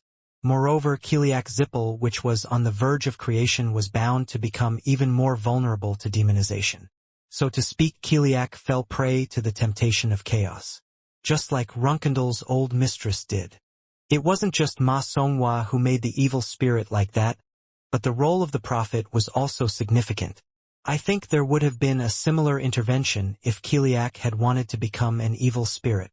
After saying that, Jean stared at Sana, as if you were the one who played the role of a prophet. You're suspicious of me. Is there any reason not to be suspicious of an unidentified person who appears out of nowhere? To me, you look quite similar to the prophet in Runkendel. I understand. However, as a shrine maiden who serves the sun god Kinjalo, of course, the only thing I wish for is for him to come back to this world. I cannot complete my mission if a new evil spirit destroys the world. This is also the reason why the demon beast King Orgel joined forces with the spirit to stop the evil spirit. Without Uriah, not a single word Sana says can be completely trusted.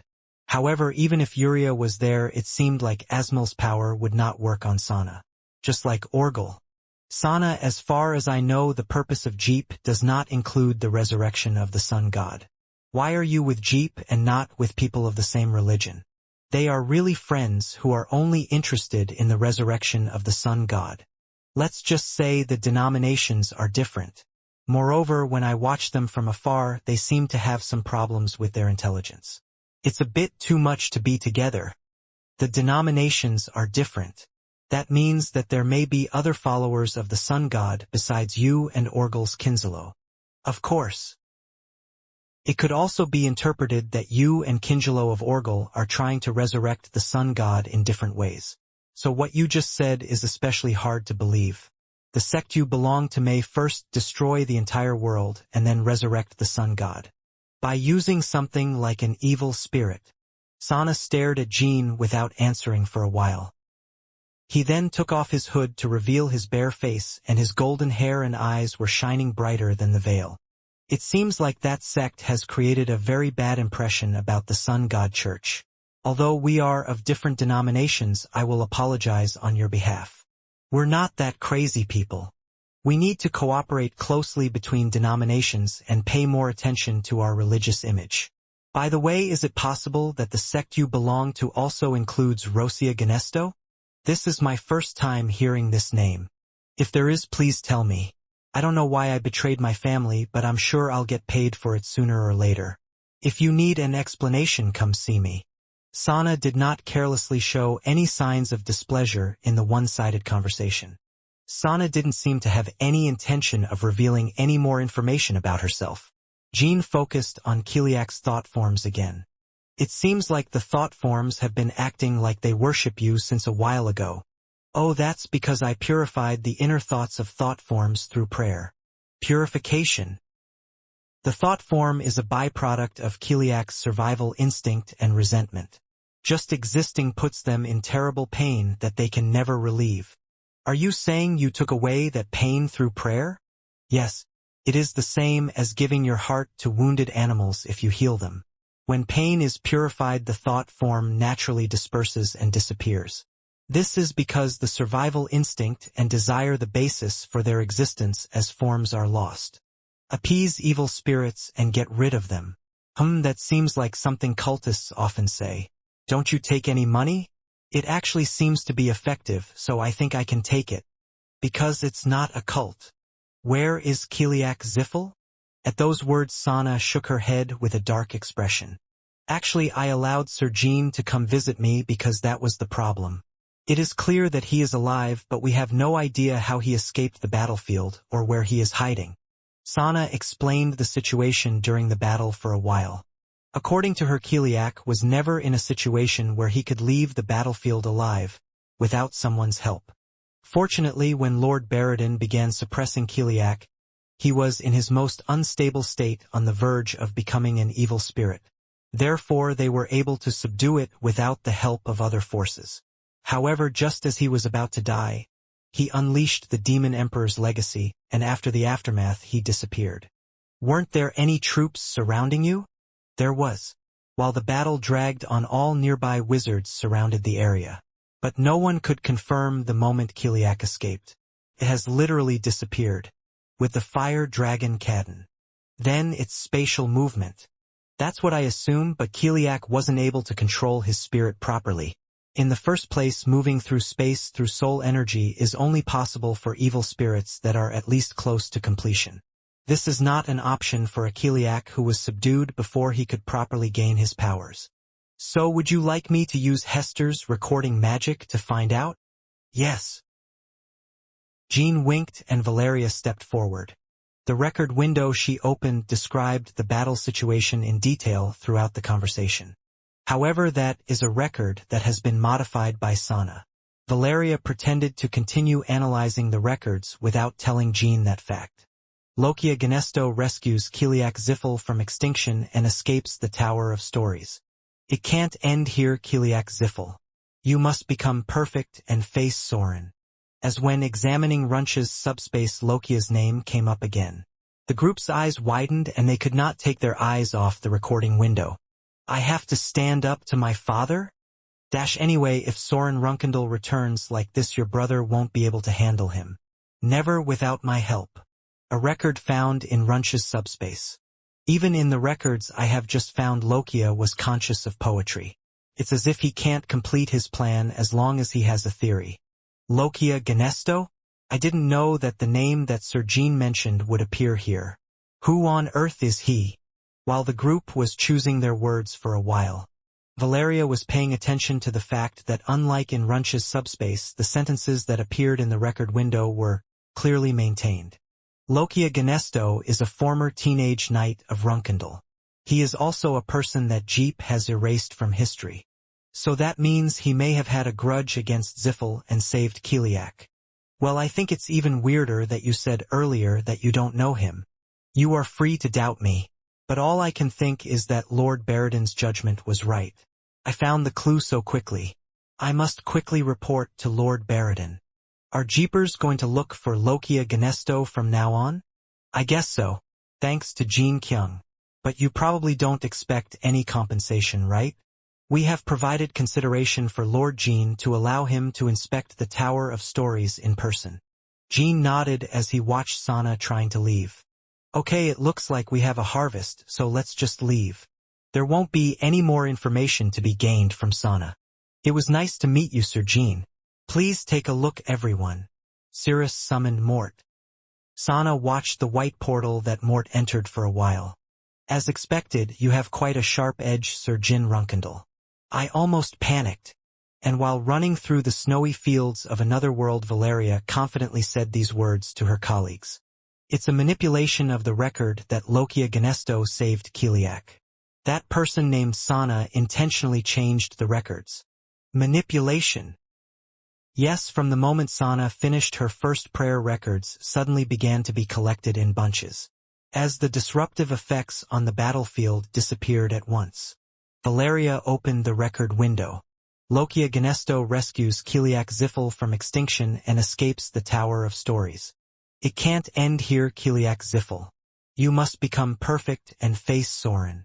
2 sentences appeared clearly in the record window. The records about Lokia obtained from Lord Runch's subspace were not maintained like this and were immediately scattered in an unstable manner. It could be because of the manipulation of history applied to Lokia, or it could be the result of Lokia doing something. But unlike then, there are no problems with the records of Lokia obtained this time? Yes, Sana had a hand in it. And I think Sana thinks I didn't notice it. I too would not have been sure if I had not personally seen the moment the prayer ended or had not previously confirmed the instability of Lokia's record. Sana's intervention was not the recording magic, but the records themselves that remained at the scene.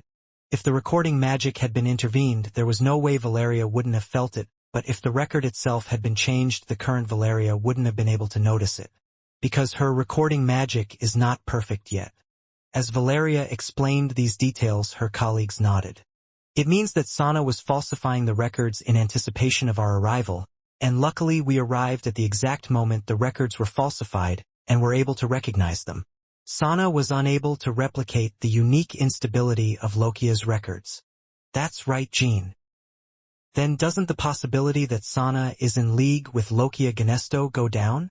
Cirrus said.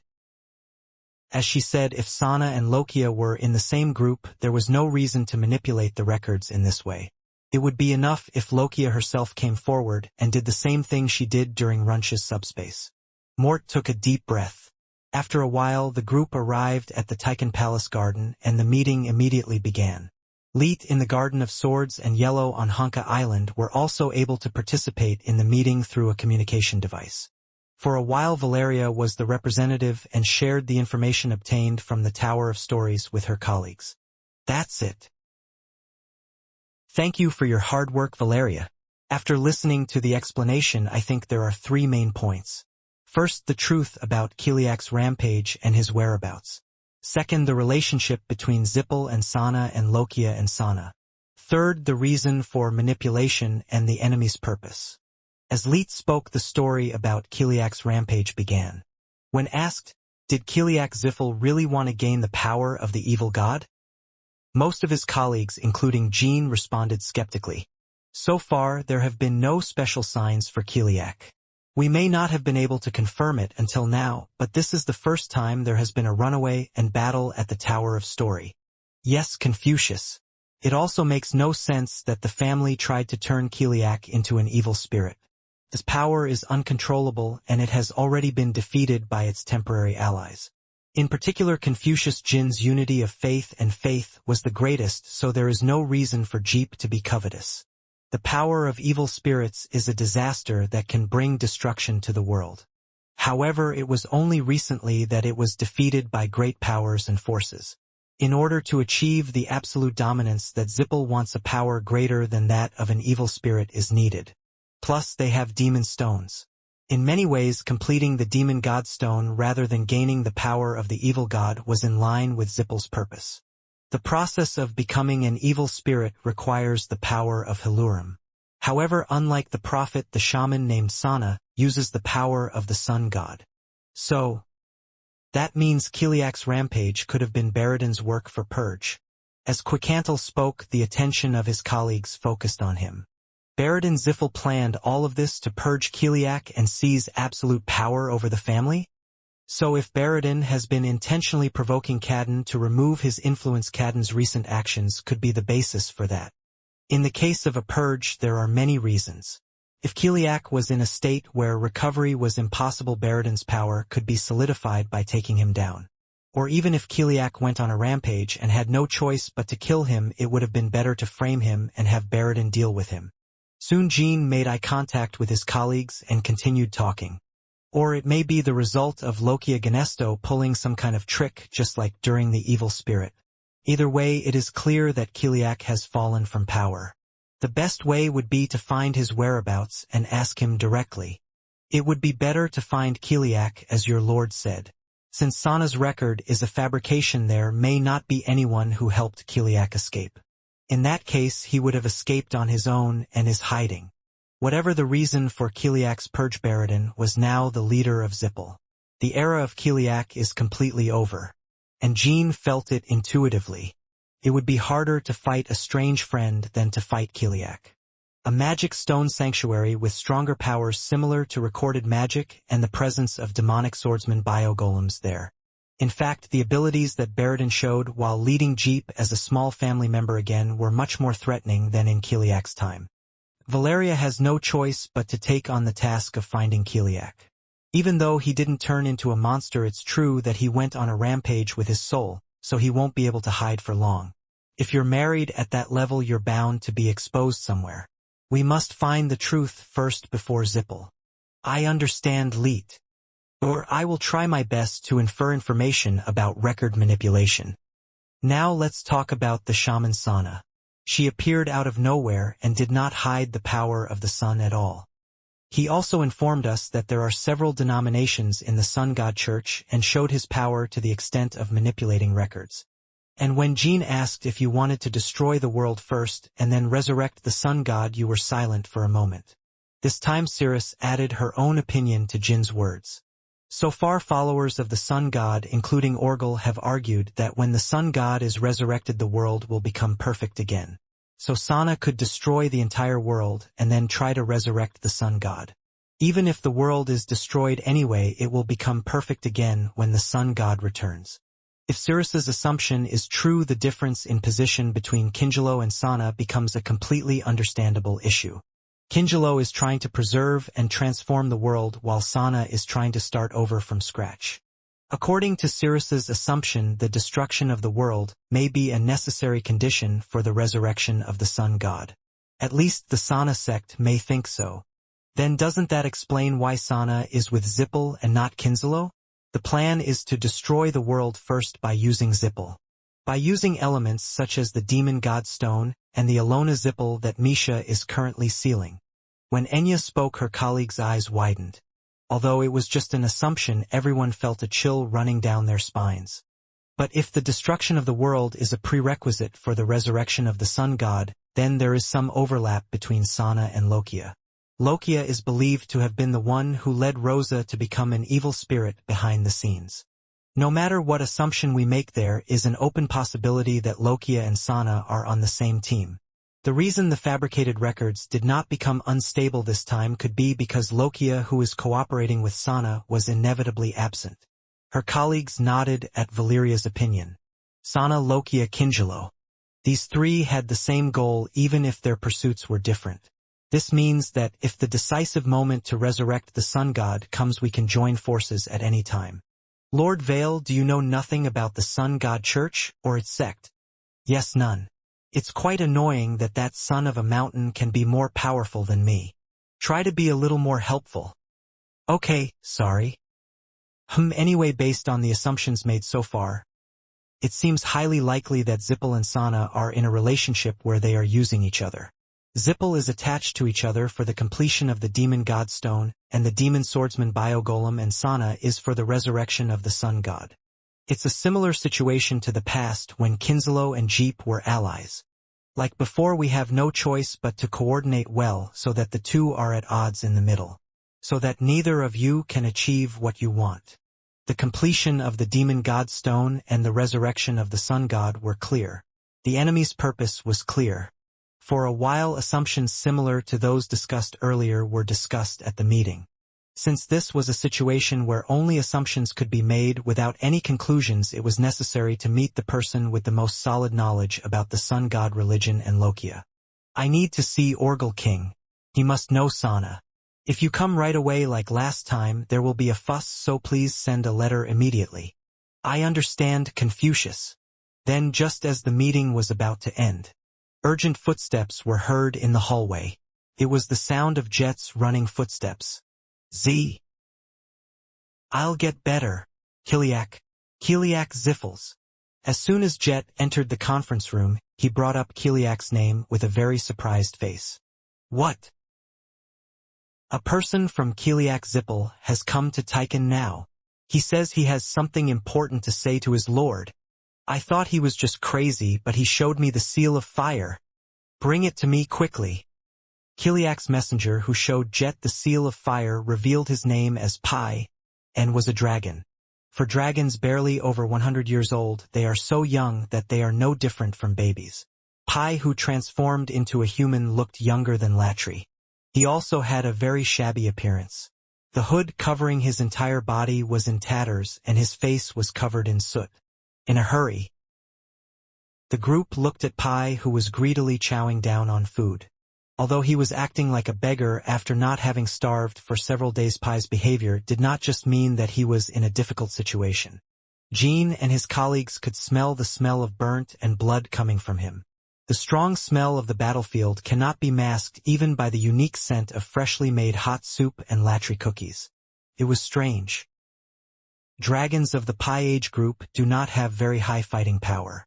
Compared to a human, he was no different from a newborn, so he was at an age where it was difficult to survive without the protection of other dragons. Because of this, Quicantle and Ratri felt bad just by looking at the Pi. Even though he is an enemy, the young dragon who must be protected from their point of view is carrying out dangerous orders. "Whoa, I ate well. I think I'll buy something now," Pi said as he cleaned off the last plate. "If it's not enough, tell me and I'll give you more food." Jean was conscious of Quicantle and Latry and treated Pi in a non-overbearing manner. "No, that's enough. I didn't expect you to be so welcoming, but thank you so much." Pi was taking a low-key stance to the point that I wondered if he had sent a kind young dragon on purpose to make the Tychon members feel weak. "Now then, let's talk about why you came to visit us." Yuria stepped forward. "From now on I will verify whether everything you say is true with the power of my eyes. I hope you don't take offense." Of course. First of all, I have come to negotiate with you in accordance with the wishes of Master Shenu and Lord Kiliak." An unexpected name appeared from the beginning. "Shinu." "Yes, Sir Jean. Shinu wants Lord Jean to help Lord Kiliak now." "It's help, so before I hear what kind of help you need, I need to know the situation first. Why was Kiliak attacked by Baradin at the Tower of Stories?" "It is treason. Sir Kiliak has now been purged, accused of unjustly coveting the power of the evil spirit. Baradin Ziffel committed treason to devour the family." A blue string appeared between Pi and Yuria's gaze. It was true. Why did Baradin commit treason? Master Shenu and Lord Kiliak assume it is a side effect of a mind manipulation experiment. "I'd like to hear a little more detail. Why did Kiliak use mental manipulation on Baradin, and what was the result he was trying to achieve?" Pi was not taken aback, as if he had expected that question to come up. "Lord Kiliak wanted to become the new god of fire through Baradin Ziffel." "What?" "For some reason Lord Shunu is slowly disappearing. Therefore Master Shenu gave Kiliak the task of becoming the second god of fire, and all the experiments performed on Baradin Ziffel were to make that happen." A blue string was being formed that continued to spread the truth. There was a moment of silence at the unexpected and shocking story. "You must be embarrassed. But it's all true. The reason why people other than Lord Kiliak have been able to use Lord Shenu's power is because Lord Shenu's power, which was fragmented due to extinction, was given to them. People like Baradin Ziffel and Midder Elner. How can Kiliak become the god of fire through Baradin?" "I'm sorry, I don't know the details. The only thing that is possible is if you use Baradin as a vessel for the demon stone. A bowl of the demon stone." As soon as Jean heard those words, he remembered that Baradin had made a contract with two gods. Itelmian the water god and Ricta the earth god.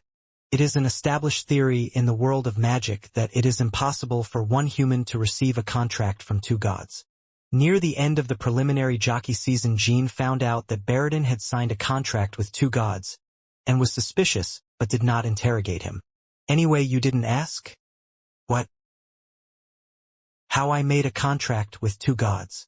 Your potential is probably that great. And did you have to ask that in this situation?" "This is because the situation at the time was urgent and I thought Baradin would not know the reason. If Baradin knew why he was able to make a contract with the two gods, he would have told him." The demon stone is an item that contains the power of all gods, and Kiliak has been experimenting with Baradin so that it can become a core material for the demon god stone.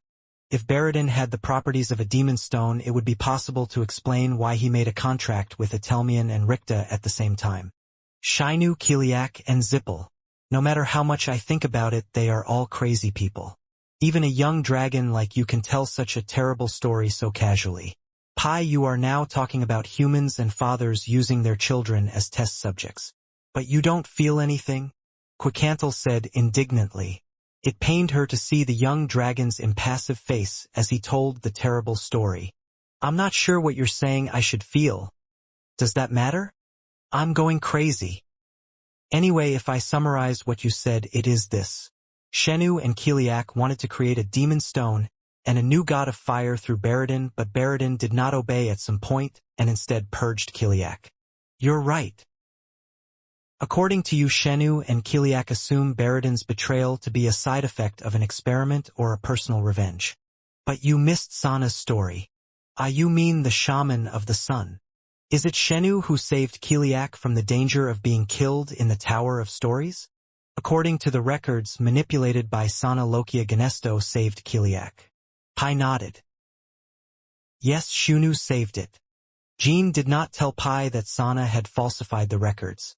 This was because there was absolutely no possibility that Sana had a collaborative relationship with Shenu Kiliak.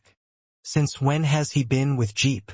It seemed like they were collaborating with Baradin now, but did Shenu and Kiliak get stabbed in the back? As you said at the beginning, Sana said that Kiliak coveted the power of the evil spirit. It is just as you see. I heard that the Sun Shaman began to cooperate with the family after the battle of the demon gods ended. The shaman approached the family saying she could heal Lord Kiliak. Are you saying that Shenu and Kiliak obediently believed and accepted what he said? I don't know the details either. However, given the circumstances, I think it was inevitable. Anyway, the shaman stood by as Baradin attacked Lord Kiliak. Maybe Baradin's betrayal was the result of the shaman's encouragement. Since I was not talking directly with Shinuna or Kiliak, the information I could hear from Pai was limited. Also, even if Pai's story was verified by the power of truth, not everything could be believed.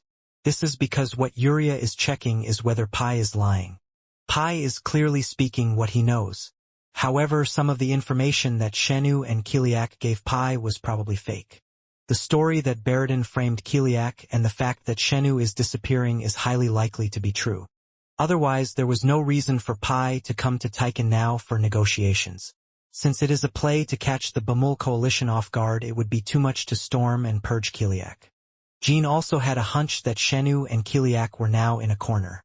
Now Shenu and Kiliak, tell me what you want from me. Yes, Sir Jean. You two are hoping that Lord Jean will heal Lord Kiliak. What is the price? Lord Jean said he would tell you various secrets about Jeep that you might be curious about. He also said he would remove the covenant made between Ziffel and Runkendal 1,000 years ago. Jean laughed at those words. You're just throwing it away. I don't think he said it because he really thought I would accept the offer. Isn't it? Besides, his confusion is beyond what I can do with the purifier I have. Shinu said it would be possible if the purifier is improved someday. Even so, there is no reason for me to heal Kiliak. It looks like the situation is not good enough to come to Taiken and propose such negotiations, but it is rather unfortunate for me. If you leave it alone, Kiliak will be finished. But breaking the oath and learning Zippel's secret will definitely be of great help to Lord Jean. The covenant is already being resolved on its own, and I don't care about Jeep's secrets. Rather, it might be information about Sana or the sun god Lokia Ganesto. Pai couldn't say anything more and looked hesitant. To be more precise, I have no intention of helping Kiliak no matter what I give up. I think Shenu and Kiliak definitely expected my answer. Where is he now? You are in the realm of Lord Shenu, the land of fire. Then bring either Shenu or Kiliak directly to me or make arrangements for us to go there. We will talk again then. If he sends you instead just to look after me, then tell him that I will not listen to him at all. Go back now. Now wait a minute. Jean Kyung. Ugh. A spark suddenly formed in Pai's eyes as he urgently called Jean. And all of a sudden my colleagues felt a tremendous energy spreading throughout the hall.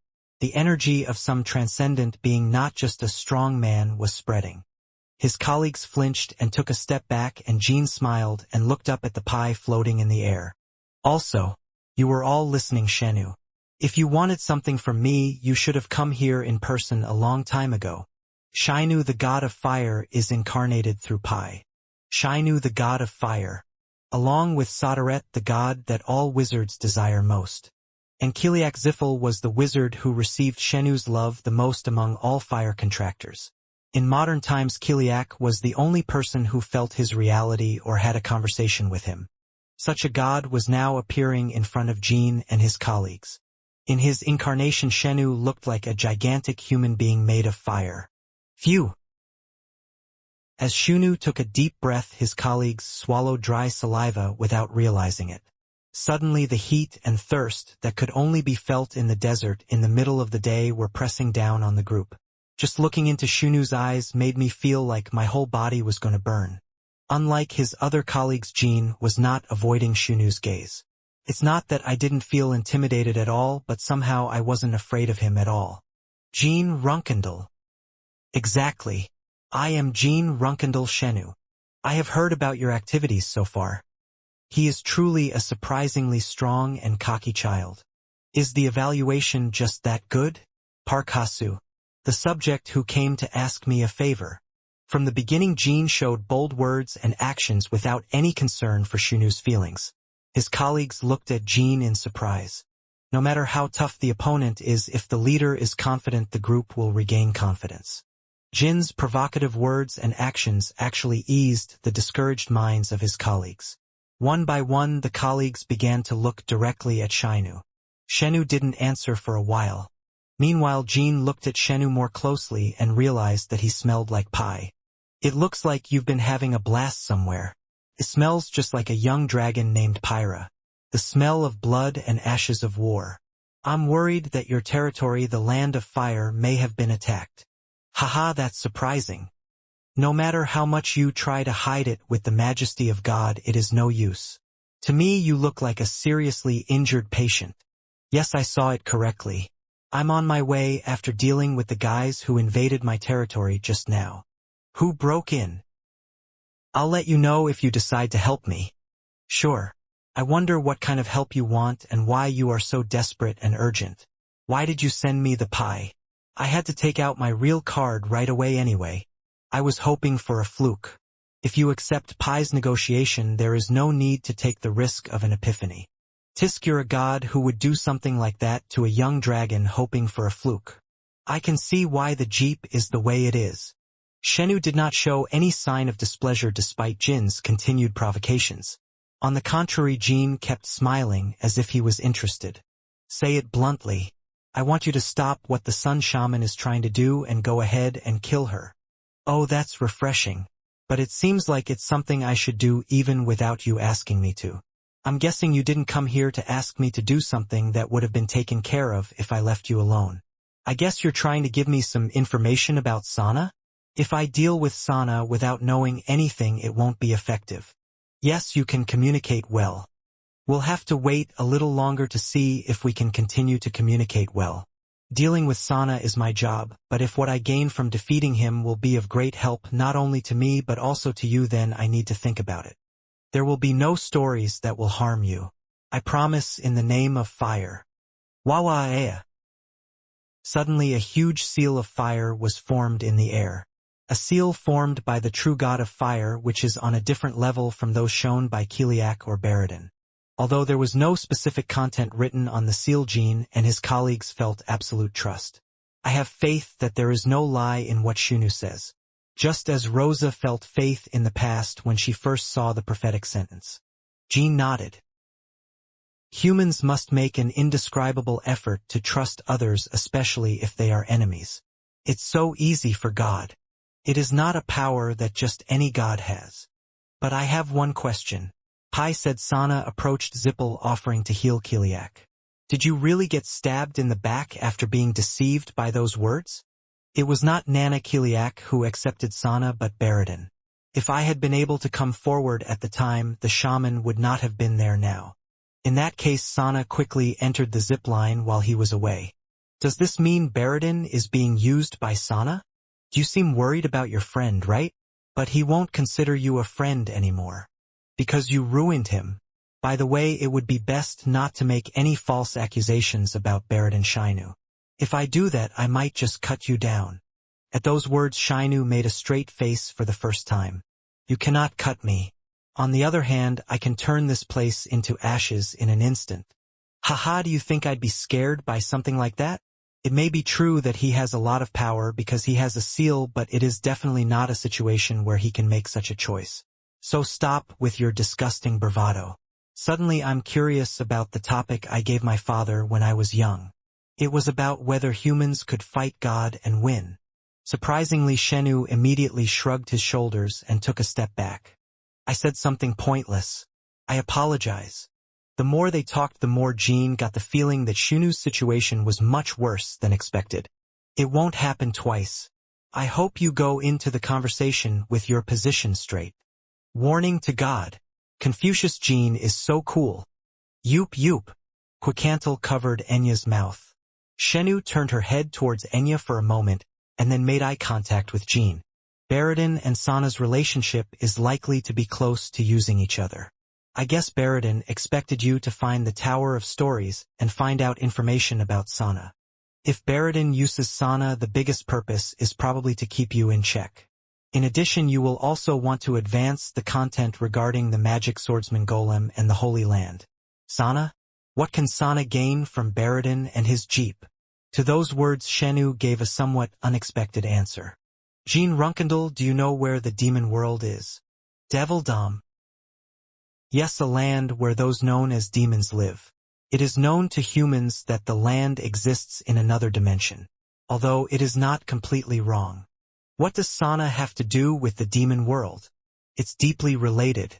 There remains an altar to the sun god in the deepest part of the demonic land. The altar is the most powerful means to resurrect the sun god. Jin's eyes widened.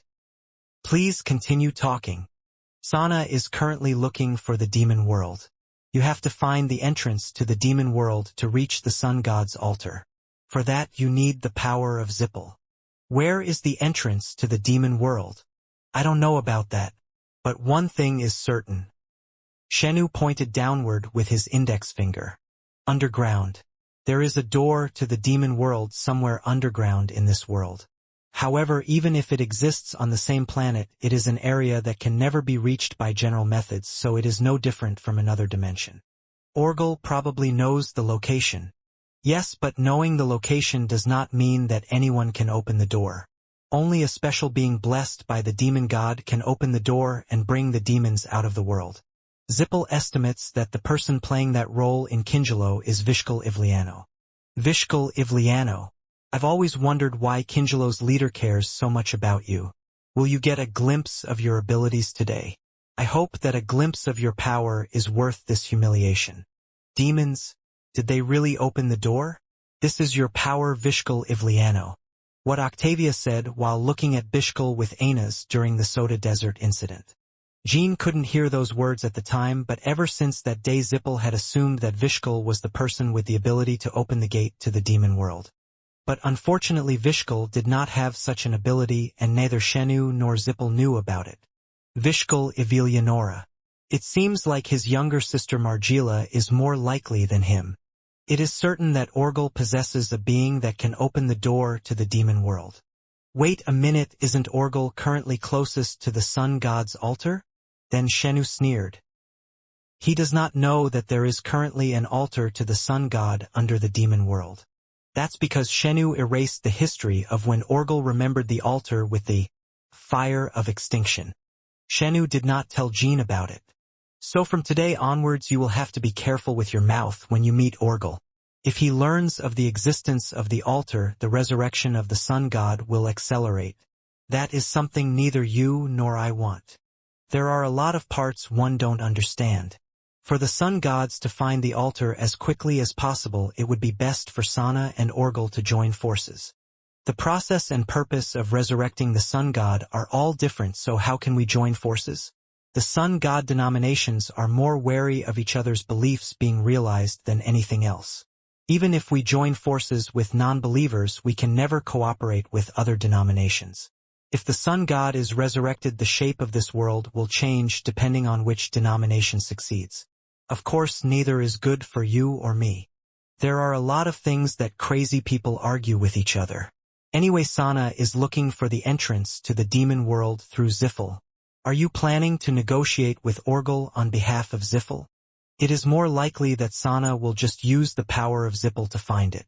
Let's say there is a Jean Runkendal forest, and there's something in that forest you need to find and destroy. In that case, what do you think is the fastest and easiest way? It means destroying the forest entirely. This is the correct answer. Soon Shunu continued talking with hard eyes.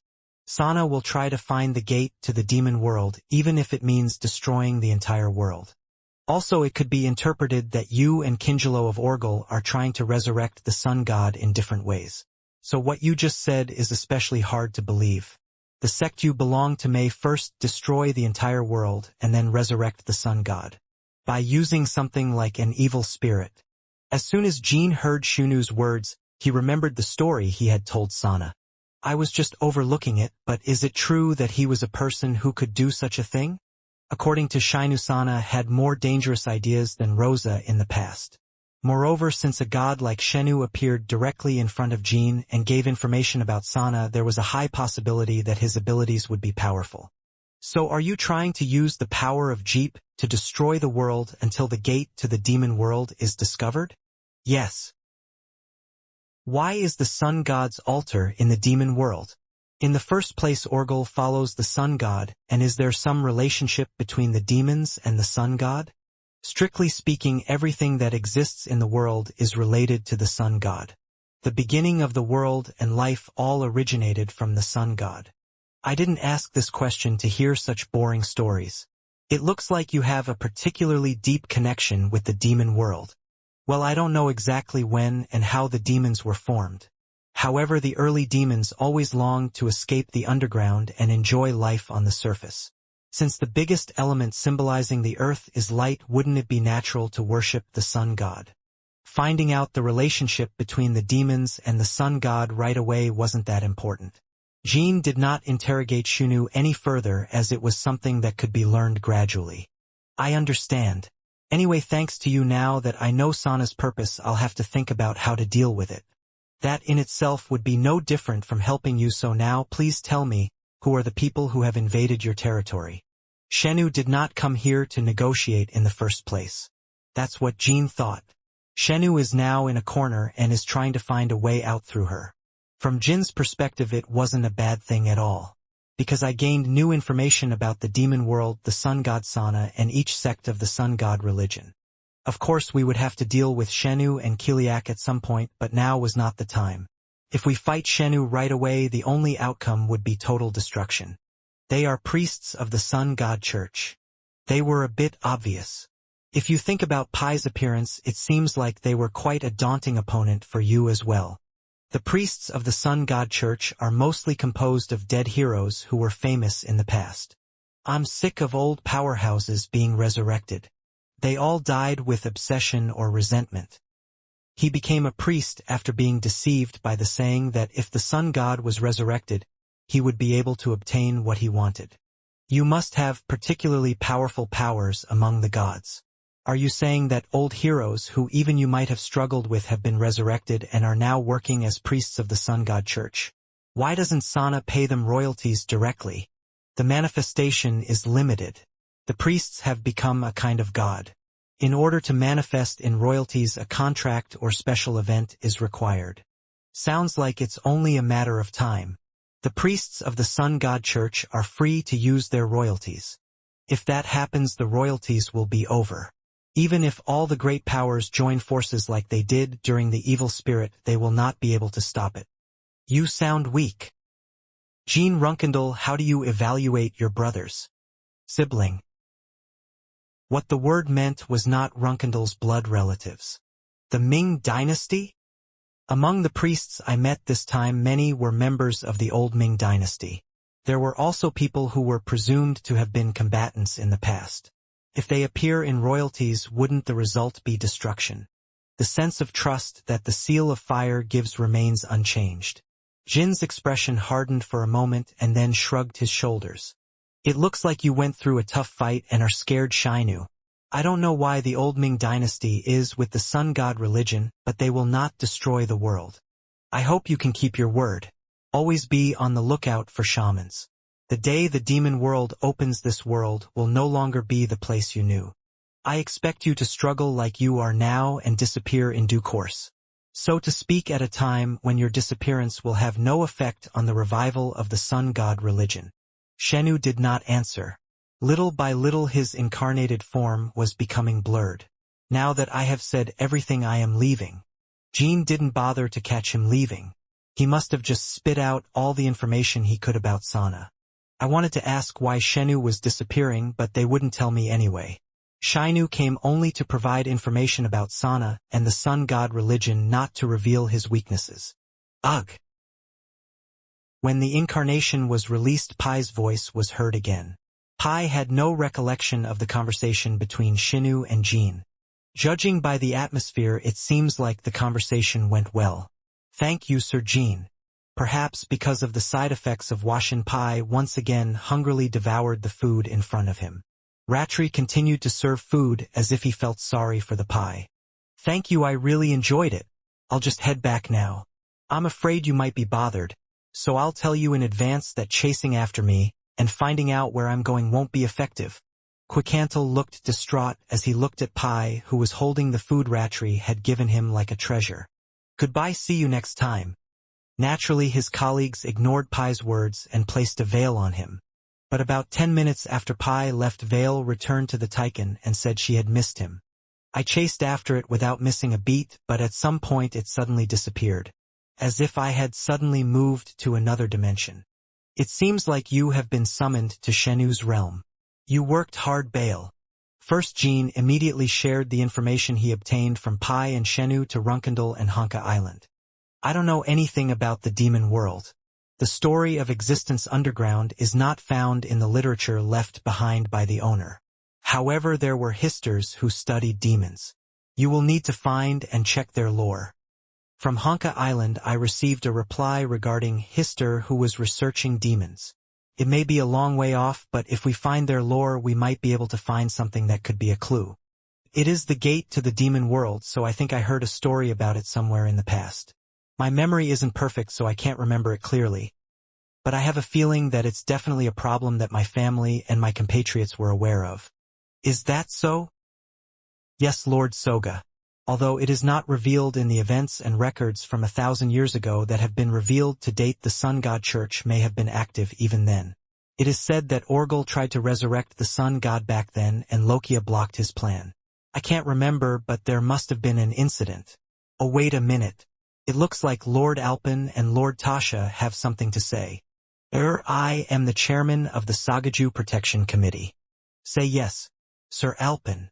As I was listening to the story from the side, I remembered something, so I asked the head deacon to communicate. I had completely forgotten, but our biggest problem during the Battle of the Guardians of the Holy Kingdom was finding the gate to the demon world. As your father said, Sagaju. I also remember carrying out that mission. As soon as Leet Alpin and Tasha heard the information that the gate to the demon world exists underground, they felt a strange sensation.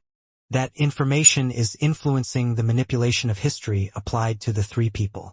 This was the result of a combination of Jin's efforts to weaken his power to manipulate history and the recent destruction of part of the story tower. Like water seeping through a crack, forgotten information was stimulating the memories of the three people. Please continue speaking. In the Battle of the Guardians of the Holy Kingdom, our biggest problem at the time was preventing the recruitment of demons. Even if you kill them, they keep replenishing, and sometimes demon bosses who were already known to have died reappeared. Did the dead come back to life like in the mysterious temple? I thought so at first. But they weren't actually dead. Some high-ranking demons were engaging in battle by sending out their clones while leaving their main bodies in the demon world. After realizing that fact, we became even more obsessed with finding the location of the demon world.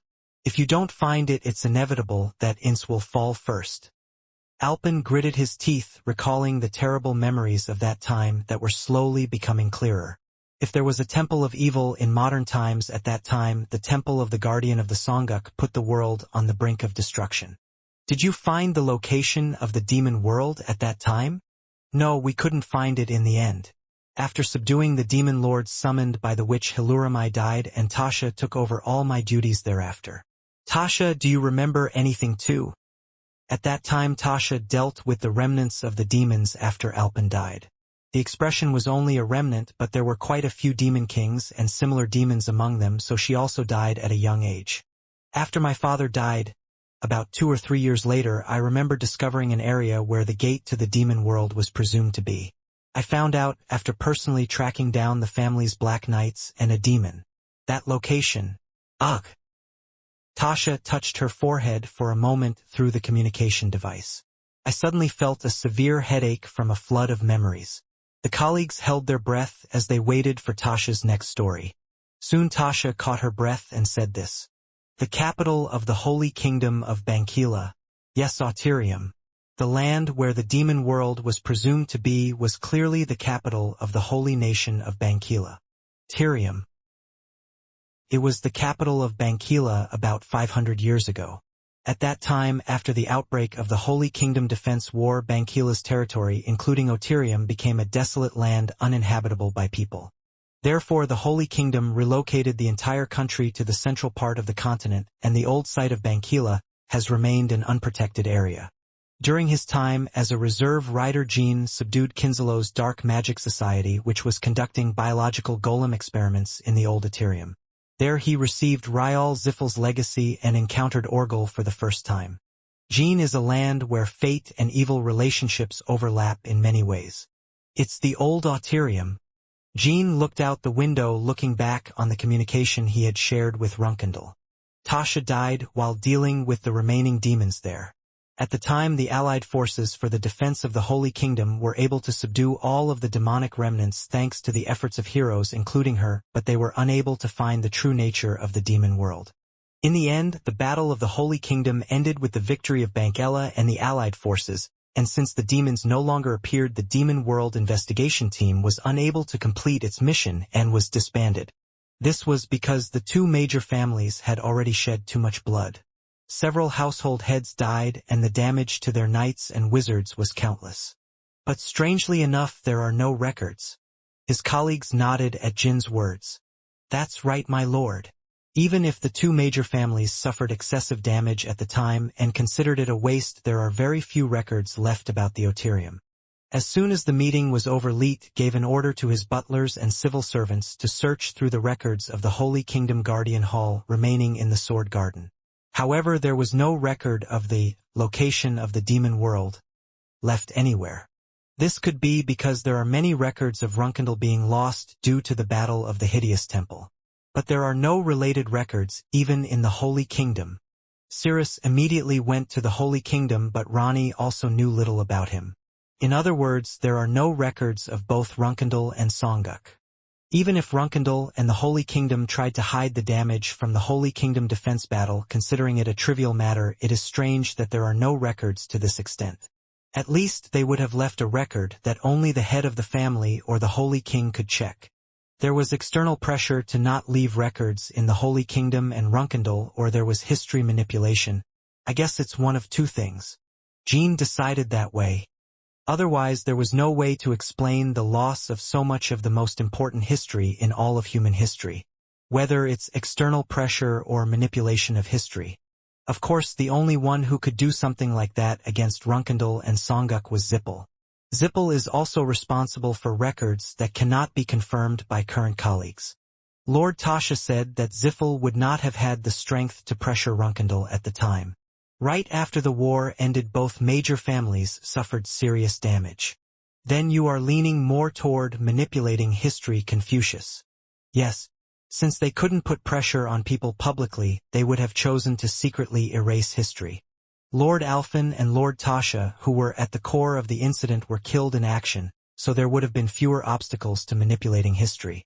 As Leet said, the power of existence that the two of you had would not have been there. 3026 wizards, including Ilona Ziffel, attempted to manipulate the history of Timar Runkendal but failed as they could not overcome the power of his powerful being. The power of existence. The first time I confirmed that name was in the subspace where Leet, the third tomb of Timar, was located.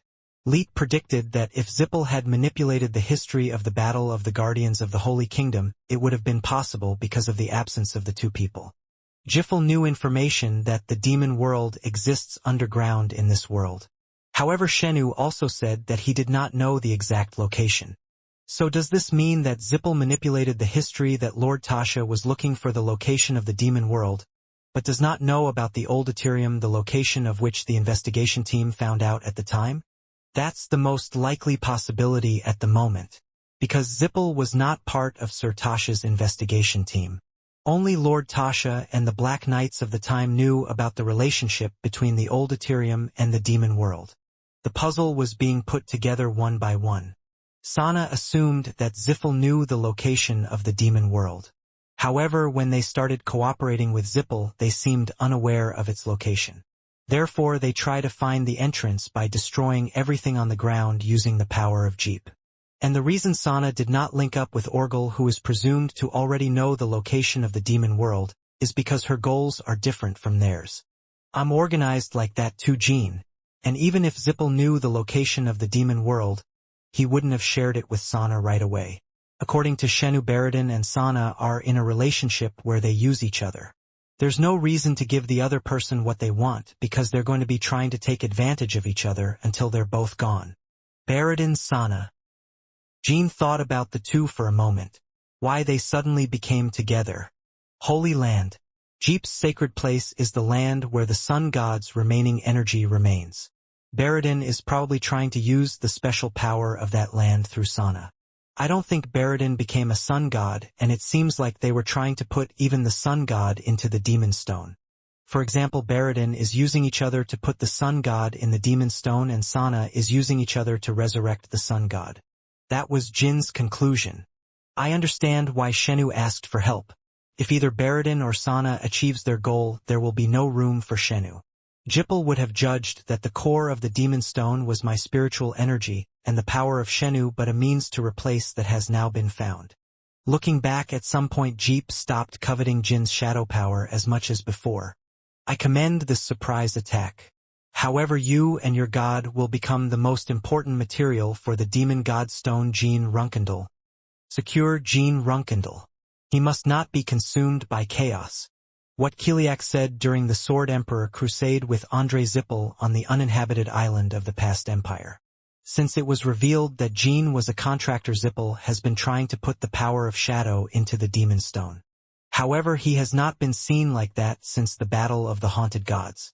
There may be a reason why Jean became a giant, but Jean has never had the feeling that Zippel is targeting his power these days.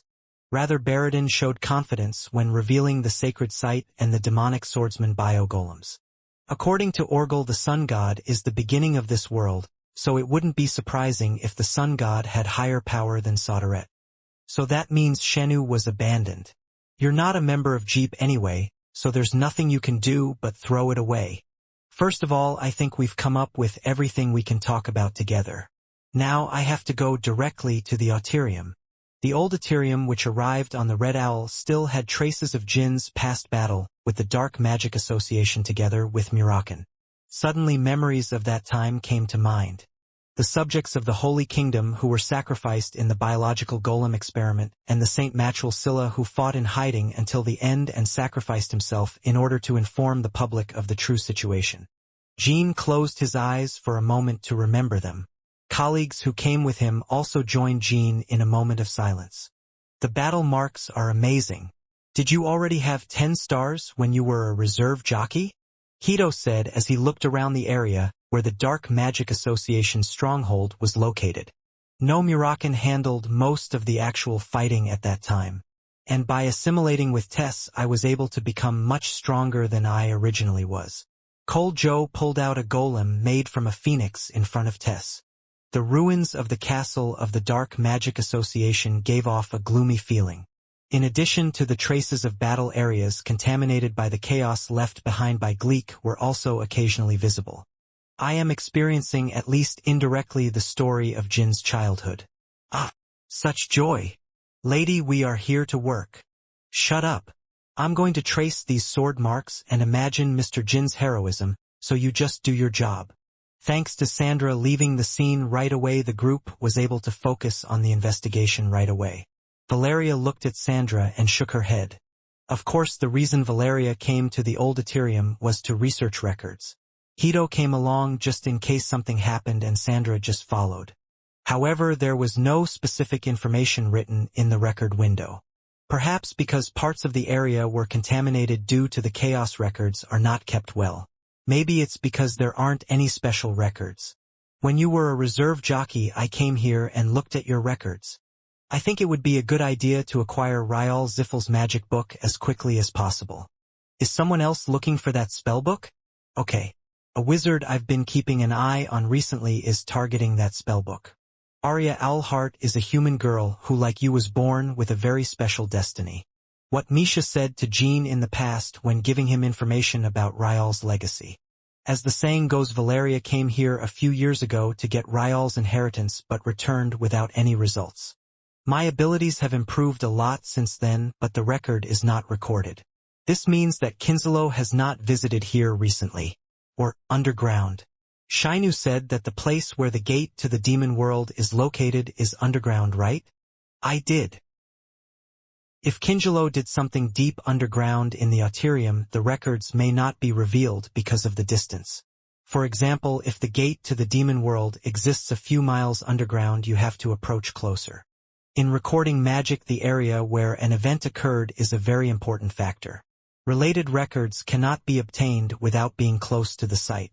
Jean thought for a moment and then came to a conclusion. Then I guess I'll have to start digging here now. Until something comes out. Are you going to dig from now on? Ha! Valeria suddenly felt strange saying that she would dig without any preparation, but when she thought about it again, there were two superhumans here. Jean and Hito were the people who could dig the deepest and largest hole in the world if they wanted to. Well, the foundation construction of the Jiamwangi underground drying facility was also carried out in that way. Coincidentally, the old Auterium is an unprotected land that has been completely abandoned since before the Sword Emperor Temple. This means that it doesn't matter if you tear up and destroy this vast land. Jean and Hito stretched and took off their outer clothes. Miss Valeria, it would be best for you to stay away. That one would be appropriate. Just wait a moment. Suddenly Hito ran forward and settled down about 3 ri away. Then he split several rocks the size of a human body lying around there and made them into plates and sticks. The rock shattered like a dry twig due to his mighty strength. What he made by breaking the rock was a kind of makeshift table and awning. When I tore the coat and shirt straight on top and covered it, it looked pretty decent. On the table were refreshments that Latry had packed and even a teacup that I don't know when I got it. Just relax and drink some tea over there. Maybe the young lady will come while you're enjoying your tea. Even if you're a bit rude, I believe you won't hit her. When Hito returned and spoke, Valeria blinked and looked back and forth between him and the table. It was amazing to see a butler who could suddenly create a decent resting place even in such a barren and dark land. You seem very familiar. I guess this happens often, right? As you know, our young lady is very hands-on. Contrary to appearances, I think she doesn't really hate you. I would be very grateful if you could understand just a little bit. Valeria became solemn for a moment, as if she were watching the feelings of a father whose only daughter had gone astray. Jean was also saddened by him. As long as Sandra doesn't physically attack me first, well, we can have tea together. Oh, if there is a saint in this day and age, it is Miss Valeria. It's just too burdensome. Maya. Jean took Shuri out of the red jade grave. The idea was to stop Valeria and Sandra if something bad happened while they were waiting. Shuri, take Valeria over there and play with her. If the atmosphere gets rough, stop them appropriately. My name. As Shuri and Valeria left for the table, Hito took out a cigarette and asked, I hope someday you and Miss Valeria can become friends. Miss Valeria seems to have changed a lot since she went to Honka Island, so it wouldn't be an empty story if only the young lady had changed a little. As soon as Sandra, who was walking nearby, saw Valeria sitting at the table, her eyes lit up and Hito shook her head. Thank you for your hard work. It's also a blessing. Now let's dig. Sling. Hito drew out his new favorite sword, Strength. It was Pekan's new masterpiece, a very large longsword very similar to the shakan that he used before handing it over to Bale. Naturally, Hito was extremely satisfied with his might. I didn't know that the first cut with this perfect and beautiful sword would be the ground. Don't be too discouraged because something great might come out of it. Something like the gate to the demon world. That would be enough for a strong debut. Hito gathered all his energy and took a stance. That alone caused the entire land to shake violently and rocks bounced around. Quang dash. There was a loud noise as if a giant had struck something like a castle pillar, not a sword. Jean, who jumped upward and hit the shock wave, saw the face of the ground that had collapsed indiscriminately. There was a semicircle about 50 paces wide. The depth also far exceeded Hito's height. If it weren't for Yona in the Soda Desert, we would all have been killed by Lord Hito. Before Jean could even land on the ground, Hito used his incredible strength on his sword and struck the pit again. Huge rocks were bouncing high into the sky like roasting corn. After several more loud noises, Jindo pushed Sigmund into the broken ground. Each time the brain energy exploded from the sword, the pit became 2 steps deeper. The pit became more solid as it went in, and debris sometimes fell like a landslide. Of course, the 2 people were not buried under the rubble. The remains disappeared as particles in the black energy and shock waves that spread in all directions without stopping. At some point, Jean and Hito worked together like skilled workers, swinging their swords, once you and I once. The castle ruins of the Dark Magic Association were immediately swallowed up by the pit without a trace, and the ground continued to scream. Hello. Valeria watched the strange scene of 2 humans beating the ground while drinking magically made tea. There was no place to focus, and it was to ignore Sandra, who was sitting in front of her with her eyes wide open. Hey, Shuri. Meow. Sandra called Shuri first before pouring insults on Valeria. Why are you giving your tail to this redhead? Turn it towards me. I also want to lean back comfortably. And why? Oh, quickly. Maya. Shuri was watching, and when Valeria did not react, she slowly moved her tail towards Sandra. Of course, Sandra's misfortune did not end that way. Stop looking at our redhead, Jean. Jean disappeared down the hole a long time ago. You mean to look somewhere other than where Mr. Jean is, right? Oh, I was looking into space beyond the pit. Prophet. This is creepy. Sandra was speechless for a moment. And at that point, surprisingly, Valeria felt like Sandra was a child for the first time. Sandra, it felt like I was dealing with a child who had gone astray due to unfortunate abuse, rather than dealing with Jiffle. That's right, I thought there was something wrong with the kid, that it was the monsters who made the kid look like that were the problem. So Valeria pointed to the cookie in front of her. I left it for you. Stop staring and eat this. Under. My share? In the first place, everything Hito took was mine, right? You stole my cookies without my permission. Do you understand? How come these are all your cookies? Latry prepared it for us all to share. Strictly speaking, since you and I ended up eating it all without leaving any portion for Jean and Sir Hito, if this is theft, you are also an accomplice. Sandra was speechless again. Just because I had nothing to say in response, I couldn't do any damage to that damn redhead by just spewing out insults at random. Who is eating everything? I will take care of Jin's share. Then I can leave Lord Hito's share. Why are you taking care of Hito? Then you take care of them both. If that happens, I won't have anything to eat. Eat. When Valeria burst out laughing, Sandra couldn't stand it anymore and stood up and was about to swing her fist, but Shuri caught her with her tail. Let go. You really fell behind. Thanks to this, Valeria has one more place to focus her attention. The scene of Jean and Hito ignorantly digging a hole and Sandra writhing around tied to her tail. It was not a scene commonly seen. If you think of it as a child, it's not that annoying. Fez, that's it. Just as Valeria was thinking that, the ground near the table suddenly appeared to crack. Even though there was a 3 distance between the pit and the table, the entire ground in the area began to collapse due to Jean and Hito's digging. It was necessary to re-establish ourselves further away from the pit. My! Shuri had the awning and table in her mouth.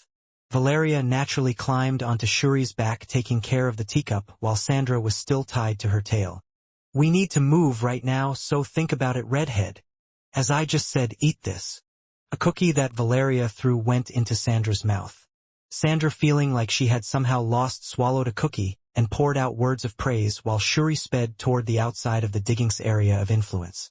As expected, I just went up and saw that even the ground near the table was starting to have problems. Shuri is moving the girls. For some reason, she was tied to her tail like a burden. Fortunately, the atmosphere there didn't seem to be too bad. I can only thank Miss Valeria. Phew, I don't know how much was dug. I think it's about 500 steps. I think that's the case for me too. If we keep trying like this, you and I could end up digging the deepest hole in human history. Shainu said that even if the demon world exists on the same planet, it is an area that can never be reached by normal means, so we should do that. Naturally, the depth of the hole the two men dug was already far beyond the limits of modern technology. This was possible because two extraordinary people, even among non-standard superhumans, were conducting the excavation themselves. Anyway, I don't know what kind of monsters there are so many underground. There were already hundreds of monsters who had sacrificed their lives in this tremendous excavation. Most of the monsters hiding underground disappeared along with the dirt or rocks without even screaming. It looks like these guys who would have come to the ground someday and be active were caught well. Keep digging. For some reason, it doesn't feel that bad. Jean and Hito were feeling their own pleasure from unleashing their power with all their might. Excavation continued like excited workers, until half a day had passed. It was after half a day and 2 more hours that the two men covered in dirt and soot stopped sharpening their swords. Whoops!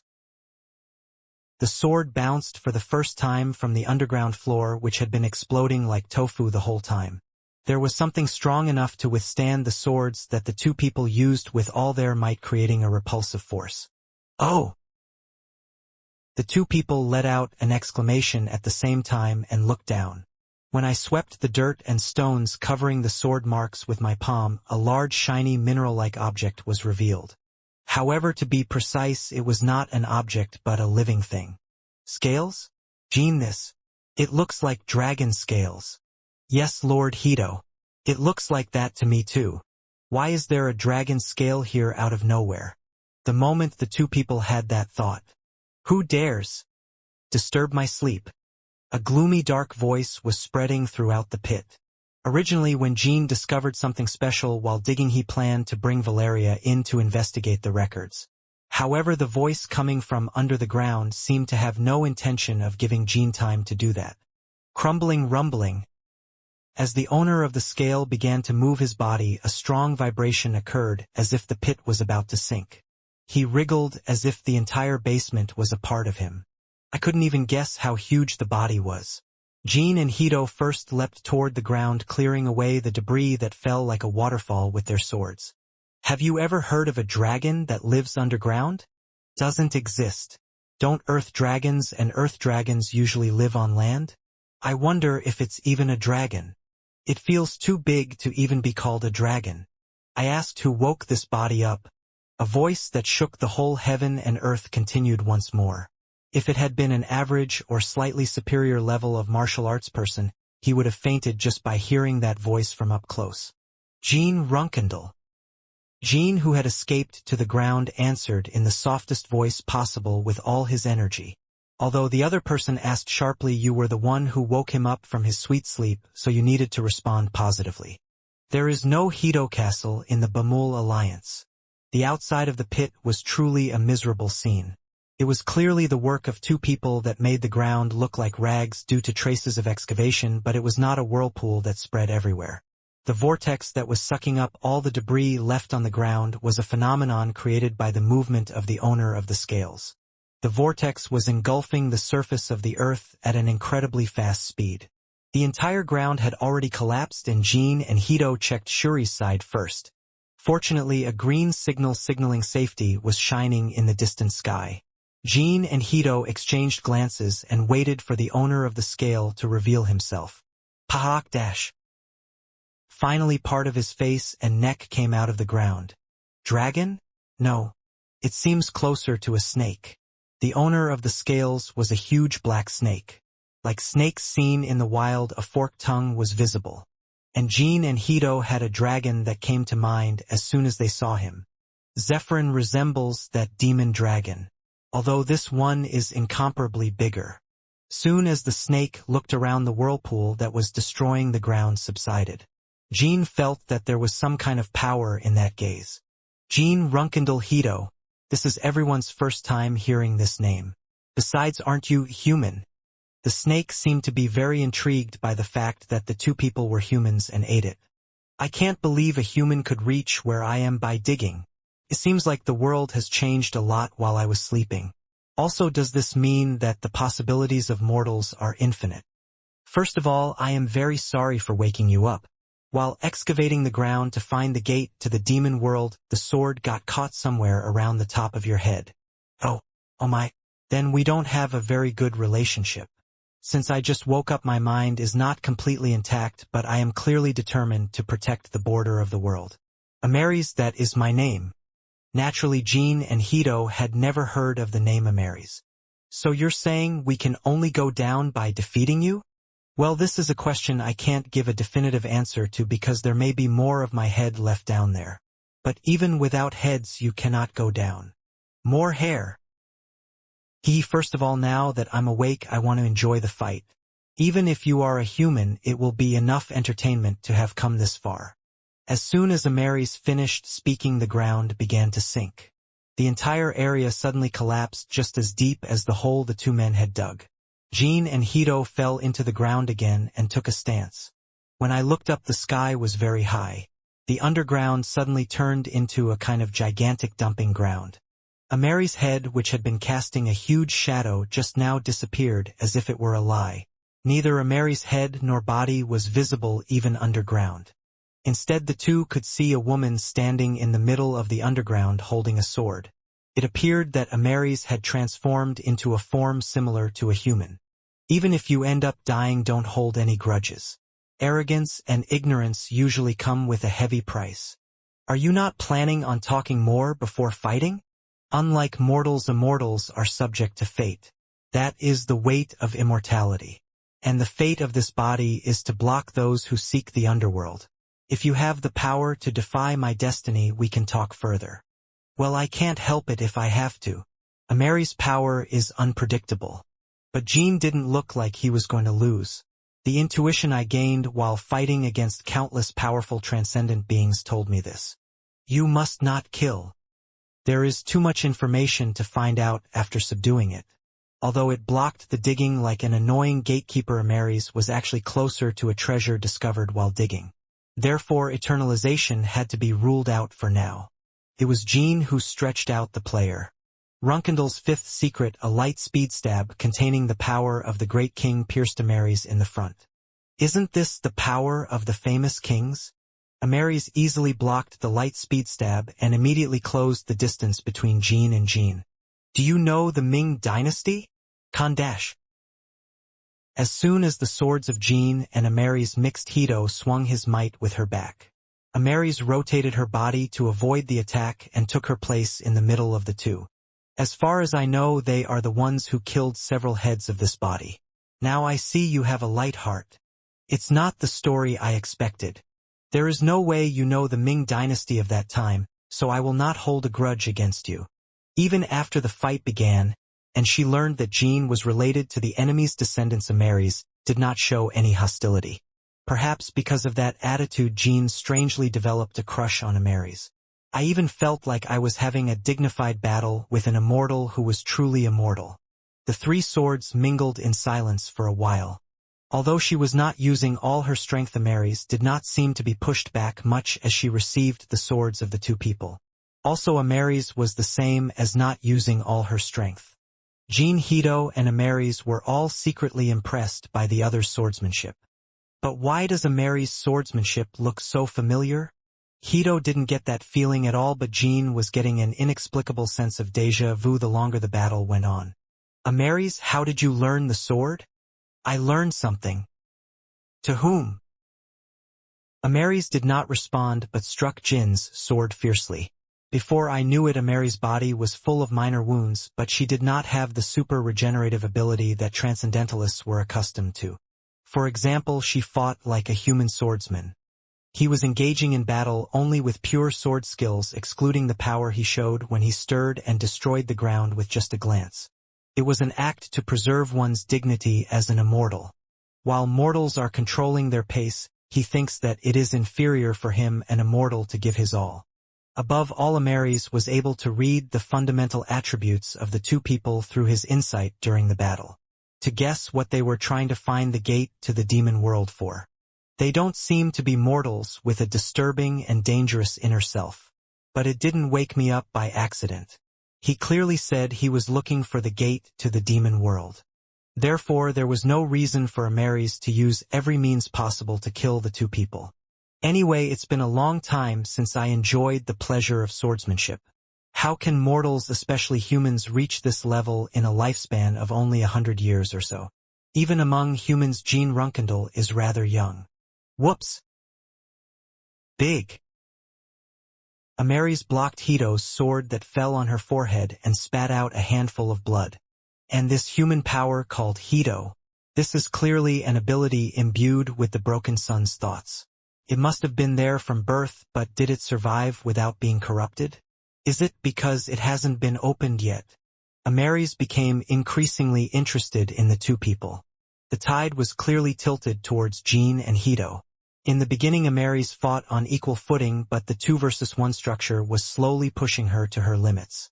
If it were one-on-one, he would have lasted 3 hours against Jean and 5 hours against Hito. This too would have been different if she had been whole. I admit defeat in the swordsmanship battle. The only thing left is for my body to become ugly if I compete further, so I am the one who paid the price for my arrogance and ignorance. Amaris, who had widened the distance, withdrew her sword and said, "It was a good fight. And as I enjoyed the sword, I felt that you have what it takes to defy the fate of this body. Do you mean to talk to us and show us the way? The former is a promise, but the latter can never happen. If you want to continue to approach the gate of the demon world, you will have to fight me sincerely. Why are you looking for that place? Please don't make up things. You can't fool this body." Jean thought for a moment. Is it okay to reveal information about the sun god's altar to this giant snake I suddenly encountered? Before I answer, I want to hear one thing first. As a reward for winning the swordsmanship battle. That's Chong having no choice but to listen as a loser. Ask. Amaris, you said you were the one who protects the border of the world. In that case, I believe you will know well the gate to the demon world below and what lies even deeper underground. I know. Then you were asleep here to prevent the resurrection of the sun god? Yes. Really? He said yes. If you just swear once. This is real.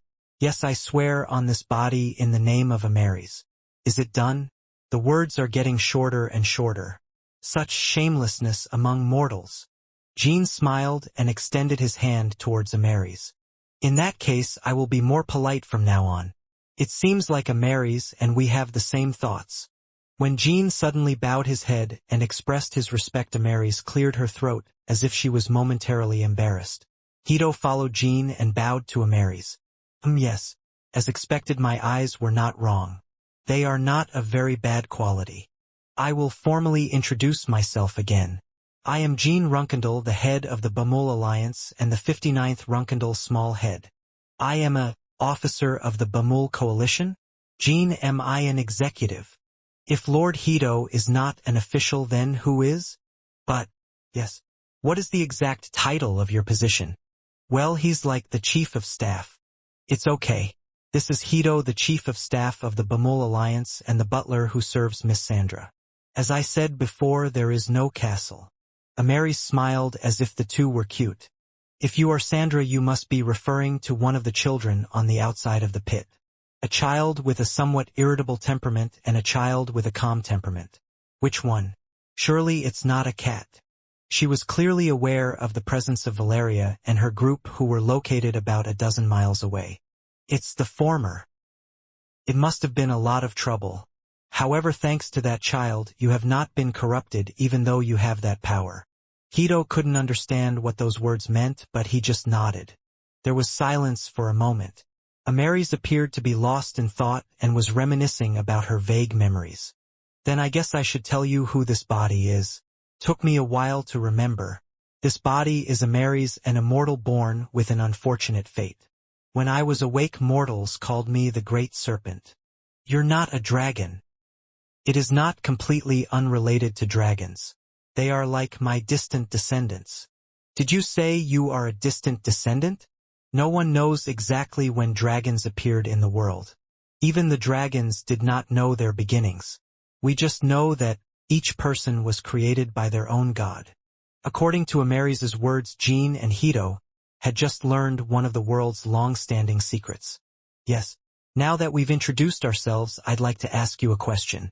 You said you were trying to prevent the resurrection of the sun god, so why did you covet the underworld protected by this body? Currently, a strange group called the Sun God Church is rampant in the royal family.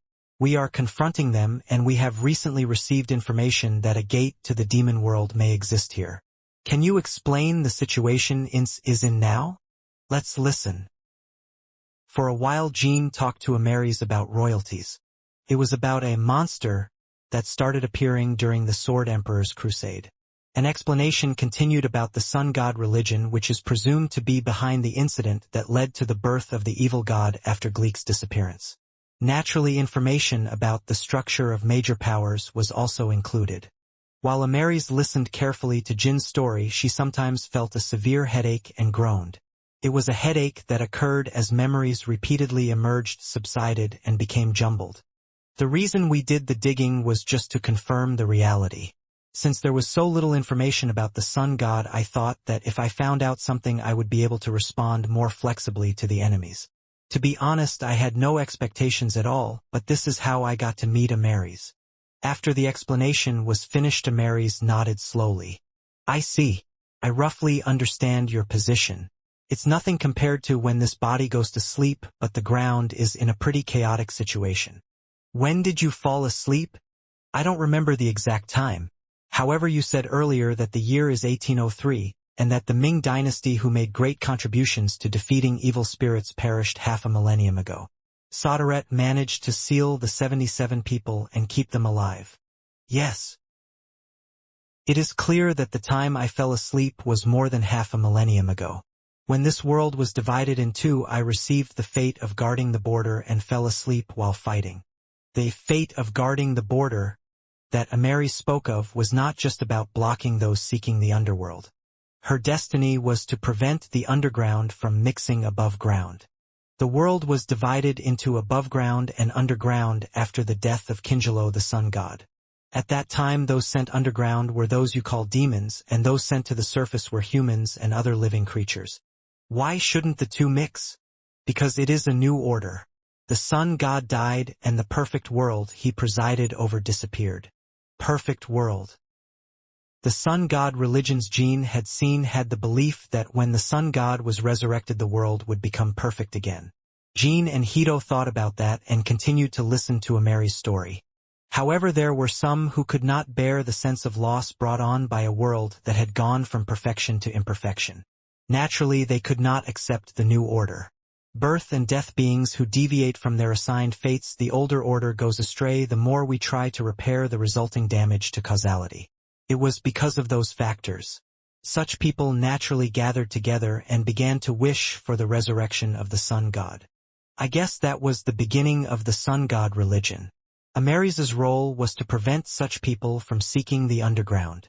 Yes, but not everything about me was like that.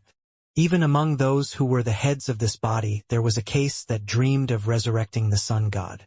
Ameris revealed that she originally had 9 heads.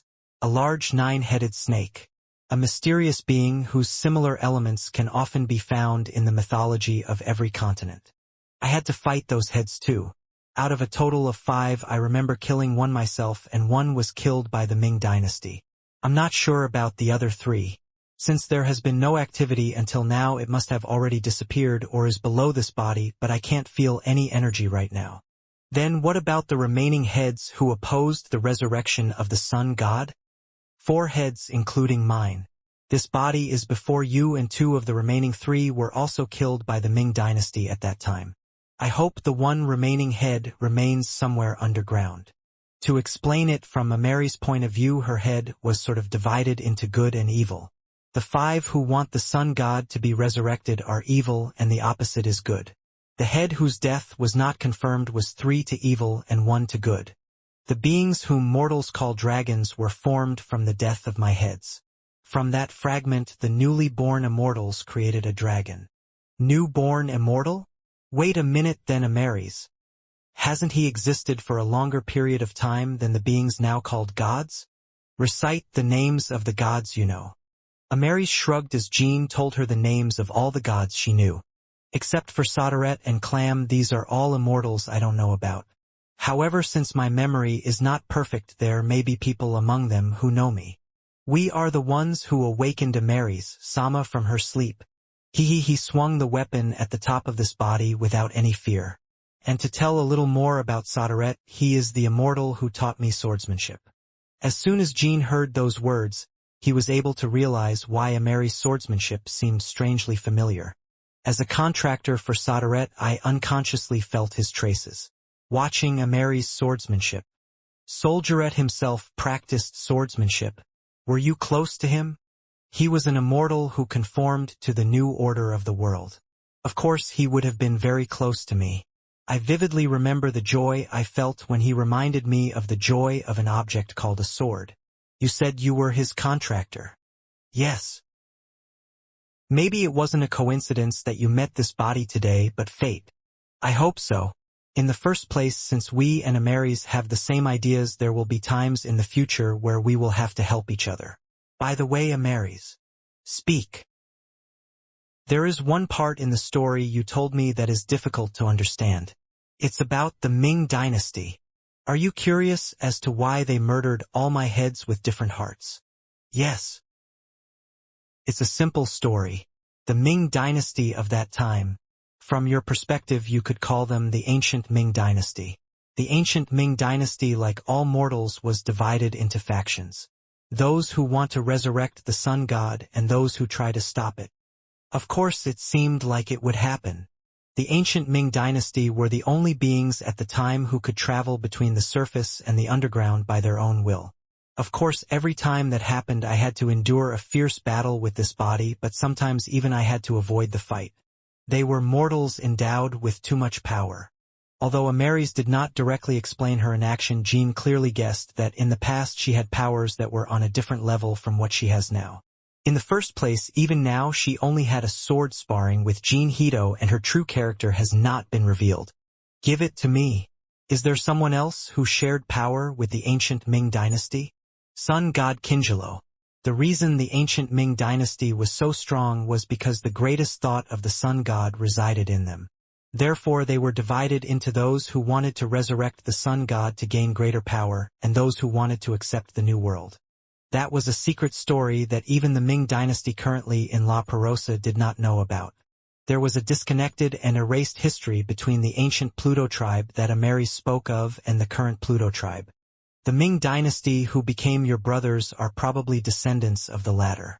If electrons had remained until now, the Earth would have already been reduced to ashes. Mortals imbued with the thoughts of the sun god naturally destroy the Earth.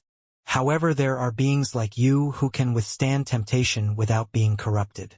Mr. Amaris, are you saying that the thoughts of the sun god dwell in me too? Where did the super strength you were born with come from? If you had been raised incorrectly, you would have probably become a great villain whose name will be remembered in Earth's history. The sun god's thoughts lead the subject to the fate of falling into madness and destroying the Earth. To find the altar in the underworld and beyond. In this world, there are sometimes beings who are born with incomprehensibly strong powers. The most representative examples are Runkendal, famous for his blessed body, and the pureblood Ziffel with exceptional magic affinity. In human history, two families have ruled as the losers of this world based on blood characteristics for a very long time. And those who come into the world with potential that far surpasses the average of such families. For example, a human being whose standards are clearly different from others at birth. Most of them come from humble origins and suddenly stand out without any special education. Vanessa Olsen awakens while trying to save her younger brother, who was taken away by a lord. Smarian Frock was born as an ordinary farmer and suddenly became a murderer. Hito left royalties and lived a monster's life because of his superpowers. According to Ameris, the source of their mysterious power was the thought of the sun god. The sun god Kingelo's thoughts are the will to deny his own death and extinction. That is why beings imbued with thoughts unconsciously try to destroy the earth, find an altar, and awaken the corpse of the sun.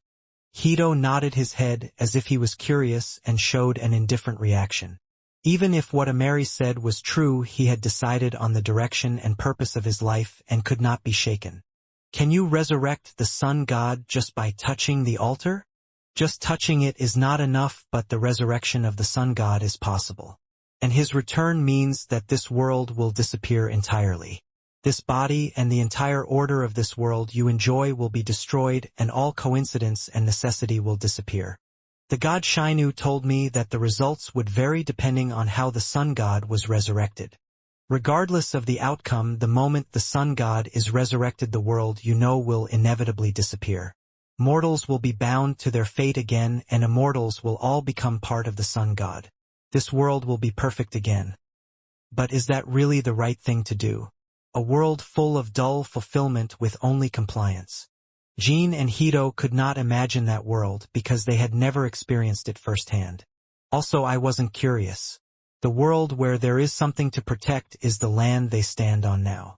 There was nothing he wanted to gain by giving up all his memories of the world, of his loved ones, of the land he grew up on, of his struggle to pursue his dreams. Only those who have no regrets in this world can wish for the resurrection of the sun god. Thank goodness. From what I have heard from you, sun god religions are not as active on Earth as they used to be. At that time there were too many. This body had to deal with them every day. Are there any other allies except Ameris and the good heads? It was there, but I don't really remember. Sodaret was someone who adapted to the new order, so he probably cooperated with me. Clam was also a conformist, but he was destined to destroy the earth with the power and magic he controlled. I am a god who once controlled all the magical power of the world. However, when he could not withstand his own power and almost destroyed the world, he sealed himself in this mirror with the help of Sodaret. What this seal is blocking is the source of infinite magical power itself. And the endlessly expanding magical power can completely erase this world at any time. Suddenly I remembered what Clam had said at the Cologne ruins in the past. Clam was sealed by Sodaret, but could it be that he also has the thoughts of the sun god? Yes. The power he possessed was enough to destroy the entire earthly world and bring out the underworld, making him a prey to evil thoughts. He is also an unfortunate immortal like me, because we are bound to an unwanted fate. An unwanted fate. The weight of immortality that Ameris spoke of meant that one could not escape one's fate. Ameris had to protect the borders of the world until it disappeared. Jean and Hito thought solemnly about her role for a moment. Her lonely fight was still not over. Ameris smiled as if she had read the two people's minds. Haha, the more I look at you, the cuter you look. It seems that the fate given to this body is excessive. Yes. Someone has to do it. Also, sometimes you can receive gifts from fate. It is such a thing to this body to meet mortals like you. Ameris had gained a colleague she could remember from now on. Because strong humans like Jean and Hito are saying that they will stop the resurrection of the sun god. Jean. Please speak. Fortunately, the sun god's thoughts are not filled only with denial of his own death. The opposite case also exists. The thought of maintaining death. Of Ameris' 9 heads, 4 including hers had such thoughts. Among the thoughts left behind by the sun god, she had the greatest will. Not only me, but most of those who block the resurrection and revival of the sun god are like this. And I think your family Runkendal also somehow possesses the power of the sun god. Did you say you have a blessed body? A trait that has existed in your family for over 1,000 years. It is not something mortals can achieve on their own. Of course, the possibilities of mortals are endless. But it's all about individual capabilities. No matter how great a mortal is, he cannot strengthen the entire clan for 1,000 years alone. Ameris was convinced that the blessings in Runkendal were related to the sun god or an immortal equivalent to him. Couldn't it be Sodaret's blessing?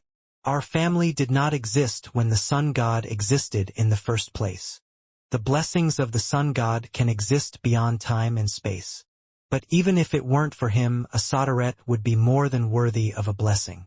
In any case, the only immortals capable of blessings lasting over 1,000 years are the sun god, this body before falling asleep, Solderet and Halurim. But it can't be a witch, and I don't think I'm either, so it has to be one of two things. Could be both. Either way, our family will never stand on the wrong side of Amaris. Yes, those guys called Zippel who probably received similar blessings are already my enemies.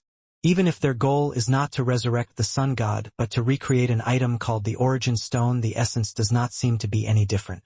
Moreover, they are using the remaining energy of the sun god and the shaman, so their crime is very serious. Amaris, then how about joining our alliance? Surprisingly, it was Hito, not Jean, who made the spur-of-the-moment recommendation to recruit. Is a separate blood oath necessary to sign up? Not really. It could be described as a meeting made in good faith. Then let's do it together. I think it will be a fun game. Amaris readily accepted the offer.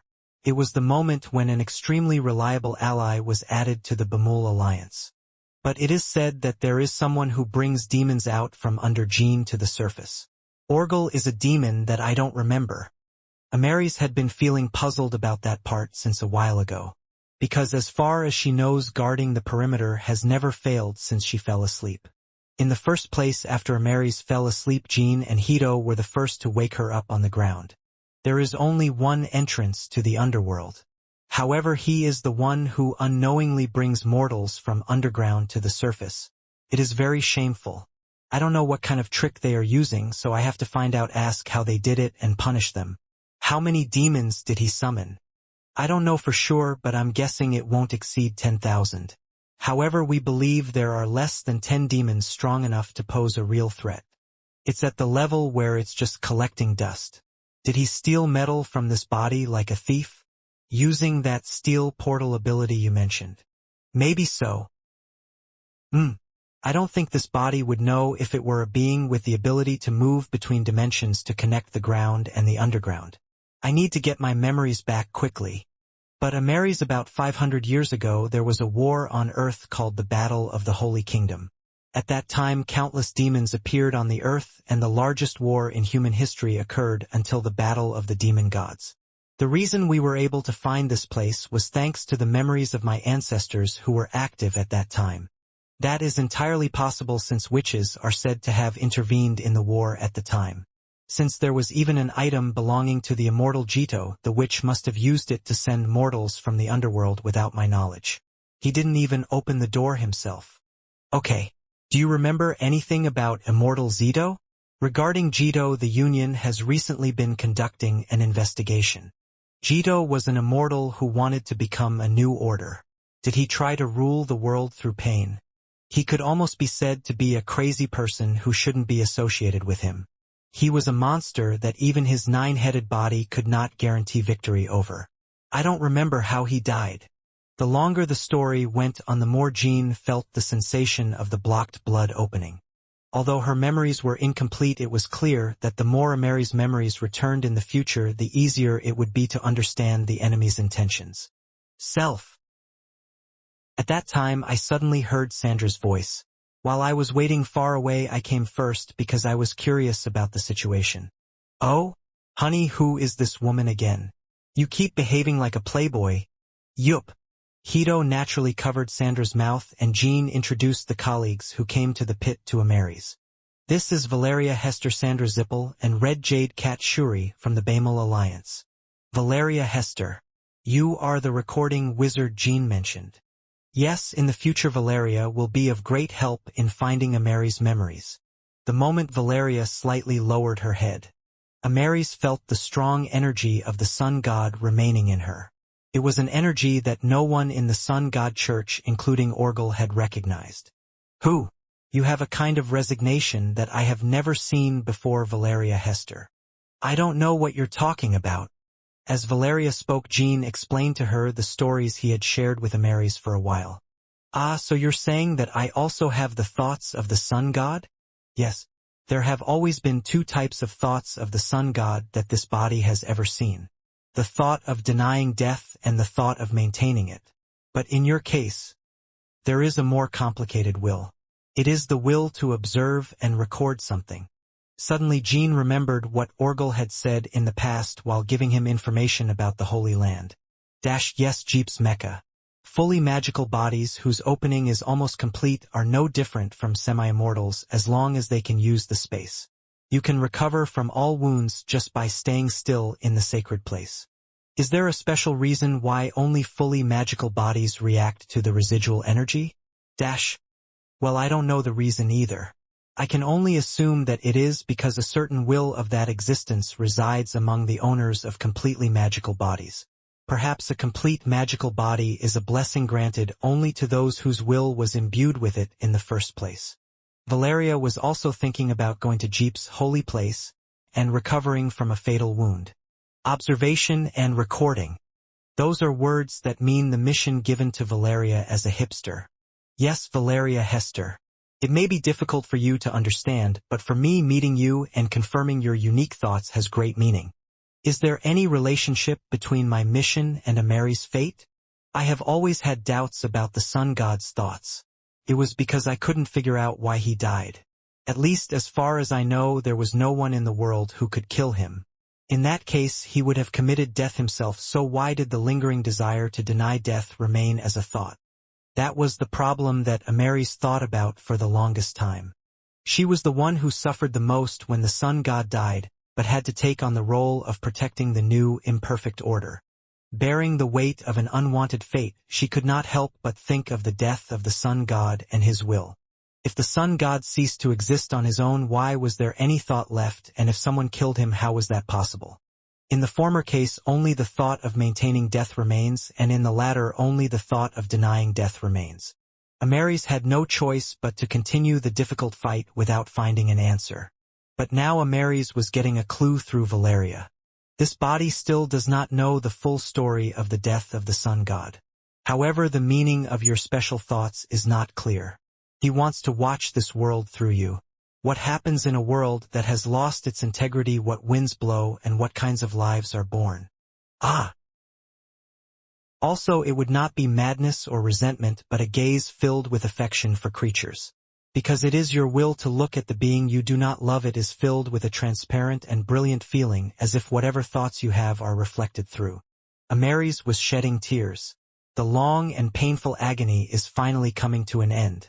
But I have never felt the will of the sun god.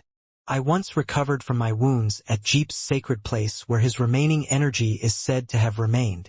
Because what he wants through you is to look down on creation, not to change this world. The sun god wanted to leave this world and remain a silent observer.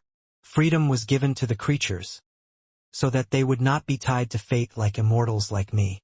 The topic of why God gave humans free will was a common topic found in many religions on earth. Amari's seemed to have his own answer to the problem. There was silence for a moment. Anyway, does that mean the redhead is imbued with the will of some great being? I don't know why I entrusted this to such an unlucky kid. You, a mortal, do not need to know everything about his will, which even this body cannot know. Sandra Ziffel. Oh, but it's strange. Okay, let's say you chose red hair. Or maybe he chose the fairy clan and the entire red-haired family. Because recording magic can only be used by fairies and hesters. But why does the thought of denying death exist? I don't know that. But the important thing is that among the thoughts left behind by the sun god, the one that seeks to maintain this world is greater. It seems like the sun god was a god with a fairly ambiguous personality. If it's maintenance, it's destruction. If it's destruction, it's destruction. Or isn't it just checking the liver? The plan is to watch the world through the red-haired family, and when it decides it's not okay to resurrect and create a perfect world again. Destroy everything here. Amari's was left speechless for a moment by Sandra's outspoken remarks. This is a rough story to hear, but it doesn't make sense. According to what you said, the sun god met an unwanted death and lost his goodwill in the process. That's strange too. Then the thoughts that try to maintain death cannot be explained. And they said there was no being that could kill the sun god. As I just said, that's not what's important. Either way, what we have to do is prevent the resurrection of the sun god and maintain this world. Well, I agree with that. It is still unknown whether the sun god's death was suicide or murder. This is because, like Sandra's logic, the remaining thoughts are conflicting. However, Amaris only found a clue that could comfort her in her unfair fate. Did you say Sandra Ziffel? You are a mortal who is not only fierce but also cute. I'll take it as a compliment. Hito must have had a very hard time. Then Amaris. What do you plan to do now? Jean said, looking around. The Aterium was literally destroyed. If you leave it alone, enemies will soon discover this scenery and naturally investigate this place. Amaris was also conscious of that. Enemy flying ships or dragons may pass by here by chance, or they may sense a problem and investigate. First, I will fill the hole again through the power of this body. The explosion that occurred while Jean and Hito were digging was large enough to be observed from a very long distance. Jean has already assumed a case where the enemy recognizes that something happened in the Aterium. It will be a stopgap measure. Can smell and come to you at any time. In particular, Baradin Ziffel can use powers similar to recording magic. Sana also has unknown abilities. What were you planning to do? To be honest, I started digging in a state of doubt. However, if enemies came, I planned to kill them all. We will have to keep people waiting here for the time being. There's no need for that. This body will continue to be here. Try to confuse the enemies as much as possible. Then, if you are discovered or a situation arises where the enemy can escape while obtaining information, you can immediately request support. Are you able to teleport? Know that power was lost along with the head. Then I guess I'll have no choice but to put the red owl on standby with the person. There is no need for that. My other self will follow you and live with you from now on. I guess the human form would be convenient in many ways, right? Did you say self-immolation? Okay. It's been a long time since I mixed with mortals. As someone who is bound by the fate of guarding the border, this is the best entertainment I can enjoy. I'm looking forward to it. I can just make my alter ego look like this. Amaris sat down and looked up at Jean and his colleagues. For reference, this body becomes weakest when creating an alter ego. So even if just in the unlikely event that an enemy comes while I am creating an alter ego, I will have to protect myself. On the other hand, if you want to kill me, there will be no better opportunity than now. Even though they had only met for a short time, Amaris completely trusted Jean and his colleagues. This was because they were confident that their inner self was not in danger. I will accept that you are telling me a secret as a sign of trust. Please make it with confidence. Of course. It's been a while, so I think I need some time. It is possible to have a conversation while creating an alter ego, so there is no need to be like a stone or a stone. All right. When Amaris closed her eyes, a strange gray aura spread around her. This is my first time seeing gray-colored power. The gray authority soon wrapped around Amaris and fluttered like water. I feel this every time I create an alter ego, but I feel like a snake is a snake. Snakes are also at their most vulnerable when they shed their skin. It is to create a kind of moving shell. Through the swirling gray energy scales could be seen growing on Amaris' body. The party watched in amazement and talked to Amaris. I heard that snakes often die while shedding their skin.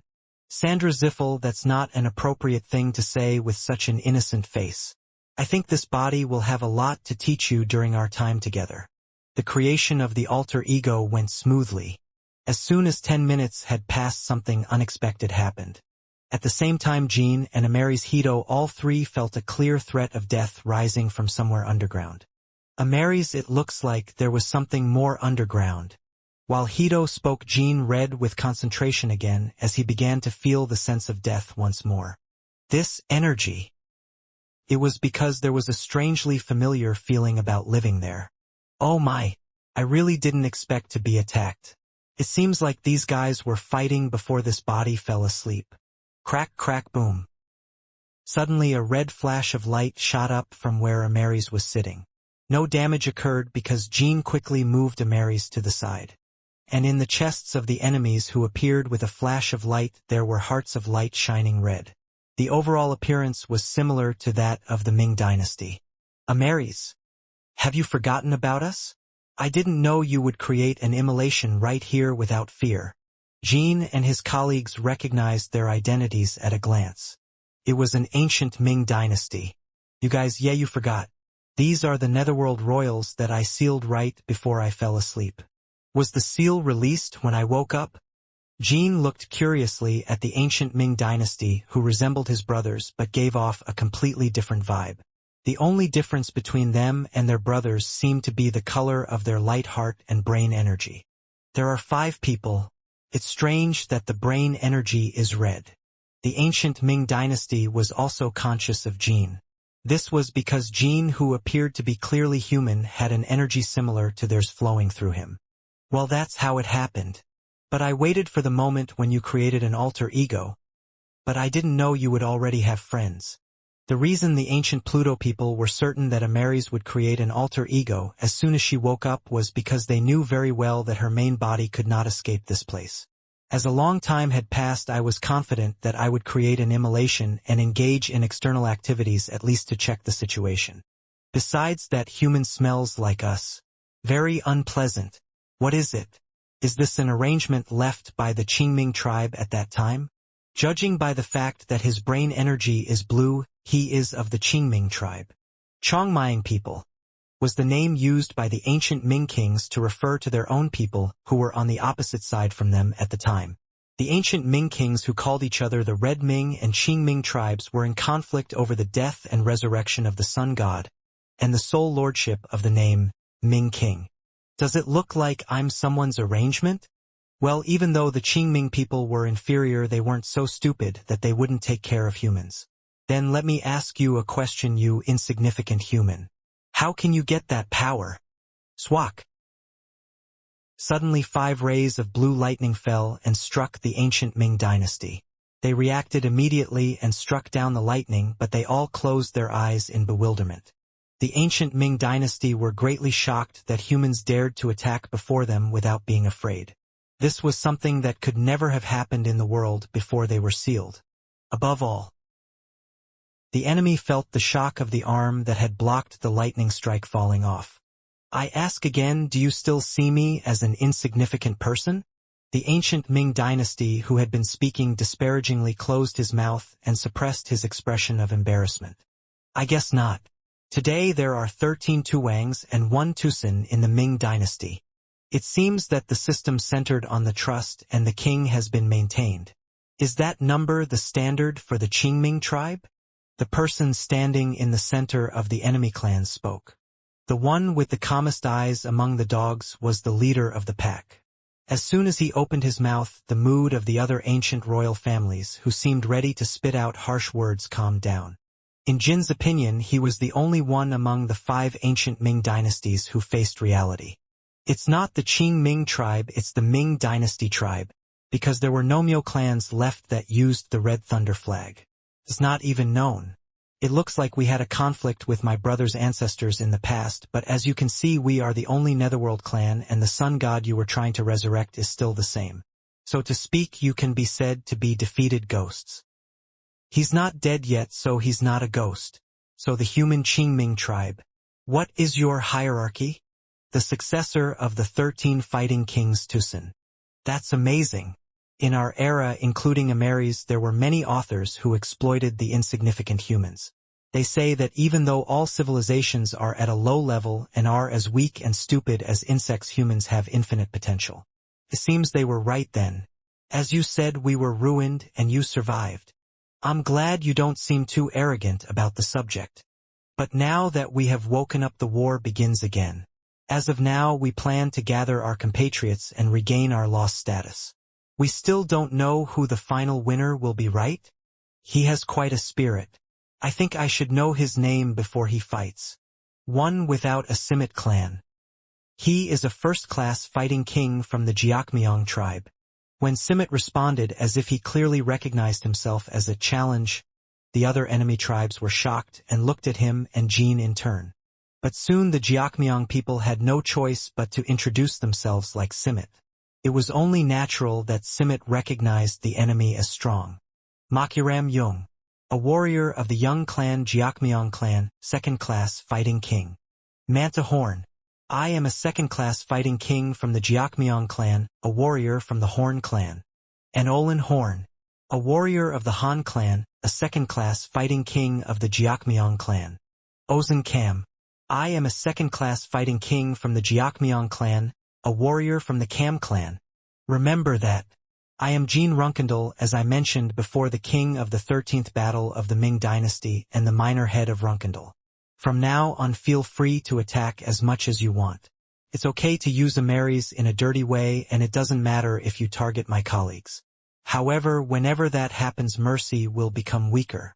Jean gave Hito a glance. It meant protecting Amaris and her colleagues. Don't wait outside, Jean. They kill everything. Don't get hurt.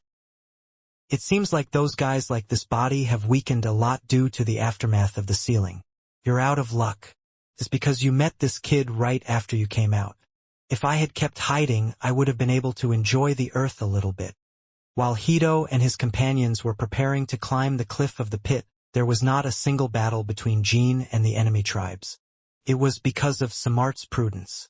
He talked to Jean and read his energy and decided that they were at a level they could never handle. Even when the 4 of my compatriots and I had full strength before being sealed, it was quite daunting.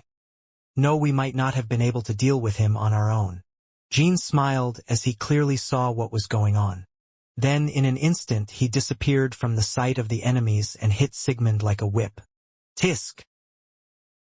You give up a player, but you can't just keep sitting still because it's difficult to calculate the gap. If it were my brothers, even the weakest fighter wouldn't have bowed their heads. After all, if the opponent is stronger, it is most honorable to fight and ultimately be destroyed. Every time Sigmund fell on the enemy tribe, a thunderous sound shook the entire sky. The enemy clans took out their respective weapons and frantically blocked the blows containing Jin's true power. Did you summon the sword from a bracelet rather than a scabbard? When I looked again, I saw that they were all wearing gold bracelets and weapons were coming out of the bracelets. As a test, he broke Andolin's sword with a fighting sword, and he immediately retreated under cover and took out a new sword from his bracelet. I need to get an artifact or something. The Jiakmyong people were able to move very well even though their energy was extremely low due to the seal. The team was perfect, as if they were always fighting together, and each individual skills were also at a high level. Sharp and fierce brain energy poured out non-stop from the blood-red heart. In its heyday, it must have been worthy of the name of King Myong. But his heart was not like that of my brothers. Your swordsmanship is calculated. Calculative or not. Only what is stronger is valuable. When the enemy's battle cry begins to cover the world again, then you too will have no choice but to make a calculation. The king of the 3 battles of Chongmying. Swak.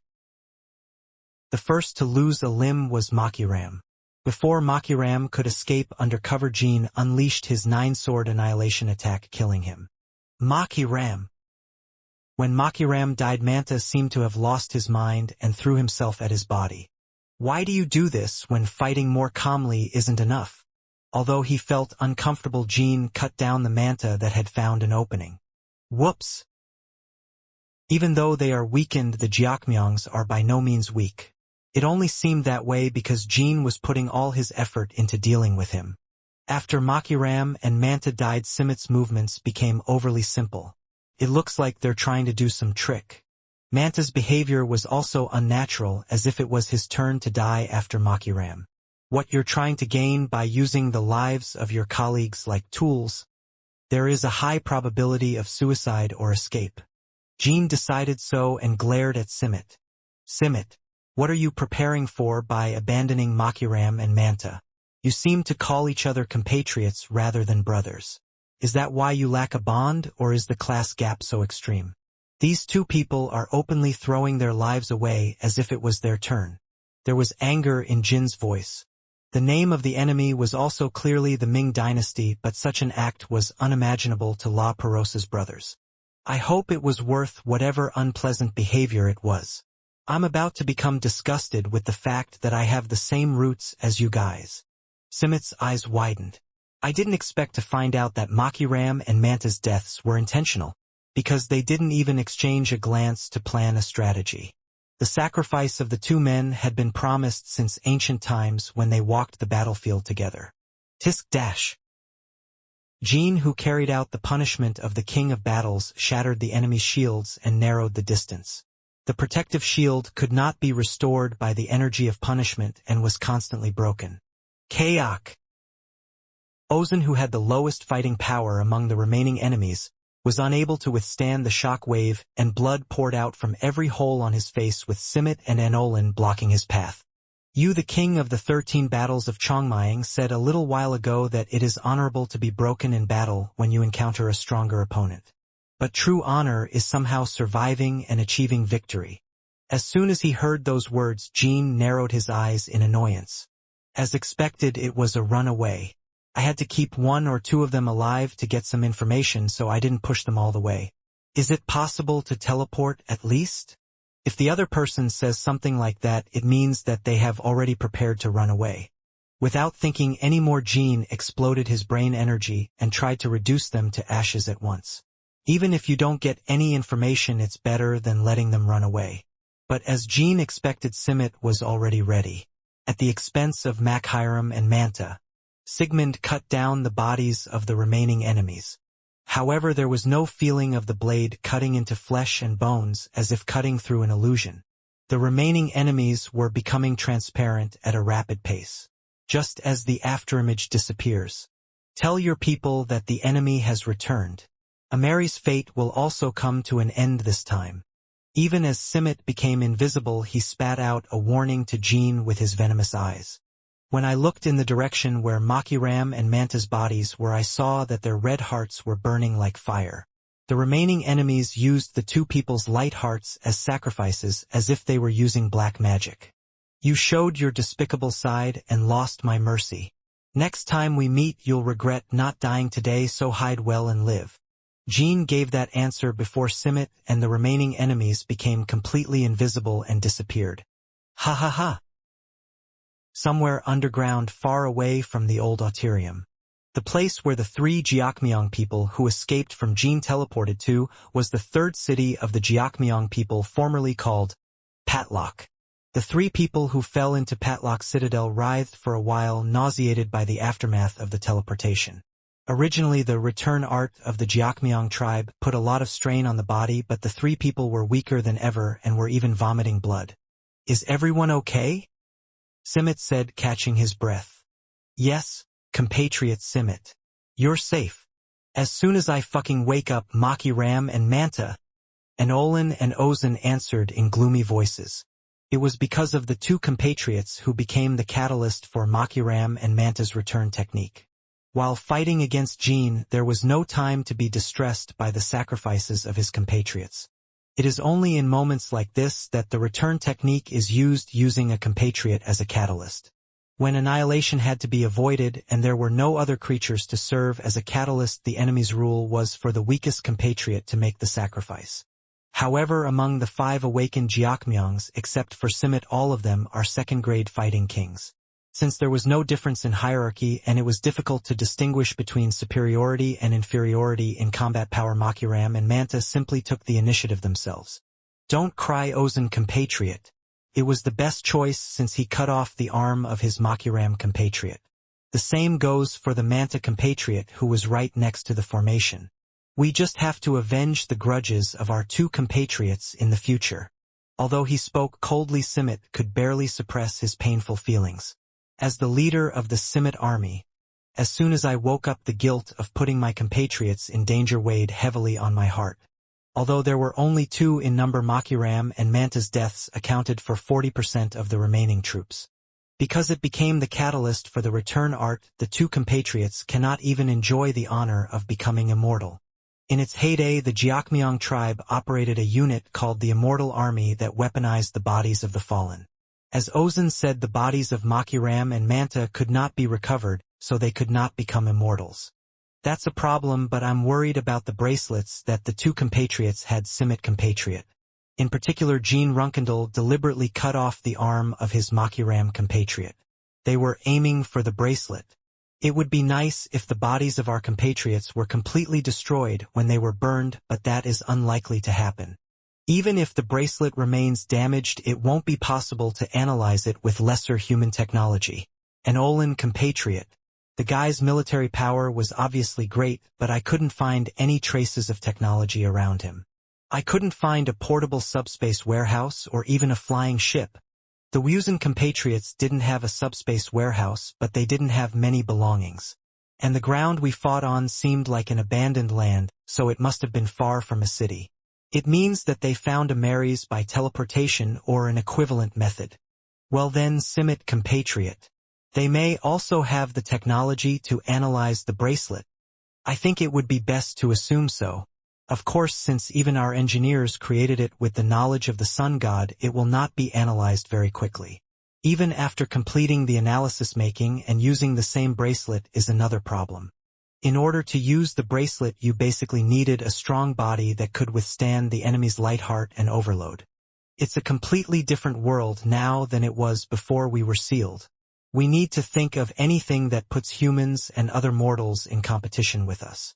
Simit was a man of great judgment and potential. Therefore, although he was a person without a clan, he was also a man of great standing who became a first-class fighting king, the fastest in the history of the Jiakmyeong clan. Ozan, who had been enraged by Simit's attitude, was gradually calming down. Andolin's sorrowful eyes also regained their resolve. Both of them were thinking that fortunately Simit was included among the Red Myeong clan that was unsealed. If he is there, and if the sealed enemy tribes remain without being completely destroyed, it seemed possible to see the world dyed red once again. Simart slowly looked around. I could see the dark scene of the return room of Patlock Castle. However, even though it had clearly been completely neglected for such a long time, the return room did not feel old at all. The stones which had withstood the passage of time did not have large or small cracks or dust accumulation. As soon as the lights turn on and the enemy tribes come in and out of this place again, it will be the same scene as before it was sealed. Fortunately, it appears that the owner of Patlock's fortress, the great fighting king Reincarnation's compatriot, is still alive. As Simit said, the reason the fortress was in good condition was because its owner was alive. The castles of the Jiakmyeong clan are no different from organisms connected to their respective owners, the Deity kings. Oh, now that I think about it, my castle is fine. Let's go to the castle lord's room. When Simit placed the bracelet against a right-angled plate on the wall of the return room, a faint red light spread, and the sound of an elevator operating was heard. As I went down the elevator, I came straight into the main hall of Patlock Fortress, and they were able to see the images of their compatriots floating like red stars on the high ceiling. By estimate, there were well over 100 of our compatriots. Most of them were casual fighters, but sometimes level 2 or 3 fighters were also seen. Even Simart felt moved for a moment by that sight. They were compatriots who defended Patlock Fortress together until the last moment before it was sealed. Eventually, when I opened the door to the castle lord's room, I saw the sealed great fighting king Reincarnation. Compatriot and Olin. Yes, Simit compatriot. From now on I will unseal Reincarnation's compatriots. However, until we recover properly, it will be difficult to awaken the fanatic heart of Reincarnation's compatriots. Underneath. First of all, we need to create the means to recover. First, check whether the space movement devices connected to the ground within the castle are operating. Yes. Olin went outside the castle lord's room and checked the space movement devices. Luckily, 1 out of 5 works.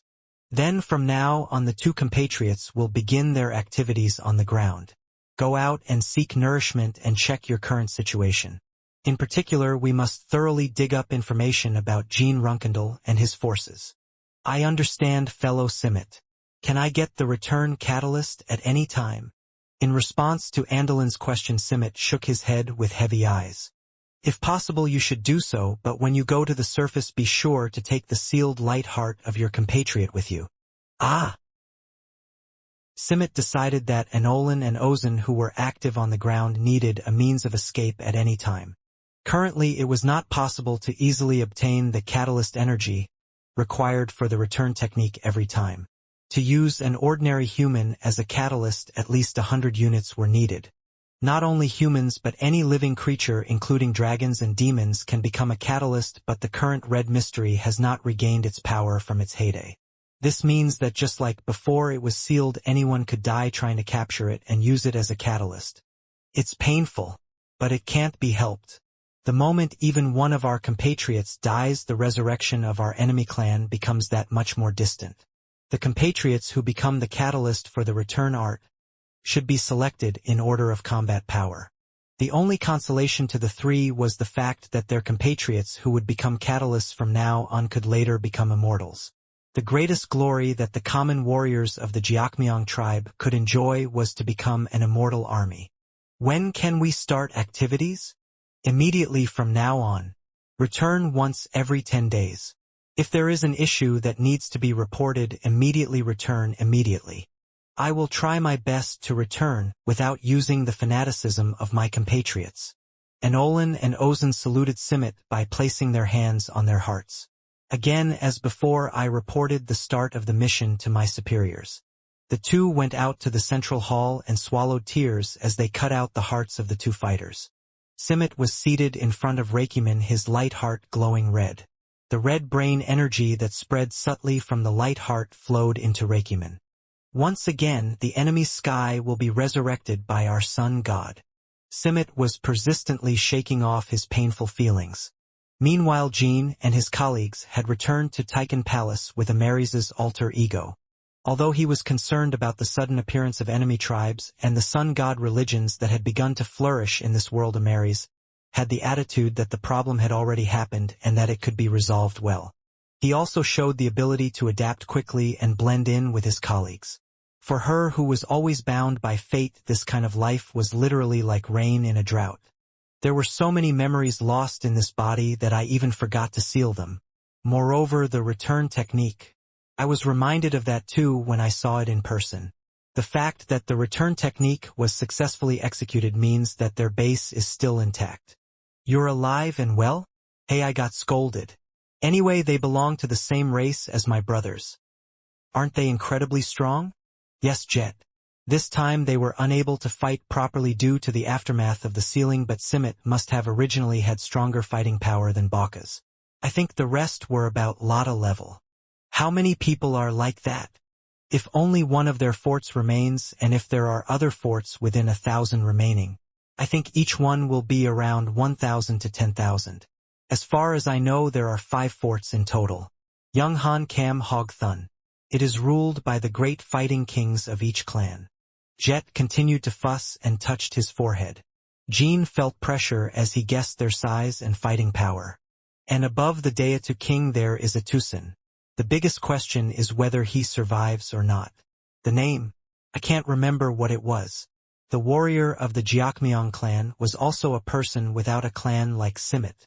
Anyway, Simit and his gang will now begin to unseal the enemy clans. Yes, Jean. It may have already started. The seal I performed put their mad hearts to sleep, so those mad hearts can be awakened again as long as they receive enough brain energy. It was unclear why Amaris sealed them away. However, it was easy to infer that the Jiakmyong tribe at the time was strong enough to have no choice but to do so. They probably need time too. And we will definitely start activities on the ground. You will have to hunt to regain your strength. We also need to find information on the ground. It's hunting. I think they will not attack our Bamul alliance for now.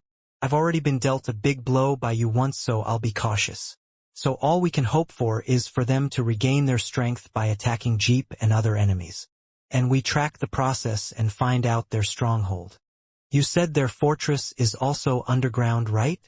To be precise, it is somewhere between the underworld and the surface world. You said there are a total of 5 forts. That's a big deal. Even if it's somewhere between the surface and the underground, doesn't it all exist in an area deeper than Amaris? Yes, Jean. We can't destroy the whole world to find their home base, so we should keep track of those who are active on the ground. The fortresses of the Jiakmyong people originally all existed on the ground. It sank underground due to the sealing done by Amaris in its prime. Suddenly I remember how fiercely the Jiakmyong tribe resisted when this body was sealed. Even after they sank underground and were sealed, they gathered the remaining manpower and built a space transport device that leads to the outside. Now, when the seal of the great fighting kings is released, the fortress will come back to the ground. What is the level of technological prowess of the enemy clan? This body came to Tychon and lived with you, felt it firsthand, and heard a general explanation of this world. The current Earth has a significantly lower level of civilization compared to those days. According to Amaris, in ancient times when the sun god existed, ultra-long-distance communication and instantaneous transportation were very common and natural. Flying ships were also not the exclusive domain of large powers like they are now, and the biggest symbol of power was the air fortress. There were mortals who had aerial fortresses that could travel and conquer not only all continents on the ground but even the underground. While Amaris was explaining, Jean recalled a moment earlier in La Perosa, where the main hall of the Tucson temple was separated from the other buildings and made it richer. Was the main hall of Tucson also a remnant of the air fortress technology that existed at that time? When rebuilding the shattered main temple after the Great War, Jean and the other brothers mostly performed roles close to simple labor. Only Boris, the best engineer of the Ming dynasty, took on tasks that required a high level of technical understanding. However, even Boris said that he did not understand all the technologies applied to the main temple of Tucson. Among them, the one with the most outstanding technology was the Jiakmiang tribe. The Qingming people were next, but there was a gap. However, the Qingming tribe compensated for this with the overwhelming force of each individual. The average combat power of the Qingming tribe was much higher. Would you say it was a battle of technology and power? Of course, it was similar among those at the peak or equivalent. Amaris took it for granted that the science and civilization of that time had not continued to this day.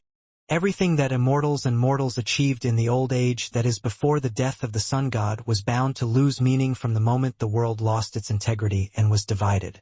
There was a constant great war between the forces trying to protect death and resurrection, and this body was at the center of it. After the protagonists of the war, including me, were sealed, the world would have gone through destruction and reconstruction several times.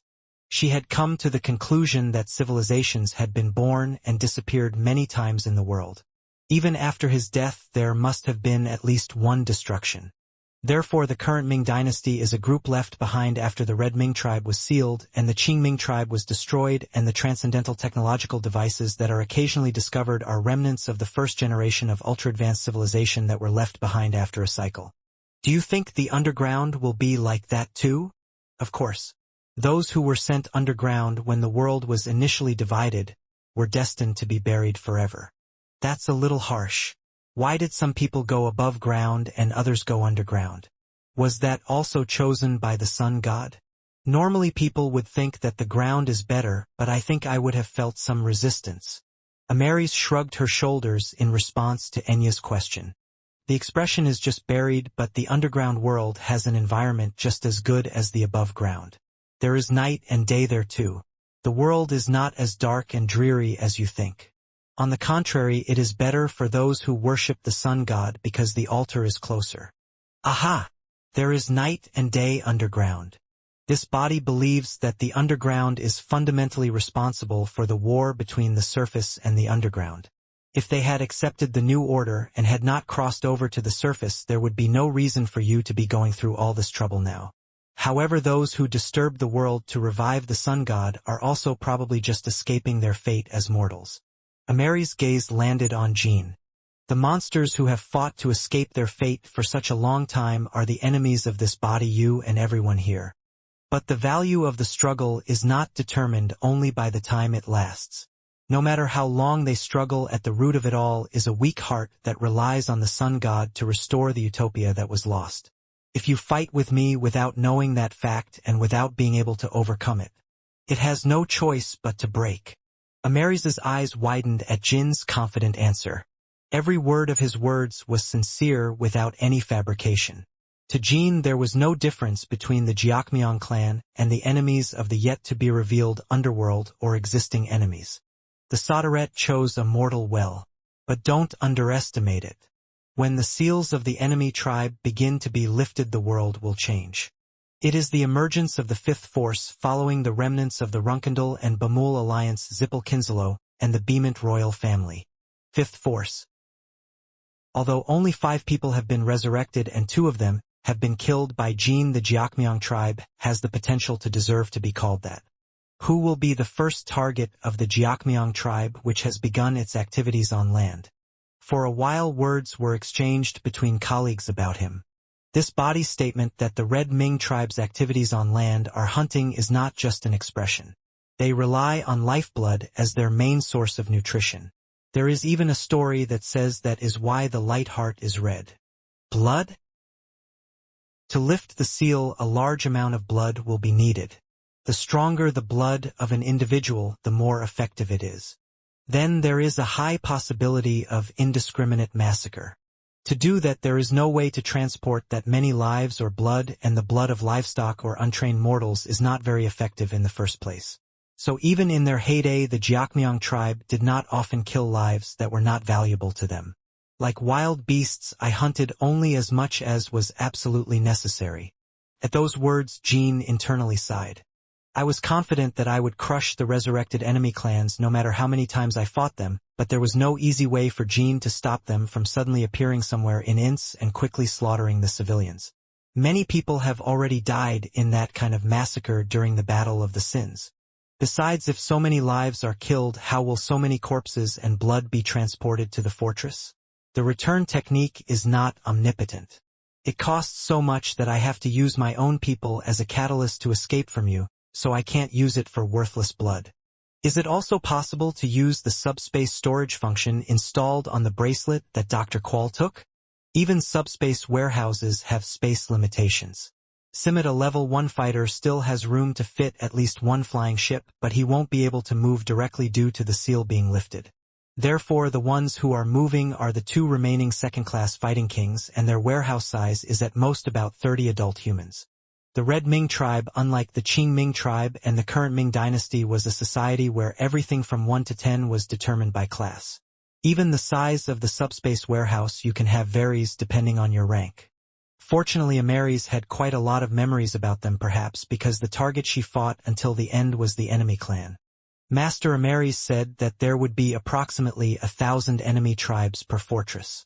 To awaken their mad hearts and break the seal, the blood of about 60 ordinary humans seems to have no meaning. Jean, a human being like you, would be able to wake everyone up with just one person, but yes, Jet. You can think of it in terms of Jet. Ugh me. I think the blood needed for each casualty is about 2 or 3 Jets. Jet was currently looking at his late 6-star skills, thanks to learning from Gilly in his spare time. Although he was extremely shabby in the world of superhumans and monsters, he was an incredibly powerful person by universal standards. So if there are 3 warriors of that caliber, they can defeat 1 enemy warrior? Just don't even dream about that, Jet. You are an informant, not a combatant. If there are 3 of you, the size of the power itself may be similar to that of a plain warrior, but the enemies are of the royal family. They can't even be opponents.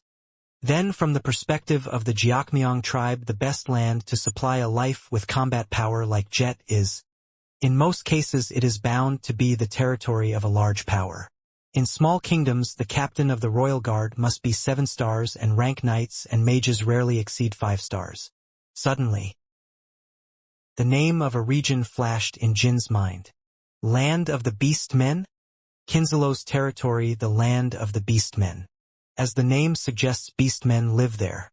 Among them, the most numerous were the fighting tribes, the Red Tiger and White Wolf. Even the Red Tiger and White Tiger tribes instinctively gave up the fight and urinated like frightened dogs when they first saw Jin, who had previously received the Light Heart.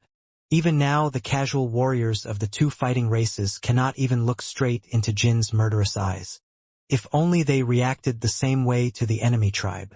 There is no easier prey than that. In fact, the Red Tiger and White Tiger tribes were combat races, so they all had combat power of 6 stars or higher based on their adult bodies. They will definitely target the Beast People's land. If I were a Jiakmiang clan, there would be no better hunting ground than that. Ah, the land of the beasts. You said there were the Red Tigers and the White Tigers, and that there were people whose origins I couldn't understand. It is presumed to be a hybrid of lower-ranking races that existed at the time. It would be perfect for the enemy tribe to hunt. As Jean predicted, the Red Tiger and White Wolf tribesmen patrolling on the outskirts of the land of the Beastmen were already facing Enolan and Ozan. And the Beastmen appeared trembling in fascination as they looked at the red glowing light heart. Who are you? Why are you doing this? Under? There really were such hybrids. From what I've seen just now, you seem to be bullying non-combatant beasts, so show us that same cruelty, so that our compatriots can enjoy a more vibrant life. It was the moment when a mysterious ghost story began among Kingelo's prisoners. On September 25, 1803, about 10 days had passed since the Jiakmyong people began their activities on the ground. Oh, you crazy people! Is it really possible for a group to act like this? Barak growled lowly and sighed. The white tigers and red tigers were lined up densely in front of him, who was sitting with his head crumpled. What? Are you saying you can't patrol because you're scared because the warriors keep disappearing? Are you saying that I really need to receive reports like this from the assault commanders in these times? The beast men were unable to answer, their eyes focused on empty space. My shoulders felt heavy and my spine felt numb due to Barak's anger. In just 10 days, more than 200 members of the warring tribe who had gone on patrol disappeared without a trace, so it was no wonder that the beastmen fell into fear. Among the White Wolf tribe there were some who were burning with revenge and the will to fight, but that was it. Even the White Wolf tribe, who would be second to none in terms of belligerence, were mostly consumed by fear. Barak did not understand the horror of those below. This was because they did not live in the military barracks. What brought the prisoners to this point was not only the ghost story and the reality of disappearance that resulted from it, but also the faint body odor left by the Jiakmyong tribe that played a big role. I know that casual fighters have been going missing recently. Yeah, it's weird. But is it really possible for you, the fighting race, to be defeated and ruined like this? I don't know who is doing this, but isn't it right to have the mindset to find it somehow and chew it up? But these bastards keep not answering. Oh, that. Why are you craving the kids? Will my morale come back if I do this? A red tiger next to Barak let out a harsh voice. It was the Red Tiger King, Bard Ray. He had been living in seclusion until recently under the pretext of an injury, but had joined the Kinzalo Association a few days ago. Bard Ray, please keep your words to yourself on the topic you've been hiding and playing around with. The things below are watching. Yes, that's right. But Barak, in my opinion, this is not normal. Why are you so dull now and then? What? I mean, I smelled something very dangerous. The great white wolf warrior Barak sits at the table and says ahem. While I was doing it, I personally licked the area where the kids were patrolling, and I realized that this was really out of the ordinary. I mean this. Despite the continued sarcastic voice, Barak only pointed at his forehead in annoyance, and did not try to change Bardre's attitude more strongly. This was because he was a warrior who stood on equal footing with himself. Whatever I did while secluded, I became much stronger than before. What do you want to say? It's the work of the Ming dynasty. What? The ones who disappeared literally just disappeared. They say our children are naturally weak against the strong and strong against the weak, but aren't you white wolves a bit better? No matter how tough the opponent was, it would have been possible at least once, but it didn't happen. What does this mean? I gave in to my irresistible fear and was dragged away like a dog caught by a dog breeder. It was a fight, a resistance, and nothing was achieved. Who else but the Ming dynasty can do that? Currently, the only human who can call the Ming dynasty for royalties is the small head of Runkendal. Or Jin Runkendal himself can give off the energy of the netherworld. But this is not his way. Okay. I guess I'm not that friend either. But there is no one other than the Ming dynasty. Either there is a traitor among the Ming dynasty under his control, or there is another Ming dynasty in the world. One of the two is this. You are a traitor. Barak briefly thought of Jean and his brothers. In particular, the image of Jean came to mind. He couldn't imagine a traitor coming out of his camp. It doesn't make sense, but I think it's more plausible that another Pluto clan exists. Or another powerhouse equivalent to the Ming dynasty. First of all, the smell I smelled was definitely not something that could be produced by a human or a dragon or demon. It was a smell that only people with fur like us could smell. It can't be an animal, right? Bard Ray was convinced of the existence of another netherworld royal family. Starting today, you and I will patrol on our own. From what I can see, it looks like the second border area will be robbed today. The movement line is like that. I know this well because I did this a lot when I was young. You and I are just waiting there pretending to be lazy. Even if the real Ming dynasty comes out, will we both be able to lose? Pact was displeased but decided to join Bardre's plan for just 1 week. Let's solve it. Our poor puppies should disperse now and get on with their business. The Red Tiger King and the great warrior Varict will catch those who have been harming our compatriots. The beast men looked at each other, and when Pact nodded they dispersed and returned to their respective seats. Oh my that! Look at their dejected faces. Don't you feel sorry for the kids, Pact? Have some dignity. You are the only hope for the scum of the enemy. A red tiger should be a red tiger. Unlike you, we are gangsters from the very beginning. A very strong gangster. The leader and Archduke Zephyrin have suddenly fallen into unconsciousness. We must conduct ourselves well so as not to be looked down on by the demons. Unconscious. Orgel and Zephyrin suddenly showed abnormal symptoms 10 days ago and fell into a state of unconsciousness. That was because the two people were influenced by the awakened Amaris, but Kingelo had no clue as to the cause yet. The demons said that the lives of both gentlemen are not in danger. Are you expecting it to be a psychological shock? I won't be able to wake up like this forever, right? Don't be so lucky. It is said that the dream demons are in remission. Don't be so naive and trust the demon bastards. The way I see it, they are ready to stab you at any time. Except for a few demons, I don't like most of them, but I believe you won't cause trouble for no reason. As long as they don't start a bickering first. Wow, I'm looking forward to tonight. At night they changed their clothes and went on patrol like ordinary warriors. Although both his size and energy are not at a level that can be covered with clothes. Several hours passed without any sign, but at exactly midnight the two suddenly felt an indescribable chill. Suddenly this feeling of chills running down my spine. You felt it too, right? It seems like it's quiet over there. The two exchanged glances, then simultaneously pulled out the great swords on their backs and swung them. As the huge sword energy stirred the bushes, the hidden enemy tribes appeared. What was hiding were two Jiakmyong civilian warriors. Awakened from the seal with the blood of the beasts taken by an Olin and Ozan. Kia, look at this. What did I say, the Ming dynasty? But it's strange. They say the light heart of the Ming dynasty is blue, so why is yours red? Pact also took note of their fanatic hearts. It was clearly of a different type from the light heart that Jean and his brothers had. Besides, it's a lot worse than I heard, isn't it? Bardre rushed in and swung the great sword, causing all the enemy warriors to be thrown away at once. The Jiakmyong people have not yet fully recovered. Since he was a level fighter in the first place, he couldn't be the opponent of the two. Well, apart from being weak, it has a smell that my kids will get tired of when they see it. The Ming dynasty is the Ming dynasty. What are you guys? Did Jean Runkendal send you? Or are you dogmatic? Why is the light heart red?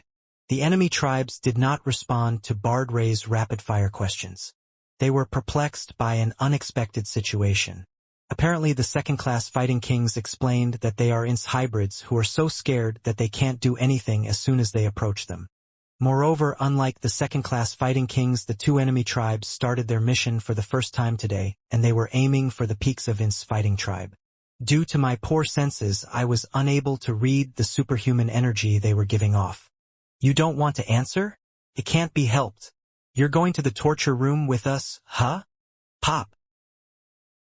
The enemy tribes fired signal flares. Shooting a flare in the middle of enemy territory? They are fun guys. Is this not a request for support but to tell others to run away? They say we also have signal flares. I will catch all those who run away and send them to the torture chamber in good company. Don't worry, I won't leave you alone. Bardre also fired a signal announcing the gathering and encirclement. Now, in addition to the patrolling beastmen, the warriors and demons waiting at the branch will also flock in. Meanwhile, Pact swung his sword like a club and instantly crushed the lower bodies of the enemy tribes. Aya! Kook, my kids have eaten over 200, so why are they screaming about something like this? Now I see that you guys are the same group as our red tigers. I can't even use it in front of a stronger guy. I was scared for a moment because of the smell. Quack. Barak roughly threw the enemy tribes to the ground. When the kids come, let's tie them up and take them away. Look forward to these guys. Huh? The demons may not know anything else, but the torture they do is really shocking. Looking at it, it appears to be a subspecies or hybrid of the Ming dynasty. The Ming dynasty people I experienced firsthand didn't look like trash like this. Whether it's a subspecies or something else, Ray is honestly a little upset. I was expecting a picture of an exciting fight, but I guess it's not worth it. If you dig into the purpose and background, stronger ones will naturally emerge from among their kin. Ah, please, they shouldn't be this bland. Ray suddenly stopped talking and his eyes became sharp. It was because I once again felt a chill running down my spine. This time, unlike just before, I was really sweating and my hands were shaking. Barak felt the same way a beat later. In an instant, my entire body froze and gave me goosebumps. Let our compatriots go. A heavy voice came from the bushes on the other side. The two people didn't fire their swords in that direction like they did just before. Instead, I gathered all my energy and prepared for battle. It's not a type of powerful enemy you've ever imagined. A being that could be called a natural enemy was coming out of the darkness of the bush. Wow, it's so big. What is this? Are these the same Pluto subspecies? Ray swallowed his saliva as he looked at the new enemy tribe that had appeared. Among the red tiger and white tiger tribes, he was a huge man who could easily overwhelm the two particularly large people. Then I will return quietly today. I can't do that. Is this body looked down on because it is not perfect, or are the hybrids even evil in their heads? The Jiakmyong people shook their heads as if they were sad and introduced themselves like this. I am Reikuman Hog, the king of red mystery. It's been a long time since I've seen a mongrel reject the mercy I offer. Di Jiansa. Red Tiger King. Have you caught the ghosts? As soon as Reikuman finished speaking, support from the beast men and demons arrived. And Barak instinctively screamed at his allies. Run away! However, the 15 reinforcements who arrived first were already being sucked into Reikuman's palm, as if being swallowed by a whirlpool. Wood dud duck quagic dash.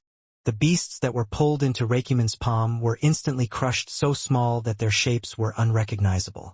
As he clenched his hands, the beastmen were crushed like crushed apples and blood flowed from Reikuman's huge fists. It's like drinking the essence of a tonic. Reikuman raised his hand and caught the heavy drops of blood dripping from the prisoners with his mouth.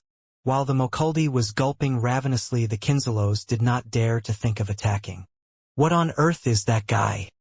Ray, who had been acting like he was having fun all along, suddenly hardened. Barak understood the fear that those below had been feeling. The pinnacles of the ground fighting races were trembling. The intuition that I can't compete.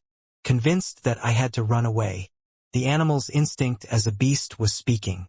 That monster called Reikuman Hog is a predator that must be avoided, not an enemy that must be fought and defeated. The power gap was not the problem. The current Reikuman had just awakened from the seal and was unable to use even 30% of his original strength. Barak and Ray also recognized that he was not in a normal state and knew that if he fought properly right now, his chances of winning were high. However, I just can't overcome the fear easily. I've felt it since last time, but the taste of blood isn't very good. Is this the limit of hybrids? Crack. Another group of prisoners were sucked into Reikuman's hands.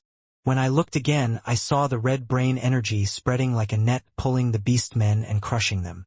Reikuman drank another sip of compressed blood without any interruption. The corpses of the prisoners were oxidized by brain energy, turning into black powder and scattering around. I told everyone to run away. Barak shouted again, but the beastmen were like flies caught in a spider's web. I couldn't move a single finger and couldn't even hear Barak's voice. I shouldn't have set off the flare. In any case, patrol teams would have flocked because of the signal flares set off by the enemy tribes. However, the entire main unit of the branch would not have moved, and if that had been the case, an order could have been issued for everyone to abandon the branch and evacuate to headquarters. Stop it, you monster! Ray said as he plunged his greatsword into the necks of the fallen enemy tribesmen.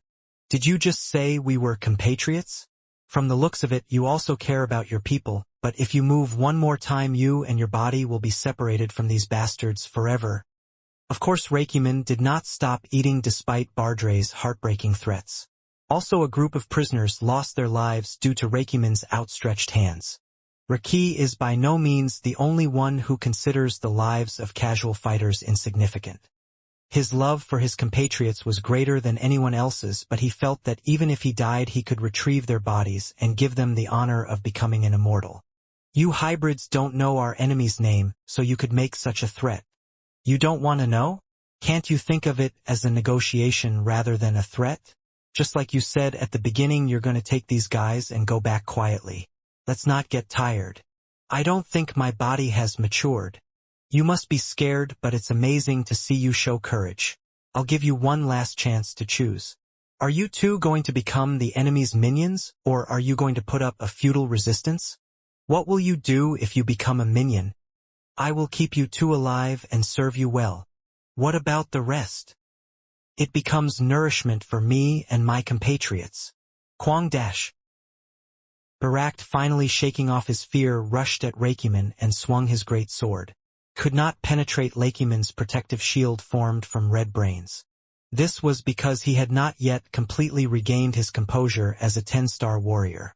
Barak's blow had the characteristic hesitation of those consumed by fear. Bardre, take your subordinates and run away. I will buy as much time as possible. The reinforcements who had just arrived froze like statues as soon as they saw Reikiman. The situation was slightly better for the demons, but they also felt fear when they saw the hardened beasts and the great warriors who were more intimidated than ever. Then shall we do that? Damn you, kid. What is that again? Pow! Suddenly a distant explosion was heard.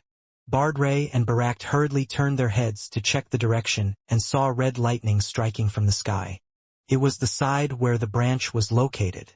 Other enemy tribes that were in ambush began to move. At the same time, a square window emerged from Reikiman's bracelet, revealing the face of another enemy tribe. The great fighting King Reikiman has completed suppressing all of the hybrids in the compatriot building. Although there are demons on the run, Ozen's compatriots were in charge of tracking them down and eliminating them. It was an Olin. It took 15 seconds for the enemy infiltration team, including her, to occupy the branch. Since Barak and Bardre were here, the occupation of the branch actually ended the moment the enemy tribe appeared. Plain warriors and assault leader-level beastmen cannot even stand against the energy of ordinary enemy tribes. However, since there were second-class fighting kings who had regained their strength, resistance was out of the question. Almost all of Ozen's strength has returned, so there should be no problem. Any other unusual details? There are test subjects resembling the Qingming people in the underground facility of the building. They appear to be failed biogolems that imitate the Qingming tribe. Fortunately, I was able to confirm that the basement was not entirely destroyed by the brain bombs my compatriots and I shot. I guess it was an interesting time in many ways. The current ground.